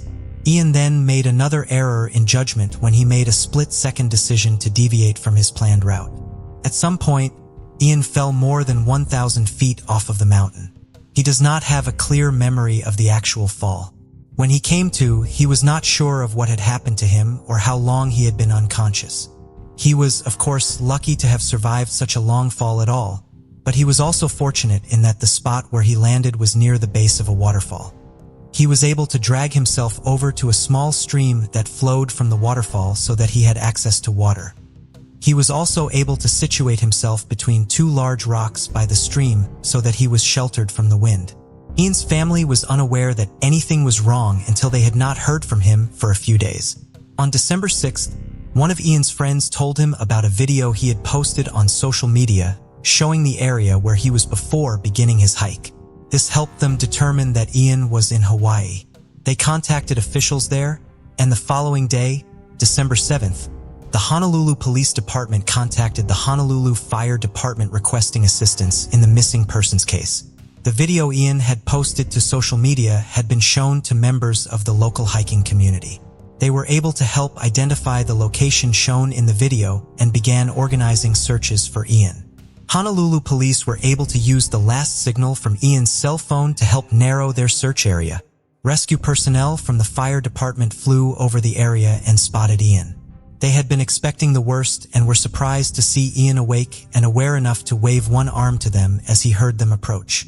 He was given the nickname of the Miracle Man in the press because he survived such a serious fall as well as days alone in the wilderness. Ian was airlifted out and taken to Queens Medical Center in Honolulu for medical treatment. He broke bones in his face, arm, and hand and sustained numerous puncture wounds. One of his eyes was damaged and he was left with double vision in it. On December 12th, nearly a week after he was rescued, Ian was able to publicly thank everyone involved with finding him and bringing him to safety. After returning home to California, Ian filmed and recorded public service announcements for radio and television at the request of Hawaii's Department of Land and Natural Resources. In them, he detailed some of his mistakes and provided information about hiking safely. He ended his statement by saying, "Consider the risks first responders take. I'm alive because of them. Don't make the mistakes I did. You may not live to share your lessons." Mory Travis was born on October 25, 1965, and was known by the nickname Toby. He lived with his mother Sandra Travis and his father Michael V. Travis in Carr Square, a public housing complex in St. Louis, Missouri. In April 1976, they bought a house at 1001 Ford Avenue in Ferguson. Mory's childhood appeared relatively ordinary. He was introverted and reserved, but known for his exceptional politeness and respect. Adults who interacted with him viewed him as someone very mindful of etiquette and social norms. One teacher noted him as an unusually quiet teenager who even mowed his neighbor's lawn. His demeanor at school was unremarkable, and those who knew him, including teachers, parents, and peers, never suspected him of being capable of violence. When police later interviewed people who attended school with Mory or lived nearby, many didn't even recognize him. He didn't leave a memorable impression. In all of his childhood that is known to us, the separation of his parents was the only potential trauma that he may have experienced. He graduated from McClure High School in 1985 and served 2 years as an Army reservist. Following that, he worked as a medical and dental assistant. Additionally, he managed to secure employment locally with college companies and even volunteered at a local nursing home. Mory Travis's enrollment in Morris Brown College in 1986 at the age of 22 seemed like a positive step forward. However, it was also in this private institute in Atlanta where he encountered and formed a relationship with cocaine, sending his life into a downward spiral. His addiction quickly escalated to a severe level, costing him $300 a day. Mory's plunge into criminal activities to support his habit swiftly brought him to the attention of law enforcement the following year. Up until that point, he had a clean record, making his sudden shift into illegal behavior quite unexpected. Rather than a gradual escalation, his actions took a surprising and abrupt turn from his prior conduct. Mory engaged in a string of robberies that raised eyebrows. Before we dive in, don't forget to subscribe to our new channel, where we uncover captivating and chilling cold cases that will keep you on the edge of your seat. You won't want to miss the twists and turns we have in store. To everyone's surprise, he targeted 5 shoe stores in St. Louis within 8 days. What added an unusual twist to these crimes was his choice of weapon. Instead of a loaded firearm, he used a plastic toy gun to instill fear. This abrupt shift into criminal behavior was truly unexpected, especially given his clean record prior to these incidents. This is where Mory Travis took a sharp turn into criminal activity. The armed robberies he committed resulted in his initial capture. Witnesses provided the police with details about his car, leading to his arrest. The detective handling the case was taken aback, as Mory didn't fit the typical image of a criminal. Upon being apprehended, Mory claimed to have hazy memories of the crimes, attributing it to drug influence. While awaiting sentencing, he underwent a drug rehabilitation program and claimed to have successfully overcome his addiction. Despite these efforts and his clean record before this, the court had taken his actions into account during proceedings. Character references poured in support of Mory, including one from a congressman and U.S. representative. These testimonials highlighted his rehabilitation efforts, asserting that his criminal behavior was an aberration in his character. Despite this acknowledgement, Mory received a 15-year prison sentence on July 5, 1989, at the age of 23.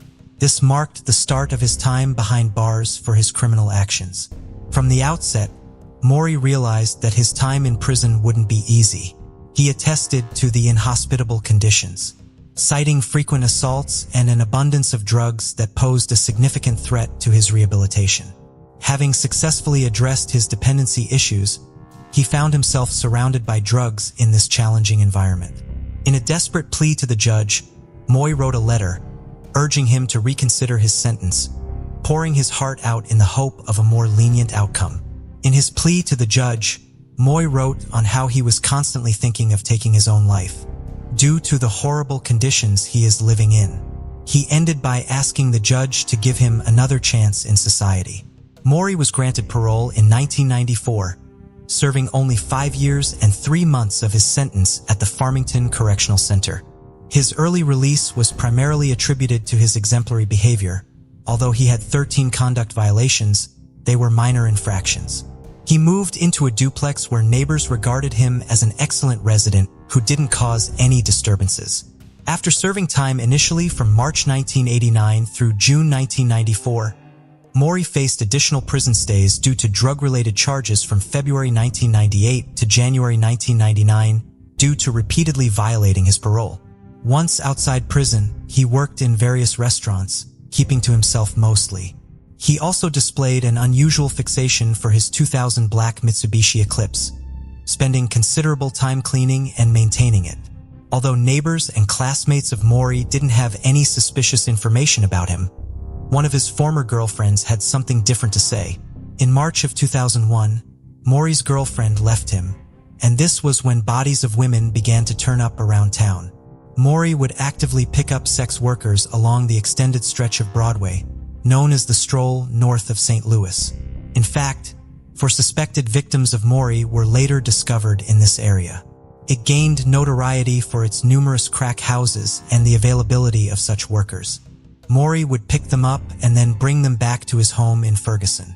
Once there, he would keep some of these women for days, subjecting them to his whims.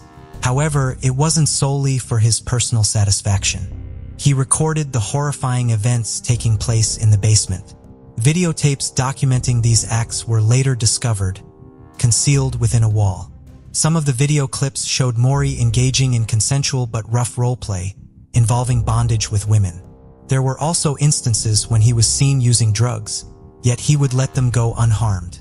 However, in other footage, Mory could be seen indulging in much darker activities, from keeping women hostage for days in his dungeon to strangling them to death. Law enforcement initially struggled to comprehend why he chose to spare certain women while murdering others. One hypothesis suggests that the tipping point might have been when he discovered that a particular sex worker had children. It appeared that this discovery triggered a violent rage in him, since they chose drugs over their children. Although it's not confirmed, that's the association they've drawn. He also made them perform the most unbelievable rituals. More, he would get them to dance in white clothes. Then at times he'd get them to wear sunglasses where the lenses were completely blacked out so they couldn't see. By doing this, he was taking power away from them completely. He would then restrain their legs with a rope and handcuff them. At times, he'd even cover their eyes with duct tape. They saw these women shackled to a wooden post with Mory verbally taunting them. He would tell them what was going to happen, or they needed to berate them as well. At times, he'd get angry because he'd find out that these women had children. He also used to criticize them, expressing aggression and violence due to their choice of drugs over their kids. In some of the earliest footage, Mory is actually seen standing over a kneeling naked woman heavily bound with a rope and handcuff. Then he suddenly grabs the belt, snaps it tightly around her neck, and strangles her until she's unconscious and she's limp. He may even have broken her neck. He then just leaves her body face down on the floor. It's truly horrifying to think that Mory Travis was able to carry out such horrific crimes without raising suspicion. One thing we know is Mory Travis' ability to blend into the background made him a master of disguise. His unassuming nature allowed him to operate unnoticed, making him the last person anyone would suspect of such heinous crimes. On July 31, 2000, the discovery of the first known victim, Mary Shields, 61, in East St. Louis, Illinois, began a haunting pattern. In the months that followed, the tragedies escalated. On March 24, 2001, the body of Cassandra F. Walker, 19, was found in Washington Park, Alyssa Greenway. A 34-year-old caught in a seemingly hopeless cycle of addiction was discovered deceased on April 1, 2001, in Washington Park, Illinois. Her body showed signs of strangulation, with ligature marks found on her wrists and ankles. Near her body, authorities found a tire impression, identified as a Bridgestone Potenza tire, which was photographed for further analysis. Not long after, on May 15, 2001, Teresa Wilson, 36, was discovered in West Alton, Missouri. May 30th, 2001, marked the discovery of Betty James, 46, in St. Louis, with an evident tire impression distinct from earlier scenes. The St. Louis Police Department strongly believed that all these murders were the work of the same individual, as the crimes were executed in a similar manner. By June 29, 2001, Verona Thompson, 36, was found in West Alton, Missouri. Following this, on August 25, 2001, Yvonne Cruz, 50, was discovered in East St. Louis, Illinois. The haunting silence after October 8, 2001, when Brenda Beasley, age 33, was found dead in East St. Louis, Illinois, raised speculation. Authorities speculated three possible scenarios. Either the perpetrator was in custody, had passed away, or had relocated from the area. However, the unsettling quiet broke as the year changed. The cycle resumed, claiming for more lives. The first unidentified victim was found on January 30th, 2002. Another unidentified victim was found near Muscatoa, Illinois, on March 11th, 2002. The next unidentified victim was discovered in Columbia, Illinois, on March 28, 2002. And the final unidentified victim was reported in West Alton, Missouri, on May 25, 2002. Each day marked a sorrowful moment, revealing a frightening pattern. What ultimately led to uncovering the killer will stun you like never before. In an attempt to bring attention to one of the victims and maintain public interest in the investigation, Bill Smith penned an article. This was about Teresa Wilson, a victim, and her life struggles leading up to her unfortunate demise. She named the killer the Streetwalker Strangler. The article was published in the paper's May 19, 2002 issue. Less than a week later, Smith received a letter at his desk. While it's not uncommon for media personnel to receive letters or correspondence, this letter had an unusual return address on the envelope. I thralled him. 325 to 331 Lafayette Street, New York, New York, 10012. The letter bore a St. Louis postmark, indicating it had been mailed locally. The zip code 10012 encompasses portions of Manhattan's Soho, NoHo, Nolita, and Greenwich Village neighborhoods. The letter bore a St. Louis postmark, indicating it had been mailed locally. However, the thraldom address is fictional. So why would someone use that term for an address? According to Merriam-Webster, thraldom refers to the state of being an enslaved person. It also served as the name of a bondage website. Using what appeared to be Lucida handwriting font in red ink with minimal punctuation, Smith initially believed it was a prank. He quickly realized the letter was no joke and that a person claiming to be the Streetwalker Strangler was contacting him. The letter read, "Dear Bill, nice sob story about Teresa Wilson. Write one about Greenway. Write a good one, and I'll tell you where many others are to prove I'm real. Here's directions to number 17. Search in a 50-yard radius from the X. Put the story in the Sunday paper like the last." The letter Bill received included a map of West Alton marked with an X, indicating the location of a body. This sender offered to reveal the locations of additional victims and, as evidence of their identity, provided directions to number 17, accompanied by a typed internet-generated map. After finding a skeleton at the marked spot, authorities focused on the map, which appeared to have been generated using an internet mapping service. They found a possible match on Expedia.com, according to an affidavit by FBI agent Melanie Jimenez. On May 30th, 2002, Expedia informed Jimenez that Microsoft, based in Redmond, Washington, provided the data for its map site. The FBI requested records of any maps of West Alton made between May 18, 2002, the date of the newspaper story that prompted the letter, and May 21, 2002, the postmark on the envelope. It took 4 days to receive a response. On June 3, 2002, Microsoft reported that only one computer had accessed the map during the specified time period. The company further revealed that on May 20, 2002, that the computer had zoomed in on the map of the West Alton, Missouri area, approximately 10 times in chronological order, eventually generating a map that matched the one sent to the Post-Dispatch. However, Microsoft could not provide a name, only an IP address. a meaningless string of numbers to most people, 65.227.106.78.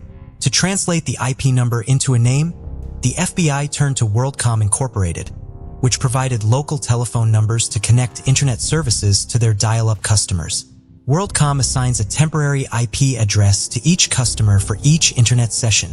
The challenge was not just to identify who used 65.227.106.78, but also to determine who used it at the specific time in question.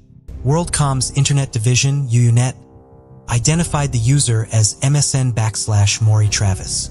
This led to the identification of the user's real name, Mory Troy Travis of Ferguson. Before this, back in 2001, Mory also hinted about his crime to one of his co-workers. He told him that East St. Louis was a good place to hide objects, due to minimal police presence. He also told his co-worker's girlfriend, who worked at a TV station, that prostitutes' bodies were dumped in the same area. Mory didn't state that he was the one who killed them, but he said he knew about it from a friend. The taunting letter to the editor and his hints to co-workers suggest that Mory might have been one of those serial killers who craved attention. His actions indicate a desire to be found, a twisted sense of power derived from the fear he instilled in the community. This information provided the basis for surveillance, and on June 7, 2002, an arrest and search warrant. The warrant led to the discovery of evidence, including DNA and tire tread marks, linking Mory, a 36-year-old waiter, to some of the killings. Investigators launched a thorough search of Mory's residence in Ferguson, Missouri, uncovering a horrifying scene. Hidden within the depths of his home, they discovered a torture chamber. The ground floor of his home was tidy and well-maintained. The woman who lived with him, identified as his girlfriend, told police she had no clue about the basement and had never been there. While police officers examined the house and basement, FBI agents and other investigators conducted a 2-hour interrogation of Mory in his living room. They learned that his mother owned the residence and had allowed him to stay there. Authorities later revealed that Mory evaded giving direct answers, and instead inquired about how they had located him. Upon being informed that the computer-printed map had led them to his doorstep, Mory became enraged. Shortly after police escorted Mory outside and placed him in a car, he consented to accompanying the police downtown for further questioning. Computer forensics experts entered the house to inspect Mory's computer, where they uncovered drafts of the letter sent to journalist Bill Smith. Investigators uncovered a house of horrors. They found blood stains on the walls and on the ceiling and on the carpet and furniture as well. Within this, they discovered chilling torture instruments, a menacing stun gun, and newspaper clippings documenting his heinous crimes. But the most disturbing discovery was yet to come. Videotapes capturing Mory's unspeakable acts of violence, subjecting his victims to horrific acts. The evidence from this torture chamber, coupled with DNA analysis, suggested that he committed the murders of between 12 and 20 women. He had been preying on vulnerable individuals, many of whom were drug addicts and sex workers, in the states of Missouri and Illinois between 2000 and 2022. Travis asked for a soda during questioning. Later, the can he drank from was sent to the lab for testing. DNA swabs were taken from the area near the opening of the can for epithelial cells in Travis' saliva, which could be used for DNA testing. Travis' DNA profile was then compared to the biological material found on 2 of the murder victims, Yvonne Cruz and Brenda Beasley. St. Louis Police Captain Harry Heeger said that the investigators also found a crude diagram in Mory's home, showing plans for a basement extension. Heeger said that Mory was planning to build 2 cells in the basement, where he could, and then he was planning to build vents connecting the basement to the outside. Heeger said that Mory also made a list of things that he needed to keep the woman captive for some time, and that one of the items on the list was adult diapers. We spoke about the victims who were identified, but now let us uncover a few who are not known till the present. On May 25, 2002, the tragic case of St. Charles County Jane Doe came to light, adding another victim to the list of serial killer Mory Troy Travis. The woman's remains were discovered near West Alton, Missouri, leaving her identity shrouded in mystery for 21 years. The discovery of St. Charles County Jane Doe unfolded following the anonymous letter sent to local reporter Bill Smith on May 21, 2002. The skeletal remains of St. Charles County Jane Doe were found west of Highway 67 and scattered over a 30-foot wide area. It was determined that she was a female, between the ages of 25 and 35, of black ethnicity and approximately 5 feet 4 inches in height. One or more limbs and one or both hands were not recovered. The remains found at the crime scene included a sleeveless coarse blouse denim dress with metal buttons, a black and silver V-neck stretch, a torn piece of blue jean-type material, a white cotton tube sock, a blue shoestring-type tie-up in the back, and a thin white cotton fragment. A few months prior, on March 28, 2002, another discovery had been made, the remains of an unidentified woman. She would come to be known as Monroe County Jane Doe, one of the 3 victims of the notorious St. Louis serial killer, Mory Travis. Her identity remains a mystery, her story shrouded in silence. She was believed to be between the ages of 29 and 50, her African-American heritage evident in her skin tone. She stood at 5 feet 1 inch tall. Her petite frame weighed about 105 pounds. Her dark brown hair bore the mark of a healed fracture on her forehead, possibly a mark of a childhood injury. There was no indication that she had ever given birth. At the time of her discovery, they could find only skeletal remains, along with a green shirt and the letter M and the word Mavericks in orange lettering. Her attire was completed by khaki canvas shorts and a brown leather belt with a silver buckle. These simple garments provided the only clues to her identity, silent witnesses to her life. Just a few weeks before that, on March 11, 2002, in Marine, Illinois, the remains of Madison County Jane Doe were found. Madison County Jane Doe was believed to be between the ages of 23 and 30. Her ethnicity identified as black. Her height was estimated to be between 5 feet 1 inch and 5 feet 6 inches, and she weighed around 105 pounds. She also had dark hair. When discovered, the victim's decomposed body was clad in a red and white checkered flannel-style shirt, bearing the brand Tommy Hilfiger and the pair of gray shorts from the brand Second Skins. A little under 2 months before that, St. Clair County Jane Doe, a woman whose identity remains a mystery, was discovered on January 30, 2002. Her skeletal remains were found in Mascot, Illinois, though the exact cause of her death remains undetermined. She is presumed to be one of the unidentified victims of serial killer Mory Travis. At the time of her discovery, she was believed to be between the ages of 20 and 40, of African-American descent. Her skeletal remains revealed clues about her life, including 3 piercings in her right ear, a healed fracture above her left ankle, and additional healed fractures on her nasal bones, left second rib, wrist, and below her neck. She was found wearing a black velour sleeveless catsuit, bearing the brand Jason Matthews, with full-length legs. 2 yellow metal rings adorned her left middle finger. People were shocked and confused by how a man with such an appealing personality could be involved in these terrible crimes.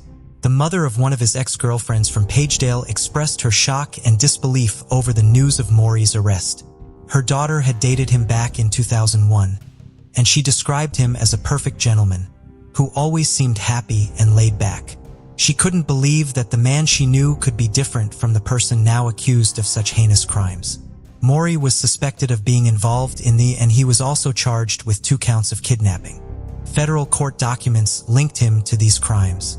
Police investigators believed that Mory may have killed more than 17 women in total. Following his arrest on June 7, 2002, Mory was taken into custody for interrogation and was placed on preventative monitoring until his trial for the alleged offenses. Just when St. Louis thought justice had been served with Mory's arrest on June 7, 2002, the city saw darkness again.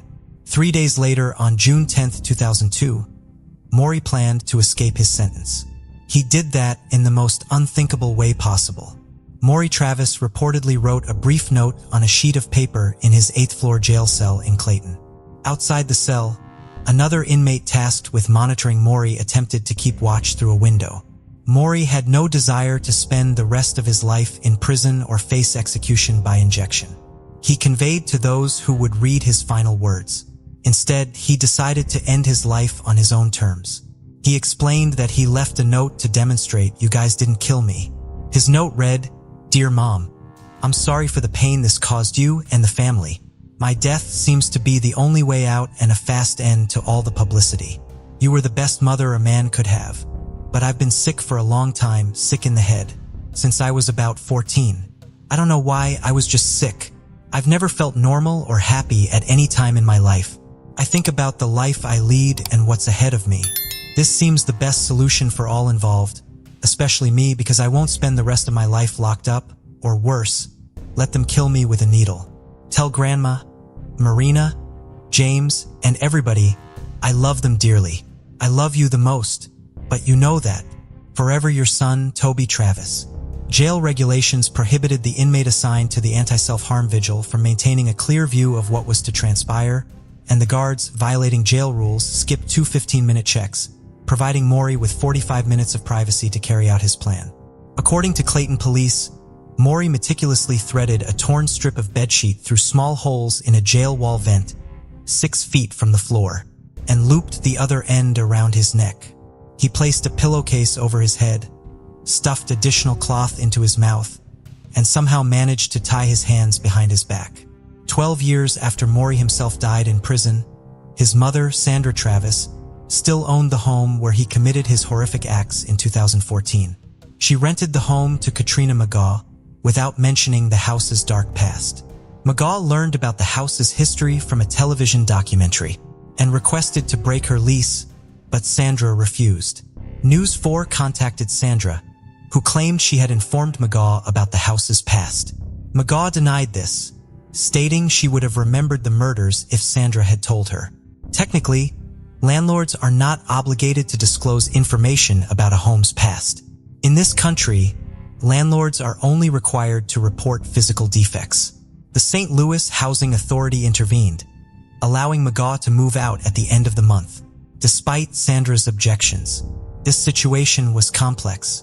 On one hand, it was understandable that Sandra, the mother of a serial killer, would want to put the past behind her. She was legally entitled to rent the house without disclosing any information about past events, but it may not be ethically right to do so. On the other hand, Maga, who had a 2-year-old daughter, was uncomfortable living in a house where women were tortured and murdered. She also mentioned that her daughter had been occasionally playing near the same pool in the basement where Mory Travis tied up his victims. Considering how disturbing the whole situation was, McGaw understandably wanted to move out as soon as possible. Sadly, the victims found no closure. Moreover, several victims remain unidentified, adding to the heartbreak of this case. After witnessing these tragic events, one thing becomes evident. You never truly know who lives next door. This monstrous individual was carrying out these heinous acts right beneath everyone's noses, escaping notice even from those close to him. What's truly confounding is the mystery surrounding his actions. How could he commit 17 murders in his basement without anyone suspecting a thing? Not even the woman he dated? And then the ultimate enigma. Why did he choose to end his own life in that prison cell? Was the prison reality more horrific than the agony these women faced? Or was he such a narcissist that he couldn't bear anyone else deciding when his life would end? Before we continue, 90% of you haven't subscribed to our channel, so if you like this video, please subscribe. It motivates us to make more content for you. Okay, let's continue. Early on September 16, 1973, an elderly man took his dog for a Sunday morning walk near Landersea, a village in South Wales recognized as the site of the UK's first oil refinery. While walking through a small wooded area, he initially thought he had found a mannequin. As he approached, he realized he was mistaken. He had actually come upon the lifeless body of a young woman. Police were notified and soon discovered another young woman's body about 50 yards away from the first. Both teenagers were found with a long length of rope wrapped around their neck. It would later be confirmed that they had been strangled to death with the rope. It would also be determined that they had both been raped. They had been allowed to redress before being killed. The second young woman found also had a serious head injury. It appeared she had briefly escaped her attacker and ran a short distance before he caught her and hit her over the head. Based on where her body was found, it appeared she had nearly made it to a busy nearby road before she was caught. 2 local families had been out looking for their teenage daughters who had failed to come home after going out together to a club the night before. When they saw the large police presence at the crime scene, they approached a police officer and asked for assistance. Family members were asked to view the 2 bodies to determine if they could identify them. The families confirmed that the bodies were those of Geraldine Hughes and Pauline Floyd. Both Geraldine and Pauline came from working-class and family-oriented backgrounds. Geraldine grew up as somewhat of a tomboy in part because she and her cousin Julie were the only 2 girls in their extended family. She was just as tough as her male cousins and able to keep up with all of their roughhousing. Geraldine had a fun and bubbly personality. Pauline was not as outgoing as Geraldine, but the 2 were still best friends. In 1973, they were both 16 years old. Both girls had recently finished school and worked together in a local clothing factory. They paid a portion of their income to their parents because they still lived at home, but what little disposable income they had went to their Saturday nights out and the clothes and makeup they wore to the nightclubs. On the evening of September 15, 1973, Pauline and Geraldine were out together at the Top Rank nightclub in Swansea. Geraldine's cousin Phil saw Geraldine and Pauline as they were leaving the nightclub as it was closing down. They were happy and having a good time. He told Geraldine to get home safely before they parted ways. He would never see his cousin alive again. Pauline and Geraldine had arrived in Swansea by bus. However, buses were not running at 1 a.m. when the club shut down for the night and there were few taxis available. Even if Geraldine and Pauline could have found a taxi, it would have cost them at least £4 to get home, an unreasonable expense considering they each only made £16 a week working at the factory. They decided to hitchhike, as was common practice for young people in the area at the time. Pauline and Geraldine lived in the neighboring villages of Landersea and Skewen, respectively. On this night, they were traveling approximately 7 miles to Landersea as Geraldine was meant to spend the night at Pauline's family home. The last witness to see the girls alive was a passing motorist who reported seeing them getting into a white car. A man named Philip O'Connor saw the girls standing near a bus stop down the road from the nightclub they had visited that night. He then saw a white car pull over and let them in. While Philip was waiting at the next traffic light, the white car pulled up next to him. He glanced over to see Pauline and Geraldine, both sitting in the front seat of the car talking and laughing with the driver. The driver was a man in his early 30s with a mustache and bushy hair, but Philip did not get a very good look at his face. The road along the wooded area where Geraldine and Pauline's bodies were found was a busy one, even in the middle of the night. Drivers reported seeing a white car, identified as an Austin 1100, parked near the entrance to the wooded area between 1:45 and 2:15 a.m. the night of the murders. Unfortunately, no one saw the car's registration number. Such a vehicle had also been seen near another crime scene in the area 2 months earlier. That crime had numerous other similarities to the murders of Geraldine and Pauline. Sandra Newton was beautiful with long dark hair. She had a reserved personality but a sweet laugh. Like Geraldine and Pauline, she was 16 years old in 1973. Also like Geraldine and Pauline, she was last seen while out on a Saturday night in South Wales.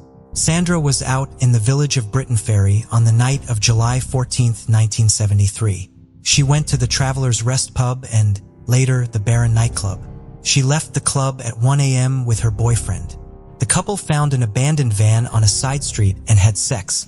They parted ways on the street near the local working man's club, and Sandra began the 5-mile walk back home. However, it is believed she may have tried to hitchhike to get a ride like many young people routinely did. Sandra's body was found 2 days later at the entrance of a culvert near an abandoned coal mine in the village of Tonmower. No effort had been made to conceal her body, and police believed her killer must have been a local in order to be familiar with the remote area. Sandra had been beaten about the head and strangled with the hem of her skirt. Police initially reported that she had not been raped, assuming all the evidence of sexual activity found during her autopsy was the result of the consensual sex she had shortly before her death. It would be decades before forensic science showed that this assumption was incorrect. While there were similarities between Sandra's murder and the murders of Pauline and Geraldine, there was some debate amongst investigators over whether or not the same man killed all three girls. There were some investigators who suspected Sandra's boyfriend was responsible for her murder both because he was the last person to see her and because he was a married man. However, he did not have a driver's license or a car, raising the question of how Sandra's body ended up several miles away from Britain Ferry if he had been her killer. Regardless of whether or not all three girls had been killed by the same man, their murders sent the surrounding communities into a panic. Police officers were everywhere, parents wouldn't let their teenage daughters out of their sight, and posters were displayed discouraging young people from hitchhiking. Everyone feared the killer could be someone they knew and looked on their neighbors with suspicion. The killer was called the Saturday Night Strangler in the press. Over the years, the murders have also been called the Clandars murders because of where Geraldine and Pauline's bodies were found, or the Port Talbot or Steeltown murders because of their proximity to the city of Port Talbot and the massive steelworks located there. The steelworks employed 13,000 men who lived throughout the surrounding area, so it was conceivable that the killer was connected to it. However, while the community was concerned that the killer was one of their own, a large number of men from across the UK and around the world had reason to be in the area at the time. The annual Neath Fair was on, attracting large crowds and bringing people in from outside the immediate area. Saturday, September 15th, had been the fair's biggest night, and Geraldine and Pauline had actually attended it before going home to get ready for their final Saturday night out. In addition, the M4 motorway was being constructed at the time, with laborers traveling into the area looking for work on the project. Some of them were not residents of the UK and had to be tracked down in other countries if police wanted to speak with them, but did not do so before their work on the motorway was over and they returned home. The Saturday Night Strangler was believed to be the first serial killer in Wales, and the hunt for him was the largest police investigation in Welsh history. More than 150 detectives were brought in to work the case. More than 35,000 people throughout the region were spoken to. 11,000 of them were the owners of white or light-colored vehicles. Even though witnesses identified the suspect vehicle as an Austin 1100 specifically, this was a very common car at the time. Examining all such vehicles and speaking to their owners, even in a relatively small region, was a laborious and time-consuming process. Without computers, police relied on a system of index cards filed and cross-referenced in 100 of boxes to organize the information from these efforts. Despite the enormity of the investigation, by the spring of 1974, less than a year after Sandra, Pauline, and Geraldine were killed, police were out of leads and the investigation wound down. On the third anniversary of Geraldine and Pauline's murders, Geraldine's mother, Jean, led a protest outside of 10 Downing Street, the official residence and offices of the Prime Minister of the United Kingdom. 50 of her co-workers from the clothing factory where Geraldine had also worked carried handmade signs with sayings like "Bring back hanging." She brought with her to London a petition she had organized, which received more than 9,000 signatures. She told the press, "I can't accept what happened to Geraldine. It has left me very bitter. If they ever catch the person responsible, they should hang him. I want him to feel a rope around his neck like the girls felt." The case was revisited periodically as a matter of formality over the following decades, but little progress was made. When DNA analysis came into use by law enforcement, there was little hope it would help solve this case, even though the girls' underwear was preserved as evidence. In the early days of DNA analysis, quite a large sample was required for testing, which was not available in the Saturday Night Strangler investigation. However, by the late 1990s, technology advanced to the point where even a minute sample could be tested for DNA. The Saturday Night Strangler might be identified by his DNA after all. After 2 years of work, only a partial DNA profile of the killer could be extracted from the evidence preserved from Geraldine, but a full DNA profile was developed from Pauline's evidence. However, there was no match to the profile amongst the 1,700,000 DNA profiles in the UK's Criminal National DNA Database, so police would have to identify suspects and then take samples of their DNA for testing. In January of 2000, the investigation was formally reopened in hopes of using this DNA profile to finally identify the killer. The renewed effort was named Operation Magnum. The murders had occurred nearly 27 years earlier, and at the time, no crime in the United Kingdom had ever been solved after such a long time had passed. Operation Magnum had only been given enough funding to test 500 DNA samples. Given the fact that the original case files contained tens of thousands of names of potential suspects based on their location, criminal history, or ownership of an Austin 1100. Narrowing down the suspect pool to the 500 most likely suspects was a massive undertaking.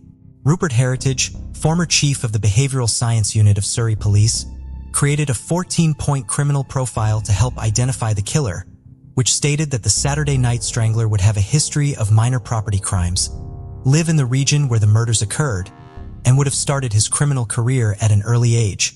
Because so much time had passed and many men from outside the area had been there at the time of the murders, investigators had to go as far away as New Zealand to get DNA samples from the men they ultimately placed on their relatively short list of suspects. All 353 men asked to provide a DNA sample did so willingly, although some took more convincing than others. None of these samples matched the crime scene DNA. A major breakthrough in the case occurred in October of 2001 when Dr. Jonathan Whitaker, a DNA specialist, managed to identify an unknown male DNA profile from swabs taken from Sandra Newton's body. Initial testing of the swabs from her body had revealed a mix of DNA from 3 people: Sandra, her boyfriend, and another individual. Dr. Whitaker was finally able to isolate the 3rd profile and found it to be a match to the DNA from the other murder scene. While it had long been suspected that Sandra had been killed by the same man who killed Pauline and Geraldine, this evidence finally confirmed that the same man killed all 3 girls. This news was beneficial for police because it confirmed that there had been a serial killer in South Wales in 1973 and that they were looking for only one man for all 3 murders. However, for Sandra's loved ones, the news had varying effects. Sandra's boyfriend at the time of her death had spent nearly 30 years facing suspicion over and harassment for his perceived potential involvement in Sandra's murder from members of his community. When police told him that the DNA evidence had proven his innocence, he became emotional and told them he could now finally walk down the street with his head held high. For Sandra's mother, Pat, however, the news was devastating. Again, police had initially believed that Sandra had not been sexually assaulted because they knew she had consensual sex shortly before her death and therefore viewed all the evidence of sexual activity found at her autopsy as the result of her earlier encounter with her boyfriend. However, the presence of semen from the same man who had raped and murdered Pauline and Geraldine on her body proved that Sandra had been raped by her killer. Pat had said ever since Sandra was murdered that the only consolation she had was that her daughter had not been raped before she was killed. Police now had to take away the one small comfort she had in coping with the nightmare that was her daughter's murder. The same month, Dr. Whitaker proposed a novel approach to using the DNA profile to identify the killer. The killer's DNA was not in the criminal database, but what if he had children? Enough time had passed since the murders that even if the killer did not have children until after he killed all 3 girls, his children would now be adults and subject to having their DNA entered into the database should they commit a serious enough crime.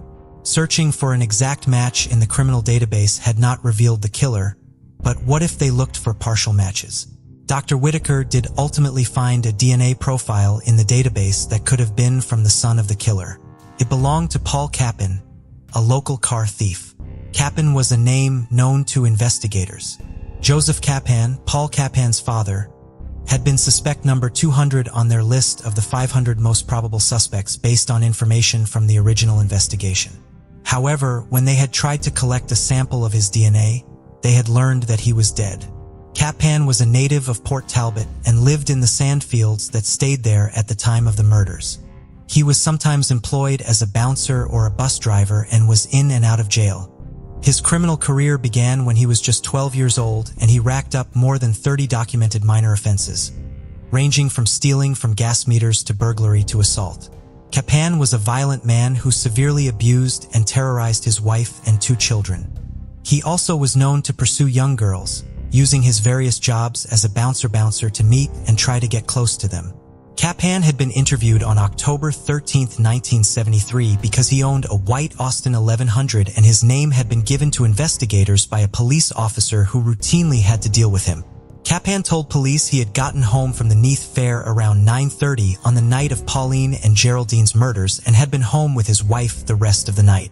She corroborated his story, as she had long since been conditioned to do whenever police came asking questions to avoid violence from her husband. Capan's white Austin had been up on blocks in the yard with the wheels removed when police came for the interview. He told them that the car had been there since the day after the murders. This was a lie. In the week after the murders, police were stopping any and all white Austin 1100s in the area to question their drivers.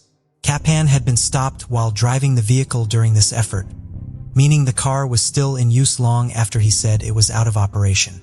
The lie was not noticed until DNA made Capan the prime suspect in 2001. Police hypothesized that he took the wheels off the car after it was reported in newspapers that police had found tire tracks at the crime scene. Capan and his wife had eventually divorced. His ex-wife and daughter cooperated with police and provided samples of their DNA. Comparing the DNA of Capan's 2 children and their mother to the crime scene DNA, scientists were able to say that Capan was still a likely suspect. However, they still did not have a direct DNA sample from him.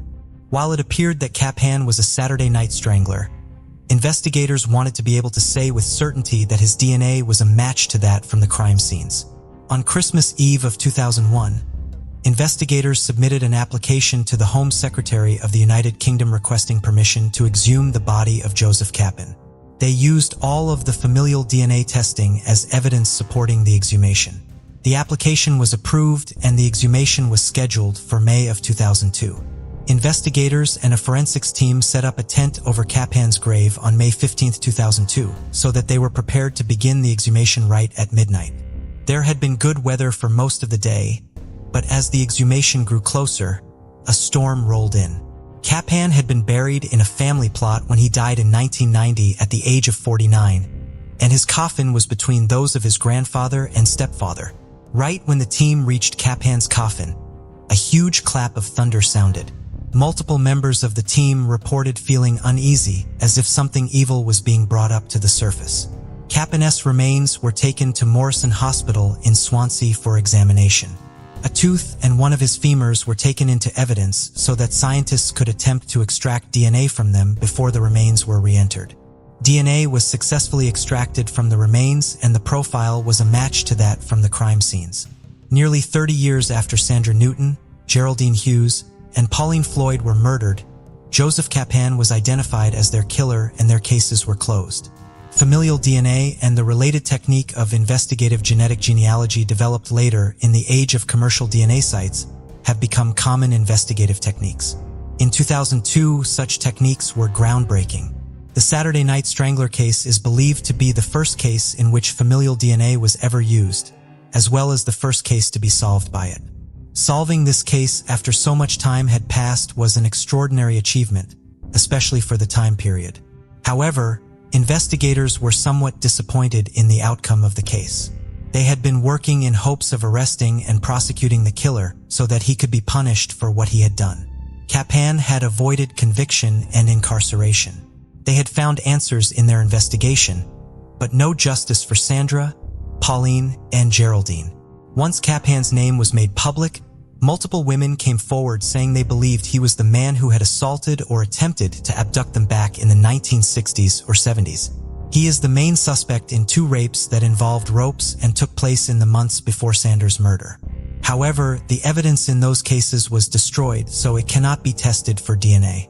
He is also a suspect in the death of Maureen Mulcahy, a 23-year-old mother of 2 who was found strangled after a night out in Aberfan in February of 1976. DNA was not found when the evidence from her case was re-examined in 2002, but there has been a push for investigators to examine it again now that technology has advanced further. Capan developed lung cancer in 1988. Maybe it was karma catching up to him or just the somewhat expected outcome of his pack-a-day smoking habit.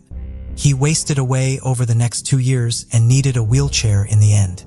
There appear to be no public statements from his family about his actual death. We can only hope that it was painful and that he fought for his final breaths. He never felt the rope of a noose around his neck, as Geraldine's mother had once hoped. but hopefully he felt the fear caused by being unable to breathe that he had inflicted on his victims all those years earlier. Pauline, Geraldine, and Sandra's murderer was not identified for almost 30 years. Despite this, their parents all lived to learn the killer's name. Pauline's father, Trevor, was 89 years old at the time and relieved he was able to live long enough to see the identification made. Geraldine's parents, Denver and Jean, broke down in tears when they learned Caphan had been confirmed to be the man who had taken their daughter from them. They went to Geraldine's grave after they received the news. Denver later told the press, "We took a few flowers to Geraldine's grave and had a few quiet words with her. We felt we had put her to rest properly at long last." Social butterfly Martha Elizabeth Moxley was known for her extroverted, fun-loving nature. Born to Dorothy and John David Moxley on August 16, 1960, Martha was the youngest in her family with her older brother John. After her father was transferred from his job in Piedmont, California, in 1974, the family moved to a spacious new home in Connecticut. Relocating 3,000 miles away to the affluent suburbs of Belle Haven was a significant change, but Martha was very adaptable. In a short time, she made many friends, and her vivacious personality and self-confidence drew classmates to her. Within just 9 months in town, she was voted the most popular girl at Western Junior High School. Her rapid rise in popularity also made her well known among the boys. Martha was someone who seemed to have everything going for her. She was friendly, athletic, and talented in the arts, with everything coming easily to her. Her brother John recalled in an interview that she was very easy to get along with, upbeat, and friendly, the kind of kid anyone would enjoy being around. Despite her popularity, Martha was also family-oriented. She often spent time at home making sketches or playing with her cat Tiger. Like any other teenager, she had a wilder side too. In the summer of 1975, Martha spent most of her days at the Belle Haven Club, playing tennis or swimming leisurely. She would often socialize around the pool with other children of exclusive clubs. The kids of these clubs were described to be of a different breed, unlike her other friends. They went to private academies and boarding schools and enjoyed a wealth that was daunting, even by Greenwich standards. Amongst these kids, one family especially stood out, and that was the Skakel family, cousins to the infamous Kennedys. Martha was known to share close connections with the Skakel boys, Thomas and Michael. The Skakels were neighbors to the Moxley family. Michael and Thomas Skakel were both nephews of Ethel Skakel and her husband, Robert F. Kennedy. The families related to and Robert happened to be the brother of the late President John F. Kennedy. Ethel Skakel's brother, Rushton, and his wife, and had 7 children. Amongst them were Thomas and Michael Skakel, who were 17-15-year-old respectively at the time of Martha's murder in 1975. The Skakels were far from a happy family. Michael Skakel would later cite chronic illness, alcoholism, and a repressive Catholic morale and sexual outlook as persistent causes for household turmoil. In 1973, Anne Skakels passed away from brain cancer, leaving her alcoholic husband, Rushton Skakel, to further delve into a worse state. He would often leave the children home alone with insufficient supervision and unlimited funds. Michael Skakel expressed that even a more intense level of chaos came to rule our household as a result of his mother's death. The Moxleys lived just about 150 yards away from them. The Skakels would often have a constant stream of teenagers at their place, thanks to the lack of parental supervision. Martha was experiencing her best summer days within the comfort of the gated community in Belle Haven. Her teenage years were filled with occasional sneaking out, added with smoking and a few beers. In her diary, Martha shared a few instances that happened over the course of these holidays. Many of them were in reference to the Skakel boys, as Martha was especially concerned with the advancements she was receiving from Thomas. On September 12, 1975, she wrote, "Dear Diary, me, Jackie, Michael, Thomas, Hope, Maureen, and Andrea when driving in Tom's car. I was practically sitting on Thomas's lap because I was only steering. He kept putting his hands on my knee. Then I was driving again and Tom put his arm around me. He kept doing stuff like that." Martha also wrote a note about Michael on September 19, 1975, which said, "Michael was so totally out of it that he was being a real asshole in his actions and words. He kept telling me that I was leading Tom on when I don't like him except as a friend. I said, well, how about you and Jackie? You keep telling me that you don't like her and you're all over her. He doesn't understand that he can be nice to her without hanging all over her. It was quite evident that Martha had mixed feelings about the Skakel brothers and often reconsidered if she should stop hanging around their place. The doubt of her own safety and comfort kept looming over her mind, but no one could have expected what was coming next. On October 30th, 1975, mischief hour arrived. Martha did her best to convince her mother to let her out with her friends. John, Martha's dad, was out on a business trip, so she tried every trick in the book to get her mother's approval. After some consistent nagging, Dorothy fell short to her daughter's pleas and gave her permission to go out for the night. Bellhaven was a well-secured community. Everyone coming in and going out was well inspected, and crimes within such a safe locality were highly unlikely. Martha went out with her friends, Jackie, Jeffrey, and Helen. The three of them went over to Skakel's place where they were supposed to meet with Kennedy cousins. The night went on and soon enough midnight struck. Dorothy was used to her daughter occasionally missing her curfew, so her panic didn't settle until 2 a.m. At first, she thought Martha might have just slept over at her friend's place. She called Martha's best friend, Sheila, in search of her whereabouts, only to find out that she hadn't seen her since 9:30 p.m., about the same time when all the kids went back home. After 3:30 a.m. rolled around, Dorothy was worried sick and decided to call their neighbor, Thomas Skakel, who also replied the same thing as Sheila. After 3:35 a.m., she finally gave up and ended up calling the police for help. The local Greenwich officers were sent to the Moxley household almost immediately. After a quick check around the neighborhood with Dorothy, they couldn't find anything out of sorts. The officers ended up giving assurance to Dorothy and asked her to wait till the morning. Although right before the officers headed back, they sent out Martha's information to all the nearby stations to stay alert for any sightings of Martha. Dorothy soon fell asleep beside the window waiting for her daughter to show up. The following morning of October 31st, 1975, Dorothy rushed over to Martha's room only to find her bed empty. The police were called in yet again, and a deep, unsettling feeling had started to creep over her. She knew something wasn't right.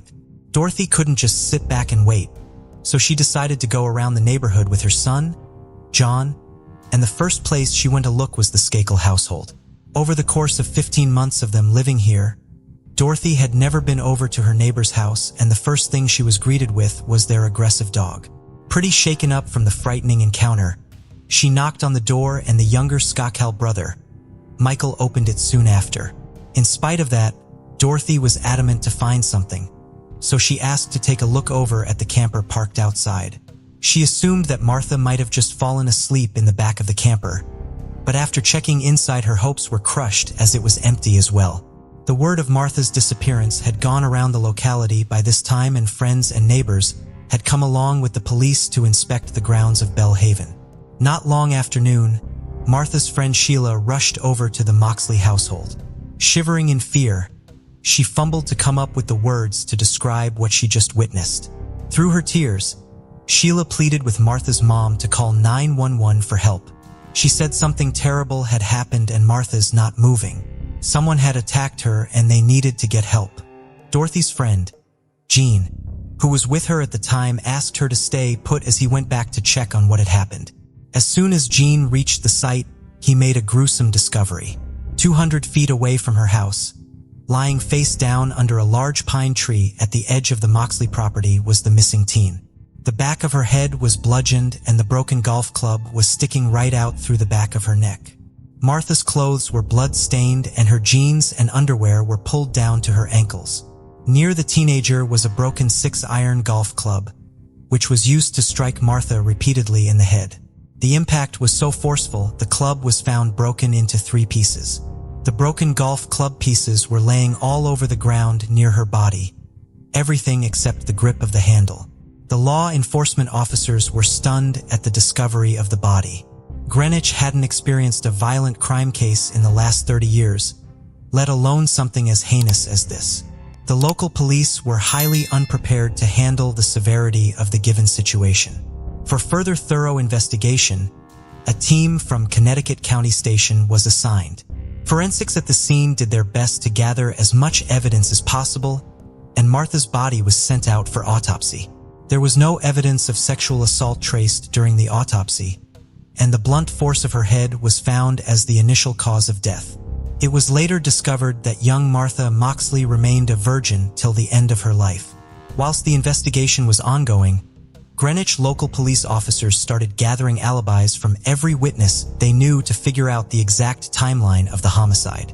The first person on the list were the Skakel brothers. The police interrogated both the boys on the same day, and they presented their respective alibis for the time of the murder. When questioned, Thomas Skakel told detectives that he last saw Martha around 9:30 p.m. outside his house. He said after he bid goodbye to her, he went straight inside where he joined the family's new live-in tutor, Kenneth Littleton, to watch The French Connection. Thomas soon after went back to his room, later to work on a school report on Abraham Lincoln. His teachers, however, denied they had ever given such an assignment. Thomas was eventually given 2 polygraph tests. The results to the first one remained inconclusive, but Thomas passed the second one. Michael Skakel told detectives that he had left his house around 9:15 p.m. and drove to his cousin Jimmy Turin's house, returning around 11 p.m. The police immediately felt a bit doubtful towards Michael's statement, but didn't have any hard proof to pin him as a suspect to the case. 24-year-old Kenneth Littleton was also investigated in the fall of 1976. He told police he heard noises outside the house sometime between 9:30 and 10 p.m. Before he stepped out, Littleton said he checked up on all the 7 Skakel children, and Michael, along with his older brother Thomas and 2 other Skakel boys, were not at home during that time. According to reports by Detective Solomon, his story was that he heard some noises coming from the bushes on the property, leaves rustling, but he claimed he did not see anything at the time he was out. Littleton further added that he didn't see Thomas until 10:25, when Thomas joined him in front of the TV. The other Skakel boys came home within a half hour. Littleton reportedly had no idea who Martha Moxley was. The night of her murder was actually his first night at the Skakels. Although he failed several lie detector tests, Littleton was never charged with any connection to the case. Amidst the active investigation, police came across 2 startling pieces of evidence. Martha Moxley had been beaten and stabbed with a Tony Pena golf club. These golf clubs were engraved with the initials of Skakel, and upon further inspection, the same golf clubs were found at the Skakel household, but one was missing. Their father, Rushton Skakel, who previously was out for a hunting trip, rushed back home upon hearing the news of Martha's murder. Although during the beginning of the investigation, he was quite cooperative with inspections and statements, he soon halted his relations with the police. On January 22, 1976, the Skakels, on the advice of their attorneys, refused to answer any more questions and ended their family's cooperation with investigators.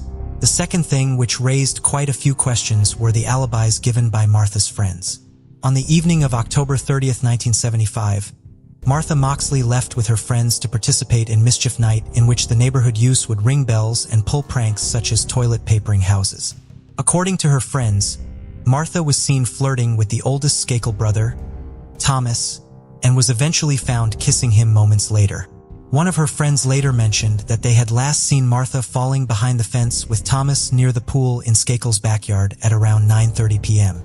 There were more than 200 scheduled interviews held by detectives within the next several months.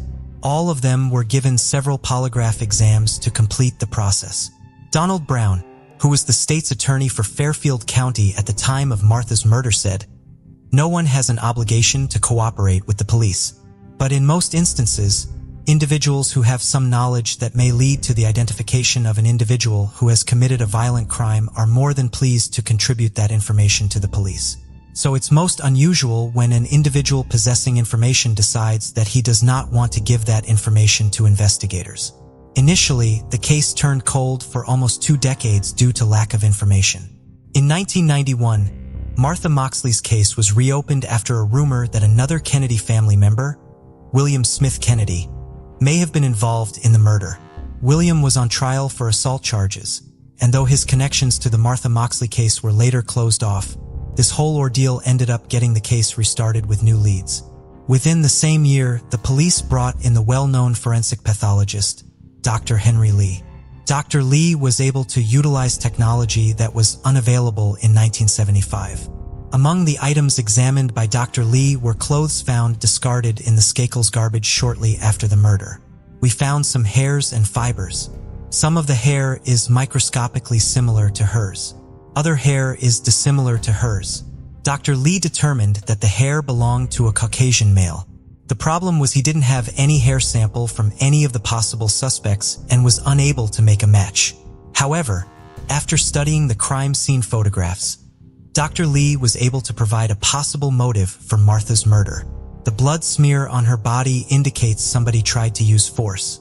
It suggests a sexually motivated homicide. Michael quickly became the prime suspect in the case. Soon after, Rushton Skakel allegedly hired a private investigator to clear his family name. Privately, he hoped information would come out, which would cast suspicion on other suspects, namely former suspect Kenneth Littleton. However, his plan completely backfired. Private investigators Jim Murphy, a former FBI agent, and his assistant Willis Billy Krebs, a former NYPD lieutenant, were both now involved in the Martha Moxley case. When the two men interviewed Tom and Michael Skakel about their activities on the night of Moxley's murder, it turned out both boys had lied to the police. Thomas Skakel had disclosed that it was not 9:30 p.m. when he last saw Martha outside his house, but actually closer to 10 p.m. Also, before Thomas went back inside, he and Martha engaged in some inappropriate activity outside his home. According to Krebs, Thomas began to cry as he admitted this, but his lawyer cut him off before any more could be said. Meanwhile, Michael Skakel told the investigator that he did not go to bed when he arrived home from his cousin's house around 11 p.m. He'd actually climbed a tree outside Martha Moxley's bedroom window and engaged in some inappropriate activity. Author and journalist Dominic Doone got a hold of the investigator's report and passed it on to state inspectors Frank Garr, who had previously been a detective on the case. Though he shared his suspicion about Michael Skakel previously, due to lack of information, it was dismissed. This report would give his theory new momentum. Leonard Levitt, an investigative reporter for the Long Island-based Newsday, covered the Moxley case in 1982. He also shared a similar theory about Michael. He shared that there were no defense wounds, which indicates she knew her attacker. Merely the fact that she was hit repeatedly with a golf club indicates some kind of rage, which personalized this thing, which indicates that there was such anger that the two had to have known each other, that it was a crime of passion. Levitt waited for 20 years to report on Martha Moxley. The report said Thomas and Michael Skakel had made startling admissions to the detectives. Both Thomas and Michael told the investigators that they had lied to the police about their accounts the night of the murder. Thomas said to them that after 9:30, he went inside his house, and then he went back out and spent another 20 minutes with Martha. He claims now that he and Martha engaged in a sexual act, and then he left her at about 10 to 10. If you go back now and you look at the story that he told, it just doesn't add up. In 1998, a one-man grand jury and an investigator were assigned to review the case of Martha Moxley. Upon examining the evidence, Judge George Entham ruled that there was enough to charge Michael Skakel with her murder. Michael was prosecuted with the charges of Martha's murder in his late 30s. It took the court almost 2 long decades to give justice at last. He was convicted after a 3-week trial that relied largely on circumstantial evidence. Investigators had recovered part of the golf club, a 6-iron from a set that had belonged to Michael's mother. But unfortunately, prosecutors had no direct physical evidence to tie Michael with the murder investigation. He claimed he was miles away from the murder scene at a cousin's place where they watched Monty Python's Flying Circus. Even so, jurors later said they were convinced by the incriminating statements he had made as well as his erratic behavior. Several former classmates of Skakel's later testified for the trial. Apparently, when Michael was in Elon School, a specialty school aimed at rehabilitating troubled youth, he had even confessed to them about Martha's murder. One former schoolmate, Gregory Coleman, testified in the pretrial hearing in June 2000 that Skakel told him that "I'm going to get away with murder. I am a Kennedy." Coleman went on to say that he, Michael, had made a comment that he was trying to make advances towards this girl, and that this girl was not complying with those advances, and thus he drove her skull in. However, Coleman did not return to testify in Michael's murder trial in 2002, as he died in August 2001 of a heroin overdose. Michael, in particular, was known to have a troubling past. Though the Skakel secrets were well hidden, rumors of Michael's stay within the walls of Elon's school caused quite an uproar. During a group session at his reform school, Michael let out a confession that he was the one who murdered Martha during the night of October 30th. However, the school's owner, Joe Reese, denied any such statements ever being made. Despite this, there were countless witness accounts who confirmed the story. During the Skakel trial, 2 of Michael's former classmates from Elon School came forward as witnesses. One of them was John D. Higgins. Higgins described the ordeal to be a tearful, dazed, and confused confession where Michael said he only remembers fragments of his memories of the crime. Whereas Gregory Coleman, the other witness, said Michael quite brazenly stated that he was sure he would get away with Martha's murder due to his family name. After Michael Skakel was sent off to prison in August 2002, his cousin Robert Kennedy Jr. became a staunchest supporter. He solely believed that his cousin never committed the murder and was entirely getting framed due to political propaganda. "I know Michael Skakel, and I know he didn't commit this crime," Kennedy said in his interview with CBS 48 Hours. In 1997, Michael Skakel made recordings with the ghostwriter Richard Hoffman for his autobiography Dead Man Talking, A Kennedy Cousin Comes Clean. One specific recording played during the trial was particularly damning. Michael said that the night of Martha's murder, he was drunk, had been smoking marijuana, and was having inappropriate urges. When Dorothy Moxley came to his door that morning, Skakel panicked. He said on the recording, "I was still high from the night before, a little drunk." He reported having thought to himself, "Did they see me last night?" Michael claimed he was worried that anyone from the Moxley household might catch him in the act. He said that he engaged in some inappropriate acts while he was on their tree, but prosecutors argued that Michael was actually referring to being seen beating Martha with the golf club. The counterargument from Michael's defense was that there was no physical evidence to convict him and that he had an alibi for the time frame in which Martha was murdered. Nonetheless, the prosecution used the trial to paint Michael as a jealous teen. They claimed Michael was infuriated by being rejected by his crush. While he was under the influence of drugs and alcohol and with access to the murder weapon, he ended up acting on his thoughts. On June 7, 2002, the jury came back with a guilty verdict. Skakel was sentenced to 20 years to life in prison. The jury in State Superior Court announced their verdict just after 10:30 a.m., shortly after starting its 4th day of deliberations. Rushton Skakel appeared almost stunned as the foreman pronounced the verdict in the packed silent courtroom. The public rejoiced at the justice given. It was one of the most complicated and tragic cases in the Northeast, surrounded by a swirl of wealth and celebrity. The 27 years of hell finally ended for the Moxley family. Outside the courthouse, Mrs. Moxley faced a huge mass of reporters and television crews. Through tears, Mrs. Moxley said she had prayed before court. "My prayer started out, 'Dear Lord, again today like I have been doing for 27 years. I'm praying that I can find justice for Martha. You know, this whole thing was about Martha.'"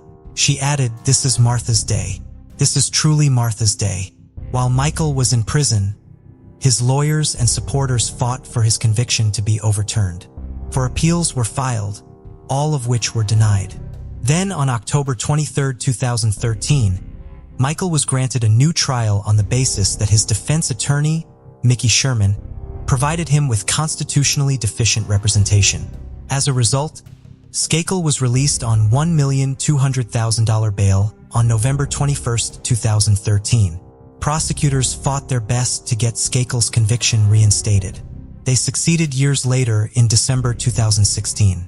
Connecticut Supreme Court finally ruled over a 4-3 decision, which said his representation was, in fact, valid. But the case didn't close there. In May 2018, the court reversed its ruling with yet another 4-3 decision, concluding that Michael's representative, Mickey Sherman, failed to provide evidence of Michael's alibi during the original trial. Prosecutors still have the option to retry Michael, but will certainly have difficulty doing so due to deceased witnesses and other problems. Michael's legal team in an issued statement praised the court's decision, saying that it had done the right thing. The lawyers also said that Michael, who maintains that he is innocent, has been unjustly imprisoned. The Moxleys, however, remain certain of Michael's guilt. "There's no doubt in my mind that he did it," Dorothy said. John Moxley, her 59-year-old son, said that the jury's verdict in the 2002 trial, which they reached after hearing the evidence against Michael Skakel, continued to give him reassurance. "There's a comfort level on our part that we know what happened," he said. Michael Skakel is now 55 and lives with his aunt in Westchester County, New York. He spends his day taking care of his 15-year-old son, George, and doing his best to move on from the trauma of his past conviction and imprisonment. He's legally bound to ask for court's permission to travel outside Connecticut or New York. "I'd like to put this nightmare behind me so I can begin to have some semblance of a life with George without all of this hanging over my head," he said in the email. "I lost 11.5 years of my life. I miss George's childhood altogether. I know I will never get those years back, but I feel lucky to spend time with George now." The death of Martha Moxley was a recurring nightmare for the Greenwich community and her family and friends, which lasted over 40 long years. While many still believe in favor of the court's justice that the verdict against Michael was fabricated, but in the end, a mother lost her daughter and the state of Connecticut failed to get proper justice for Martha's death. Many believe Michael walked away as a free man due to his connections and wealth. Martha's father, John David Moxley, died in 1988 fighting for his daughter's justice. The Kennedy family continues to gain fame from the Martha Moxley case even now. Robert F. Kennedy Jr., who wrote a book entitled Frame, Why Michael Skakel Spent Over a Decade in Prison for a Murder He Didn't Commit in 2016. Dorothy Moxley, Martha's 84-year-old mother, said the book had left her at a loss for words. She added that truth never looked so twisted and manipulated in her entire life. She still believed that Michael was the murderer of her child. Kennedy's book devoted an entire chapter to skewing the character of John, Martha's dad. He questioned his whereabouts on the night of the murder and raised numerous allegations on the Moxley family. Michael Skakel remains free as of December 2019. The name of Martha Moxley is etched into the hearts of Greenwich forever. A young, beautiful girl was stripped of her childhood before she could even bloom out of her teenage years. This isn't the first tragedy that has been buried by the Kennedy men. The trial between Michael and the Moxley family was a war waged by the entire United States. And while there is still much speculation on this case, we give our deepest condolences to the family of the deceased. Family mattered greatly to Byron Carr. He and his brother John were close in age, which fostered a strong bond, and he maintained a close relationship with his parents, especially his mother, throughout adulthood. He also had many friends and loved to travel. Aaron was a beloved English teacher at Montague Regional High School. Some former students noted that he had a heart of gold and continued to care about their lives long after they finished his class. In 1988, 36-year-old Byron was living in a house on Lapthorne Avenue in Charlottetown, Prince Edward Island, which he took great pride in and kept very neat. It would be in this house where Byron was killed on November 11, 1988. He was strangled with a towel, and his body had later been stabbed several times.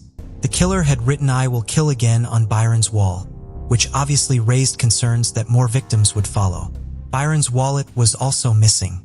There were no signs of forced entry into the house, and police believe Byron and the killer had consensual sex prior to his murder. Byron was gay but kept his sexuality private to avoid the discrimination so many others dealt with at the time. He had not even come out to his parents, despite how close they were. His murder led to him being publicly outed.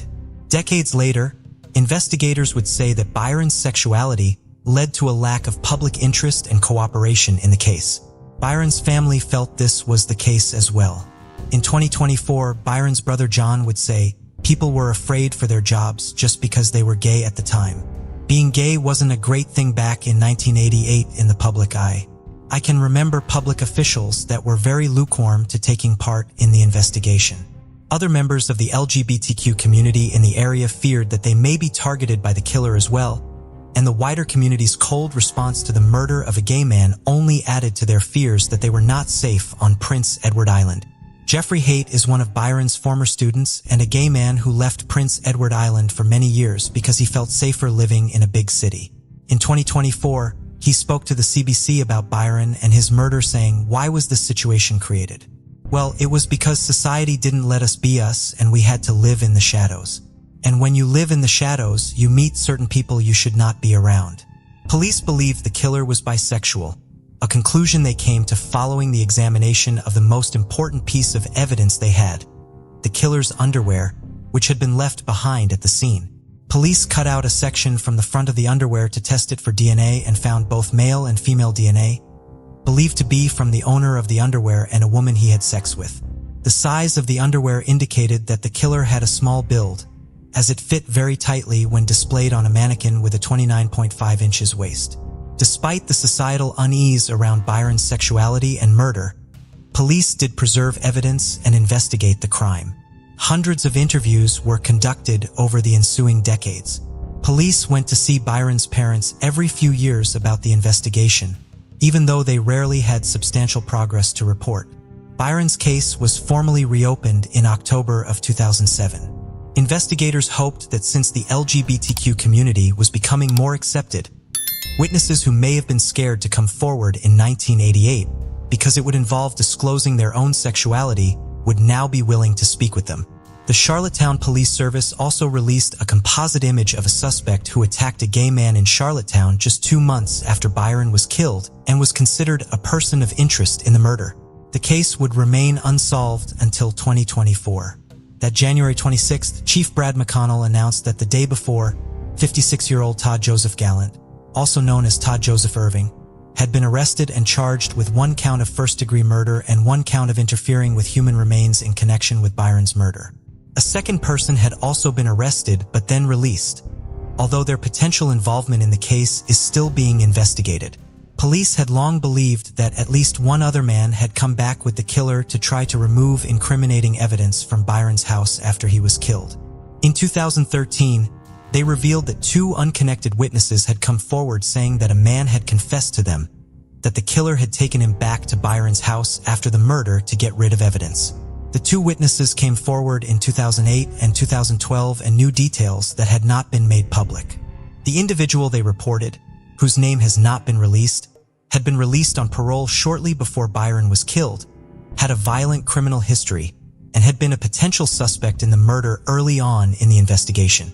However, he had passed away in the early 2000s and, as such, could not be interviewed about who brought him to Byron's house that night. Police believed that it was when the killer brought his accomplice to the scene hours after Byron was strangled with the towel, that Byron was stabbed, the note was written on the wall, and Byron's wallet was stolen. These actions were taken to confuse police. Socks had been found in Byron's kitchen trash can. Police believed that someone had worn them on their hands in the house so that they would not leave behind any fingerprints. DNA was extracted from the inside of one of the socks, but it did not match the DNA on the underwear where the deceased reported accomplice. As such, a third individual may have been involved in the attempted cleanup and tampering with the crime scene after the murder occurred. Gallant had only been 21 years old at the time of Byron's murder. He had been living in Charlottetown in 1988 but moved to the United States after Byron was killed. He lived in Texas and Arkansas before moving back to Prince Edward Island in 2022. He was convicted of breaking and entering in Canada in 1987 and had a criminal record in the United States as well. He had been identified using genetic genealogy. Charlottetown police worked with Wyndham Forensics Group and Convergence Investigative Genetic Genealogy to identify him as the contributor of the DNA at the crime scene after familial matches to it were found in the family tree DNA and GED match databases. Gallant's lawyer, Chris Montigny, appeared in court on Gallant's behalf on February 1st. The case was adjourned until the following month to give Montigny time to review the large amount of evidence and documents in the case. He does not yet know how his client will plead to the charges he is facing. On the day Byron was buried, his mother turned to her son John and told him, "It's not really over until we know what happened and why." It was never over for her or for Byron's father, as they both passed away a few years before charges were brought in their son's case. Byron's brother John was still alive to see Gallant's arrest and was present at the press conference announcing it. He thanked police for all of their hard work and said of the arrest finally being made, "It's like a weight being lifted off you. It's hard to describe. It's just kind of a release." Carol Barrett was one of 6 children raised on McIntyre Street in Zanesville, Ohio. She had a cheerful and spirited personality. Independent in her thinking, she was never shy about expressing her opinions. A bit of a tomboy, she often wrestled with her 3 brothers on the living room floor. During high school, she participated in the concert band, the marching band, and was part of the school radio station staff. Carol was very brave. In the summer of 1978, she jumped into the water to save her 2-year-old niece from drowning. That same year, Carol and her family went on vacation to Florida. Carol loved her time there and heard a lot about how much fun spring break was in the area. She begged her parents to let her go back to Florida for spring break the following spring when she would be a senior in high school, but they did not allow it. Carol graduated in 1979 and went to work at a Wendy's restaurant with the goal of saving enough money to go to Florida the following spring. Not all of her money went to her trip savings, however. She used some of it to buy sheets and glassware and towels when she had the chance. She put the various home goods she was able to acquire in her hope chest, saving them for when she married her high school sweetheart, Tom, who had joined the Navy. When Carol wanted to go to Florida with her friends from high school in the spring of 1980, her parents finally allowed her to go. Carol began the drive to Daytona Beach shores on March 20th with her large group of friends split between 2 vehicles. They drove throughout the night, taking turns driving. When they arrived in Daytona Beach shores, they checked into their rooms at the Treasure Island Motel. The girls were staying in room 617, and the boys were a floor below them in room 521. The group was hanging out in the girls' room that Saturday night. Shortly after 1 a.m. on Sunday morning, March 23rd, Carol and her friend Steve left the room to go walk around. On their way to the elevator, a man blocked their path. He pointed a pistol at them and told them that they were going to turn around and go back to their room. Steve told him that they did not have a key, but the man pointed the gun at Steve's face, and the 3 of them walked back to room 617. They knocked on the door and were let inside. The assailant followed Steve and Carol into the room and told all 8 people there at the time that he wanted their money. He made everyone undress and line up against the sliding glass door to the balcony. He spent about 45 minutes going through everyone's belongings and eventually pocketed approximately $200 throughout that time. He periodically clicked his gun. According to one of Carol's friends, he seemed nervous over the fact that there was such a large group of people in the room. He touched them all with the barrel of his pistol to intimidate them. The assailant told the group that he would be taking one of them with him to ensure that no one called the police. He originally grabbed Carol's friend, Pam, but grew frustrated when she panicked and began to sob. Carol volunteered to go in her place. She calmly did as he told her and collected her clothes.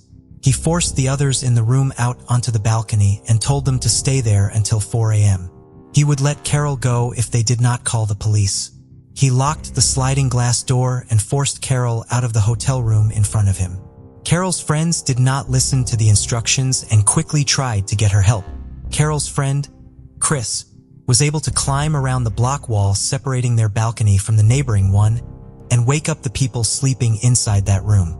They called the police, but the assailant had a 20-minute head start before they arrived.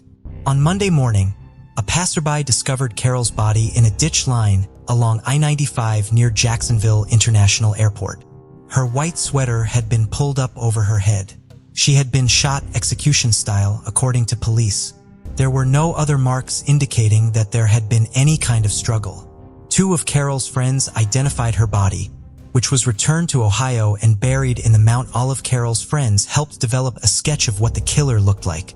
He had reddish-brown hair, which was parted down the middle, a beard and mustache, a mole on his left cheek, and a long straight nose. He wore tinted wire rim glasses. Unfortunately, despite the numerous eyewitnesses to Carol's abduction, her killer was not identified and the case went cold. In August of 2017, the The Jacksonville Sheriff's Office Cold Case Unit reviewed the evidence in Carol's case and determined that there was enough to reopen the case. A palm print they had not been able to account for had been preserved in evidence and seemed like a clue that could tie a suspect to the murder. The case would not be closed until January of 2024. On January 25th, the Jacksonville Sheriff's Office announced that the investigation had come to an end after more than 40 years. As with many other cold cases solved after decades, the identification of Carol's killer would not result in a trial.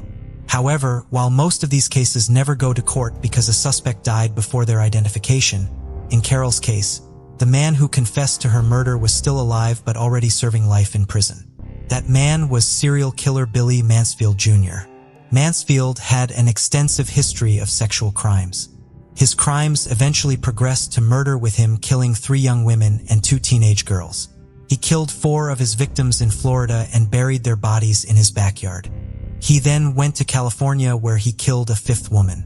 He pled guilty to the California murder and was sentenced to life in prison without parole. He also pled guilty to the 4 murders he committed in Florida to avoid being extradited there and facing the death penalty. He remains incarcerated in California and is speaking with investigators in various jurisdictions about additional cold cases. Mansfield was identified as a potential suspect in Carol's murder in 2020. He was interviewed by investigators multiple times over the following 2 years. In September of 2022, he acknowledged that he was the man depicted in the composite sketch. He later confessed to abducting Carol and to killing her.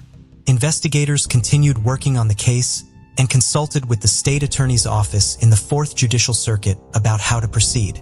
In January of 2024, it was decided to close Carol's case but not pursue prosecuting Mansfield for her murder, since he is incarcerated and has no chance of ever being released, as he would have to serve 4 concurrent life sentences in Florida even if he were somehow released from his life sentence in California.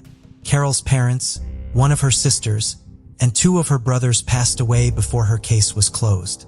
Her surviving family is grateful for the answers they have received. Carol's niece, Claire Gilligan, is ecstatic that the case is solved and relieved that her aunt's killer has been incarcerated since 1982, which prevented him from killing. Burt Allen Mann loved history from an early age, with a particular focus on the history of the American Civil War. He also loved classical music and opera. He grew up in Graham, Texas, and attended the University of Texas in Austin, where he earned a Bachelor of Science degree in zoology. He also served with the U.S. Marines as a Navy corpsman in Vietnam. In 1994, 46-year-old Burt and his wife Dawn lived in the 2,500 block of Stargrass Circle in South Austin, Texas. On May 12th that year, Dawn came home to discover her husband's body lying on their floor. It appeared that a burglar had forced his way into their home through a back door, and Burt had arrived home from work while he was still inside. A struggle began near the front door, and Burt was ultimately stabbed several times. Police found the crime unusual because individuals who commit property crimes like burglary typically flee when discovered rather than attack. The break-in and murder also occurred in the middle of the afternoon, when children would be coming home from school and adults would be arriving home from work. More than 20 detectives worked on the case over the ensuing years. Following the establishment of the Austin Police Department's Cold Case Unit in 2005, a bloodstain that had been preserved from the crime scene was sent to the lab to test for DNA. The killer had apparently been injured as Burt tried to fight him off, and his blood had been left inside the house after he fled.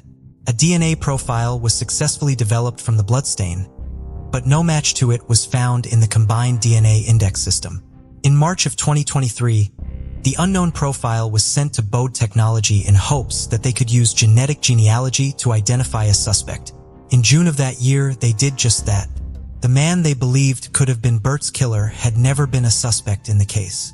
The potential suspect was a man named Kenneth Wayne Robbins, who was living in Lubbock, Texas, and working as a long-haul truck driver. Investigators made attempts to surreptitiously collect items thrown away by Robbins to test them for DNA, but they were unsuccessful. Therefore, on September 8, 2023, detectives from Austin traveled to Lubbock with a search warrant to collect a DNA sample from Robbins. They served him with it at his work and collected the sample. He refused to speak with them. 5 days later, the Austin Police Department was contacted by Robin's employer, who was obviously aware that the department had an interest in him. They reported that the GPS tracker in their truck that Robbins was driving at the time showed that it had been parked at a truck stop in Weatherford, Texas, and had not moved in what they considered to be a suspiciously long amount of time.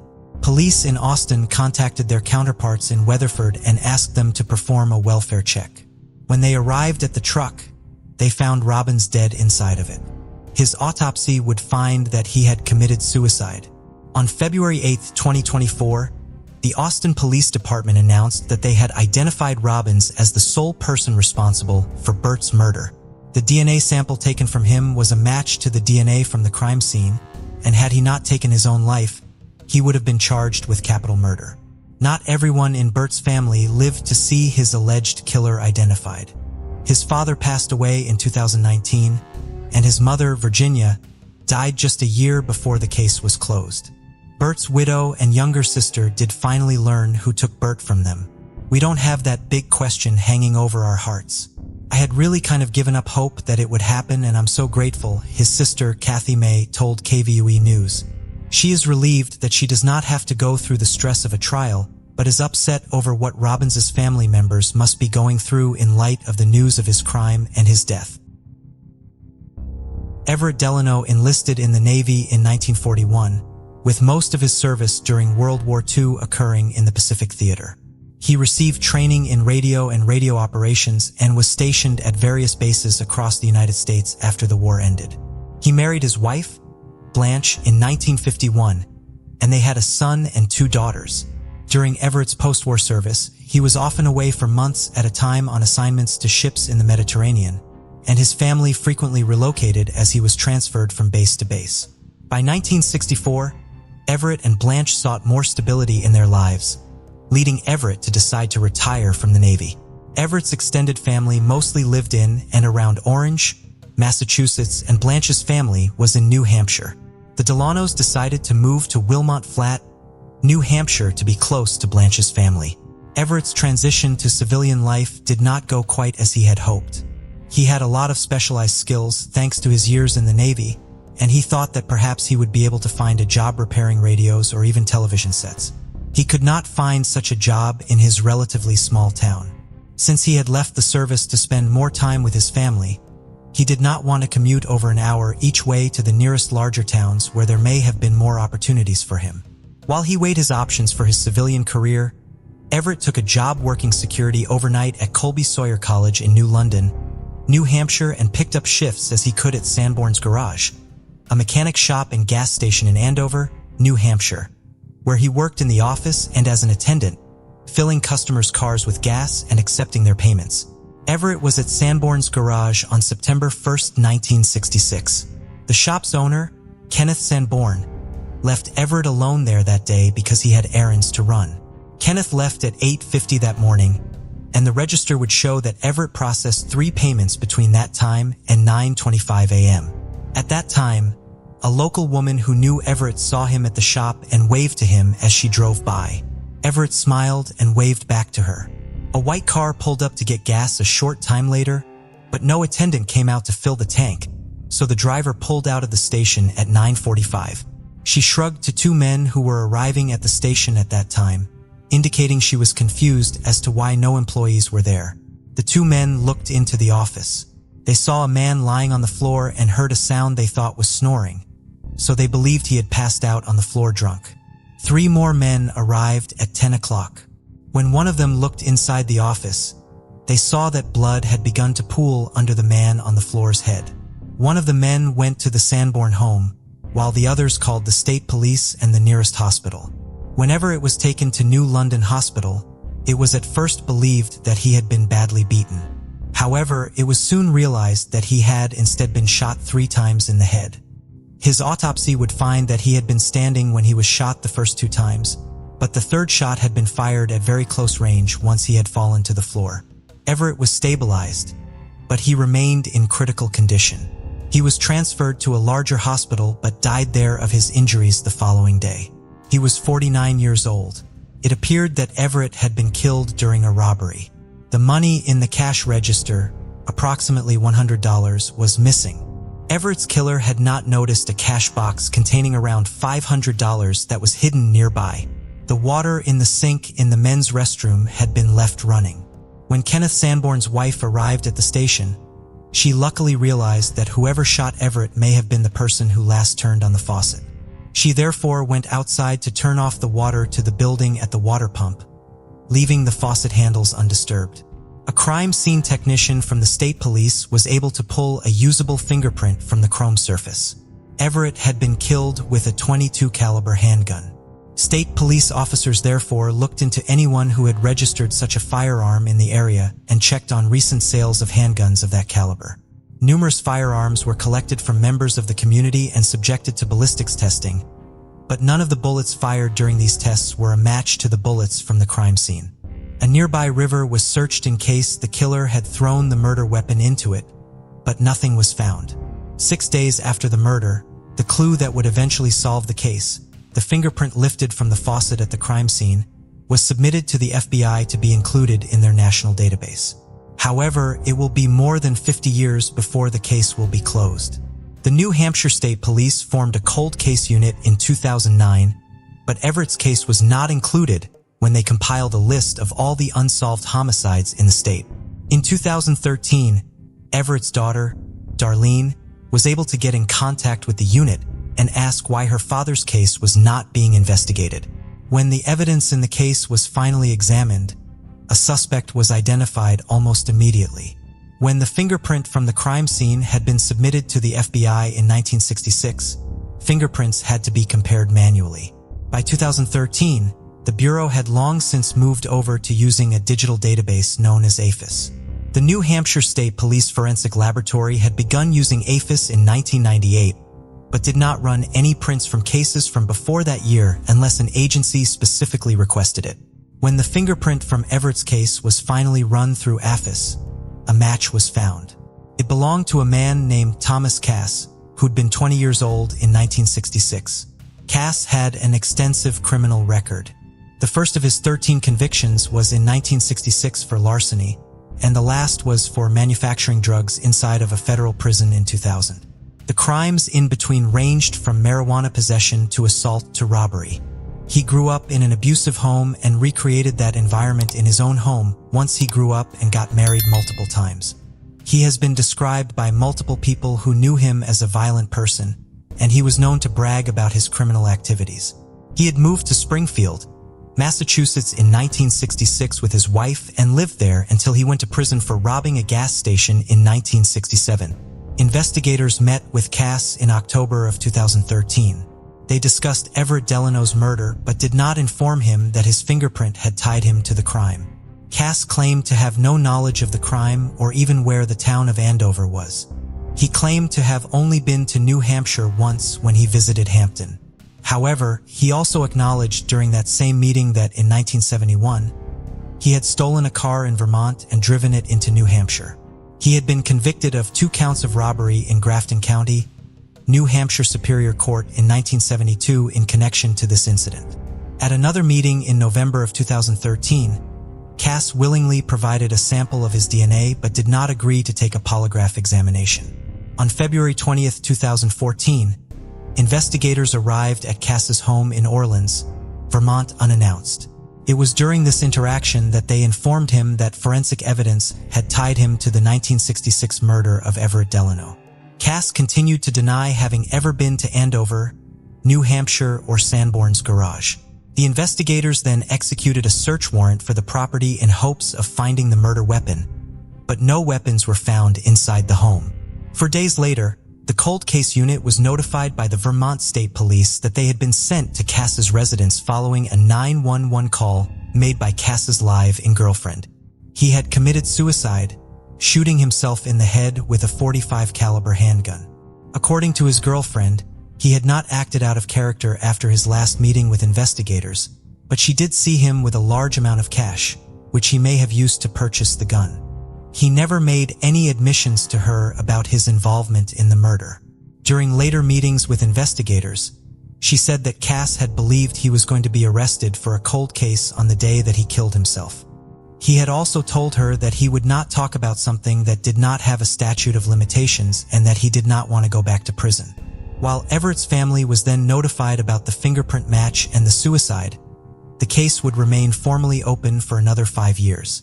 It was not until February 20th, 2019 that the Attorney General's office released a report identifying Cass as Everett's killer and formally declaring the case solved and closed. According to Assistant Attorney General Susan Morrill, the case had not been closed in 2014 because of the extensive verification process needed to confirm Cass's involvement and the Colgate unit's lack of resources to undertake it. The Delano family then released a statement reading, "Our family would like to take the opportunity to not only thank the initial investigators of our father's homicide, but also the New Hampshire Cold Case Unit. Without their diligent efforts, we would not be here today. We are happy this day has come where our family has been given a small measure of justice. For almost 53 years, our family has wondered what happened on September 1st, 1966. There was a very long time our family didn't know if we would ever receive the answers about what happened that day. Today, our family has the long overdue answers we have been waiting for." 2011 was a great year for Kevin Drinks, a 50-year-old father and grandfather from Philadelphia. He and his wife Kenya had just bought their dream home, a twin house with hardwood floors in the Ronhurst neighborhood. Kevin and Kenya were high school sweethearts, meeting in 1978 when they were 16 and 15, respectively. Kevin took Kenya to her senior prom at Germantown High School, but they broke up shortly after her graduation. Kevin later got married, had 3 daughters, and experienced a divorce. When he heard Kenya's mother passed away in 2000, he went to pay his respects and reconnected with Kenya. The couple married the following year. Kevin came from a long line of vocalists and sang gospel songs at his church. He sang Lionel Richie's song Lady as Kenya walked down the aisle at their wedding, inserting her name into the lyrics. Kevin had also gotten a new job. December 10th, 2011 was his 4th day working as a delivery driver for Underground Market Furniture. Just before 6:30 that evening, he was sitting in his delivery vehicle parked in North Philadelphia. Someone fired multiple shots into the vehicle, with 3 of them striking Kevin. He was rushed to Hahnemann Hospital but died shortly after he arrived. Kevin's family could not imagine anyone having a motive to kill Kevin. He was a faithful member of his church and loved his family, especially his 5 grandchildren. He had no enemies. His loved ones were upset by whispers that he must have been involved in unsavory or illegal activities for someone to kill him so violently.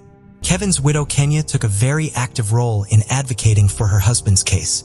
She almost immediately created buttons that read justice for Kevin and distributed them to her family members. She spent a lot of time in the neighborhood where the murder occurred, passing out flyers and hoping to find witnesses. She organized a vigil and created a reward fund a month after her husband was killed. She spoke to the media about the case even as it grew colder. Kenya sold the home she and Kevin had just bought, no longer feeling safe there. She continued contacting police about her husband's case over the years and grew frustrated as they continued to tell her that they had no new information. Kevin's family continued to wear the justice for Kevin buttons Kenya had made for more than a decade. Finally, on April 4th, 2022, Kenya spoke at a press conference. She instructed the family members who surrounded her to finally take off the buttons because justice for Kevin had finally been served.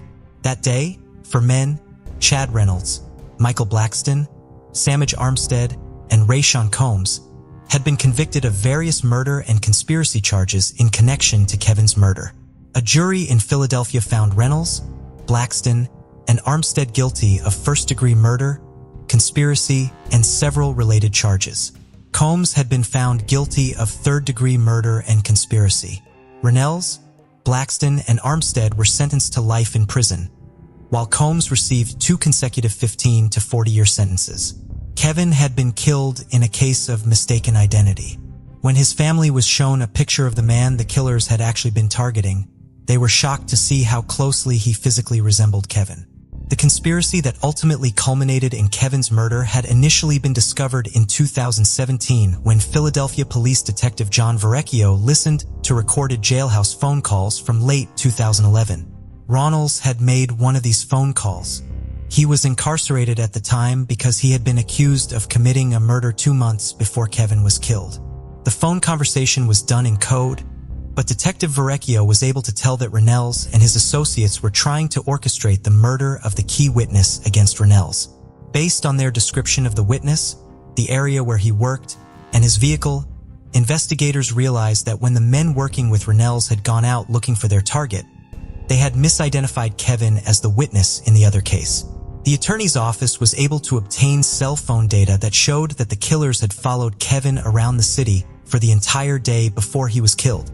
They also located a cooperating witness to further build a case against all 4 men. They were all arrested for Kevin's murder in 2018. Blackston is also suspected to be involved in at least 5 murders. Following the convictions, Kenya Drinks urged other families with loved ones whose cases had gone cold to continue advocating for them because their cases could be solved. As for the men convicted of killing her husband, she said, "We know what the Bible says. We know we have to forgive them, but we're working on it. We're working on it and we'll never forget it."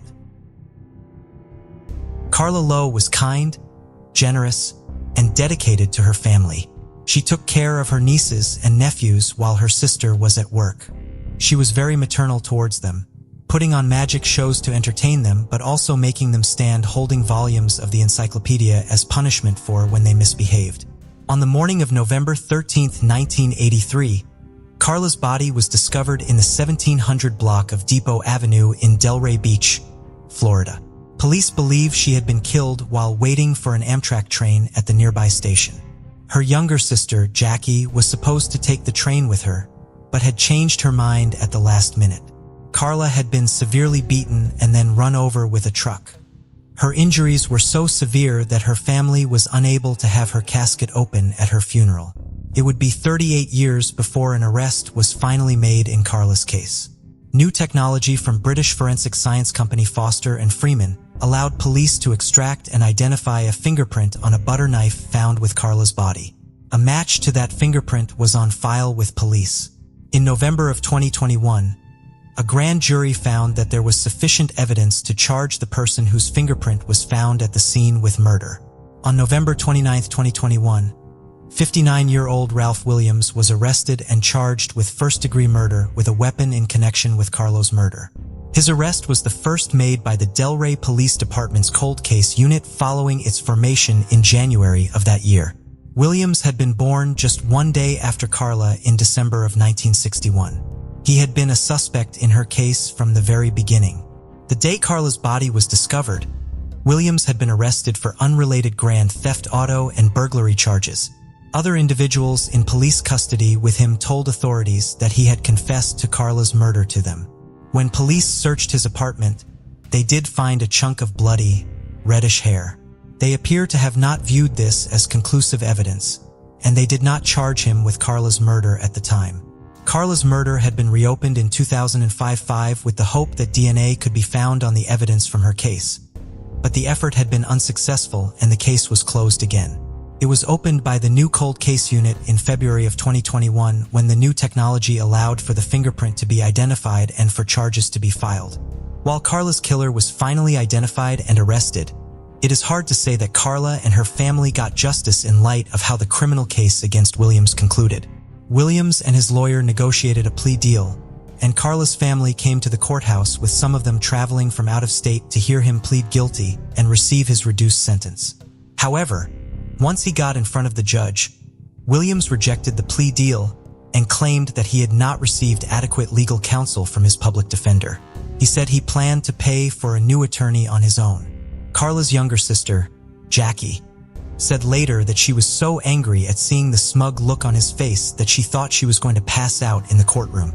The following day, Williams changed his mind and accepted the plea deal. Instead of first-degree murder, he pled to manslaughter. He was sentenced to 365 days in jail and 10 years of probation.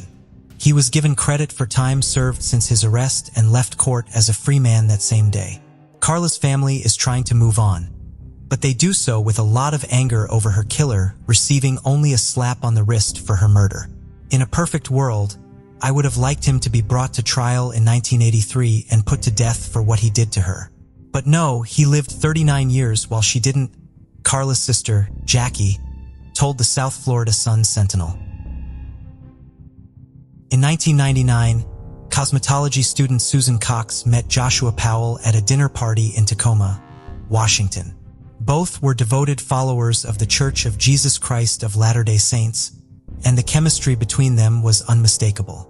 Friends close to the couple noted that just days after they met, Joshua had proposed, and they had begun making plans for their future together. Susan was completely enchanted by Josh, and in 2001, the couple wed in a traditional LDS ceremony. Following their marriage, the two moved in with Josh's father, Stephen Powell, in South Hill, Puyallup, Utah. Stephen welcomed his daughter-in-law with open arms, but his behavior soon took a turn for the worse. Susan had gotten a job as a broker at Wells Fargo, and to the outside world all seemed well. Josh and Susan were thriving, but behind closed doors evil was lurking. Stephen had taken a particular liking to Susan. In the 3 years the couple lived with him, his behavior escalated to stealing her underwear to filming her without her consent. Susan was disgusted by Stephen's behavior and attitude towards her, and things came to a head when she discovered he'd been writing love songs dedicated to her. He would later tell the Today Show, "I wasn't going to turn down an opportunity with this beautiful woman, even though she's my son's wife." One of the songs, titled "Waiting for You," included lyrics such as, "I could be getting a mistaken impression. Each time you seem to gaze at me, you let me touch you softly. Why is the question, and the effect amazes me." In 2004, the Powells were relieved when they moved to West Valley City and finally got away from Stephen. Little did Susan know that Stephen's bizarre behavior was just the tip of the iceberg. She had jumped out of the frying pan into the fire being Josh's controlling and abusive behavior. Now that the two were alone, Josh exerted complete control over his wife, making her life miserable. He began to withdraw from the LDS Church, something that Susan was passionate about, and he remained in close contact with his father, Stephen, despite his inappropriate behavior towards Susan.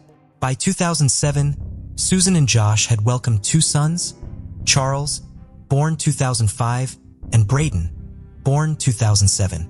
Susan dove headfirst into motherhood and was known to be a loving and devoted mother.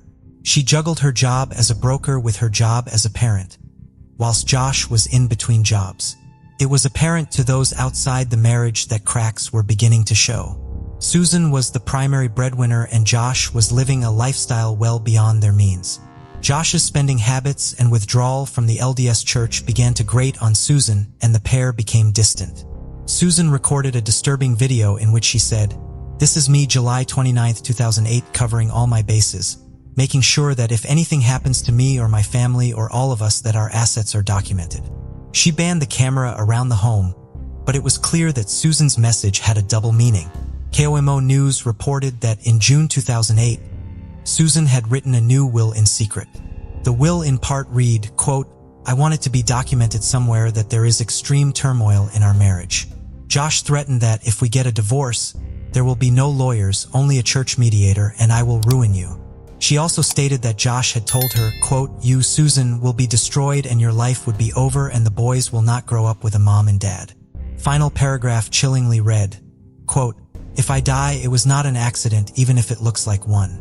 Just over a year later, Susan Powell disappeared under mysterious circumstances. December 6, 2009 started like any other day for the Powells. Susan took her children to a church service before returning home. News outlet The Deserter provided an in-depth timeline of Susan's last known movements. The last person to see Susan was a neighbor who saw her around 5 p.m. Susan had made dinner for the family before taking a nap as she felt unwell. After this, what happened to Susan remains a complete mystery. The next day, on December 7, 2009, the West Valley City Police Department received a call from a babysitter of Charles and Braden. The pair failed to attend daycare that morning, and Josh and Susan were both unreachable. Their families had also tried to contact them to no avail. The West Valley City Police Department quickly began the search for the Powell family, fearing that the worst may have occurred. Hours later, at 5 p.m., Joshua and the boys returned to the West Valley family home without Susan. Josh's behavior was noted as very strange and erratic, and when officers entered the house earlier that day, They found that 2 fans had been blowing on a wet spot on the carpet. Susan's purse, wallet, and ID, bank cards were found inside the home, but her cell phone was missing. Upon his return, Josh told the investigators a bizarre story of how he had whisked his kids away on a late-night camping trip to Simpson Springs in Utah. He claimed that Susan had been asleep when he left because she felt unwell. Investigators found that hard to believe that Josh had taken 2 small children into the woods in the freezing December weather. Data indicated that on December 7th, Utah experienced highs of 7 degrees Celsius or 44 Fahrenheit and lows of -17 Celsius and 1 degree Fahrenheit with blizzard-like condition. Investigators ordered a further examination of the Powell home, and at this time they found 2 crucial clues. Firstly was Susan's phone, which was found in the car Joshua had used on December 7th to take his kids camping. When questioned, Charles and Braden agreed that they'd been camping, but only after encouragement from their father. Second, forensic investigators found a blood stain on the carpet, and a DNA test proved that it belonged to Susan. There was still insufficient evidence for investigators to press charges, and the search continued. They also found life insurance policies for Susan worth over $1 million and Susan's privately stashed will, letter, and video. Josh tried to return to normal following Susan's disappearance, despite the circumstances and the media circus that followed. News outlets quickly discovered Stephen's bizarre obsession with his daughter-in-law, Susan, and soon the blame began to fall on Josh. Charles and Braden gave chilling accounts of what happened that cold December evening once they were away from the influence of their father. Charles told a teacher that Susan had been with them on their camping trip, but that she hadn't been alive. Braden also drew a picture of the van, similar to the Chrysler minivan the Powells owned, with the picture depicting his mother sleeping in the trunk of the car. Things would take a sickening turn in 2011 when the full scope of Stephen's obsession was revealed after he was arrested for voyeurism, inappropriate child materials. It was also around this time that Josh lost custody of his 2 sons, and they were placed in the care of their maternal grandparents. Investigators slowly began piecing together the puzzle and getting closer to arresting Josh. It became evident to investigators that Josh was a narcissist who emotionally abused his wife and controlled her life, but the unthinkable would happen before action could be taken. February 5, 2012 is a date that Susan's parents will never forget. That afternoon, Elizabeth Griffin Hall arrived at Josh's home with Charles and Braden for a supervised visit. Psychologist Dr. James Manley, who had undertaken Josh's psychological evaluation, noted that he suffered with adjustment disorder and narcissistic personality disorder. Before Elizabeth could enter the door, Josh slammed it in her face. She heard the locks clicking from inside and immediately began to bang on the door. She told Josh to let her inside and desperately called 911 to get some backup. Elizabeth stood on the side of the road outside of the home, waiting for the police to arrive to retrieve the children. Just minutes later, the Powell home exploded and erupted in flames. Charles Joshua Powell was 7 years old. Braden Timothy Powell was just 5 years old. Emergency responders arrived, but it was too late. Investigators found that Josh had taken an axe to his sons before dousing them in gasoline and setting the home on fire. He had sent an email to his lawyer stating that he was sorry, and he also sent goodbye messages to his family.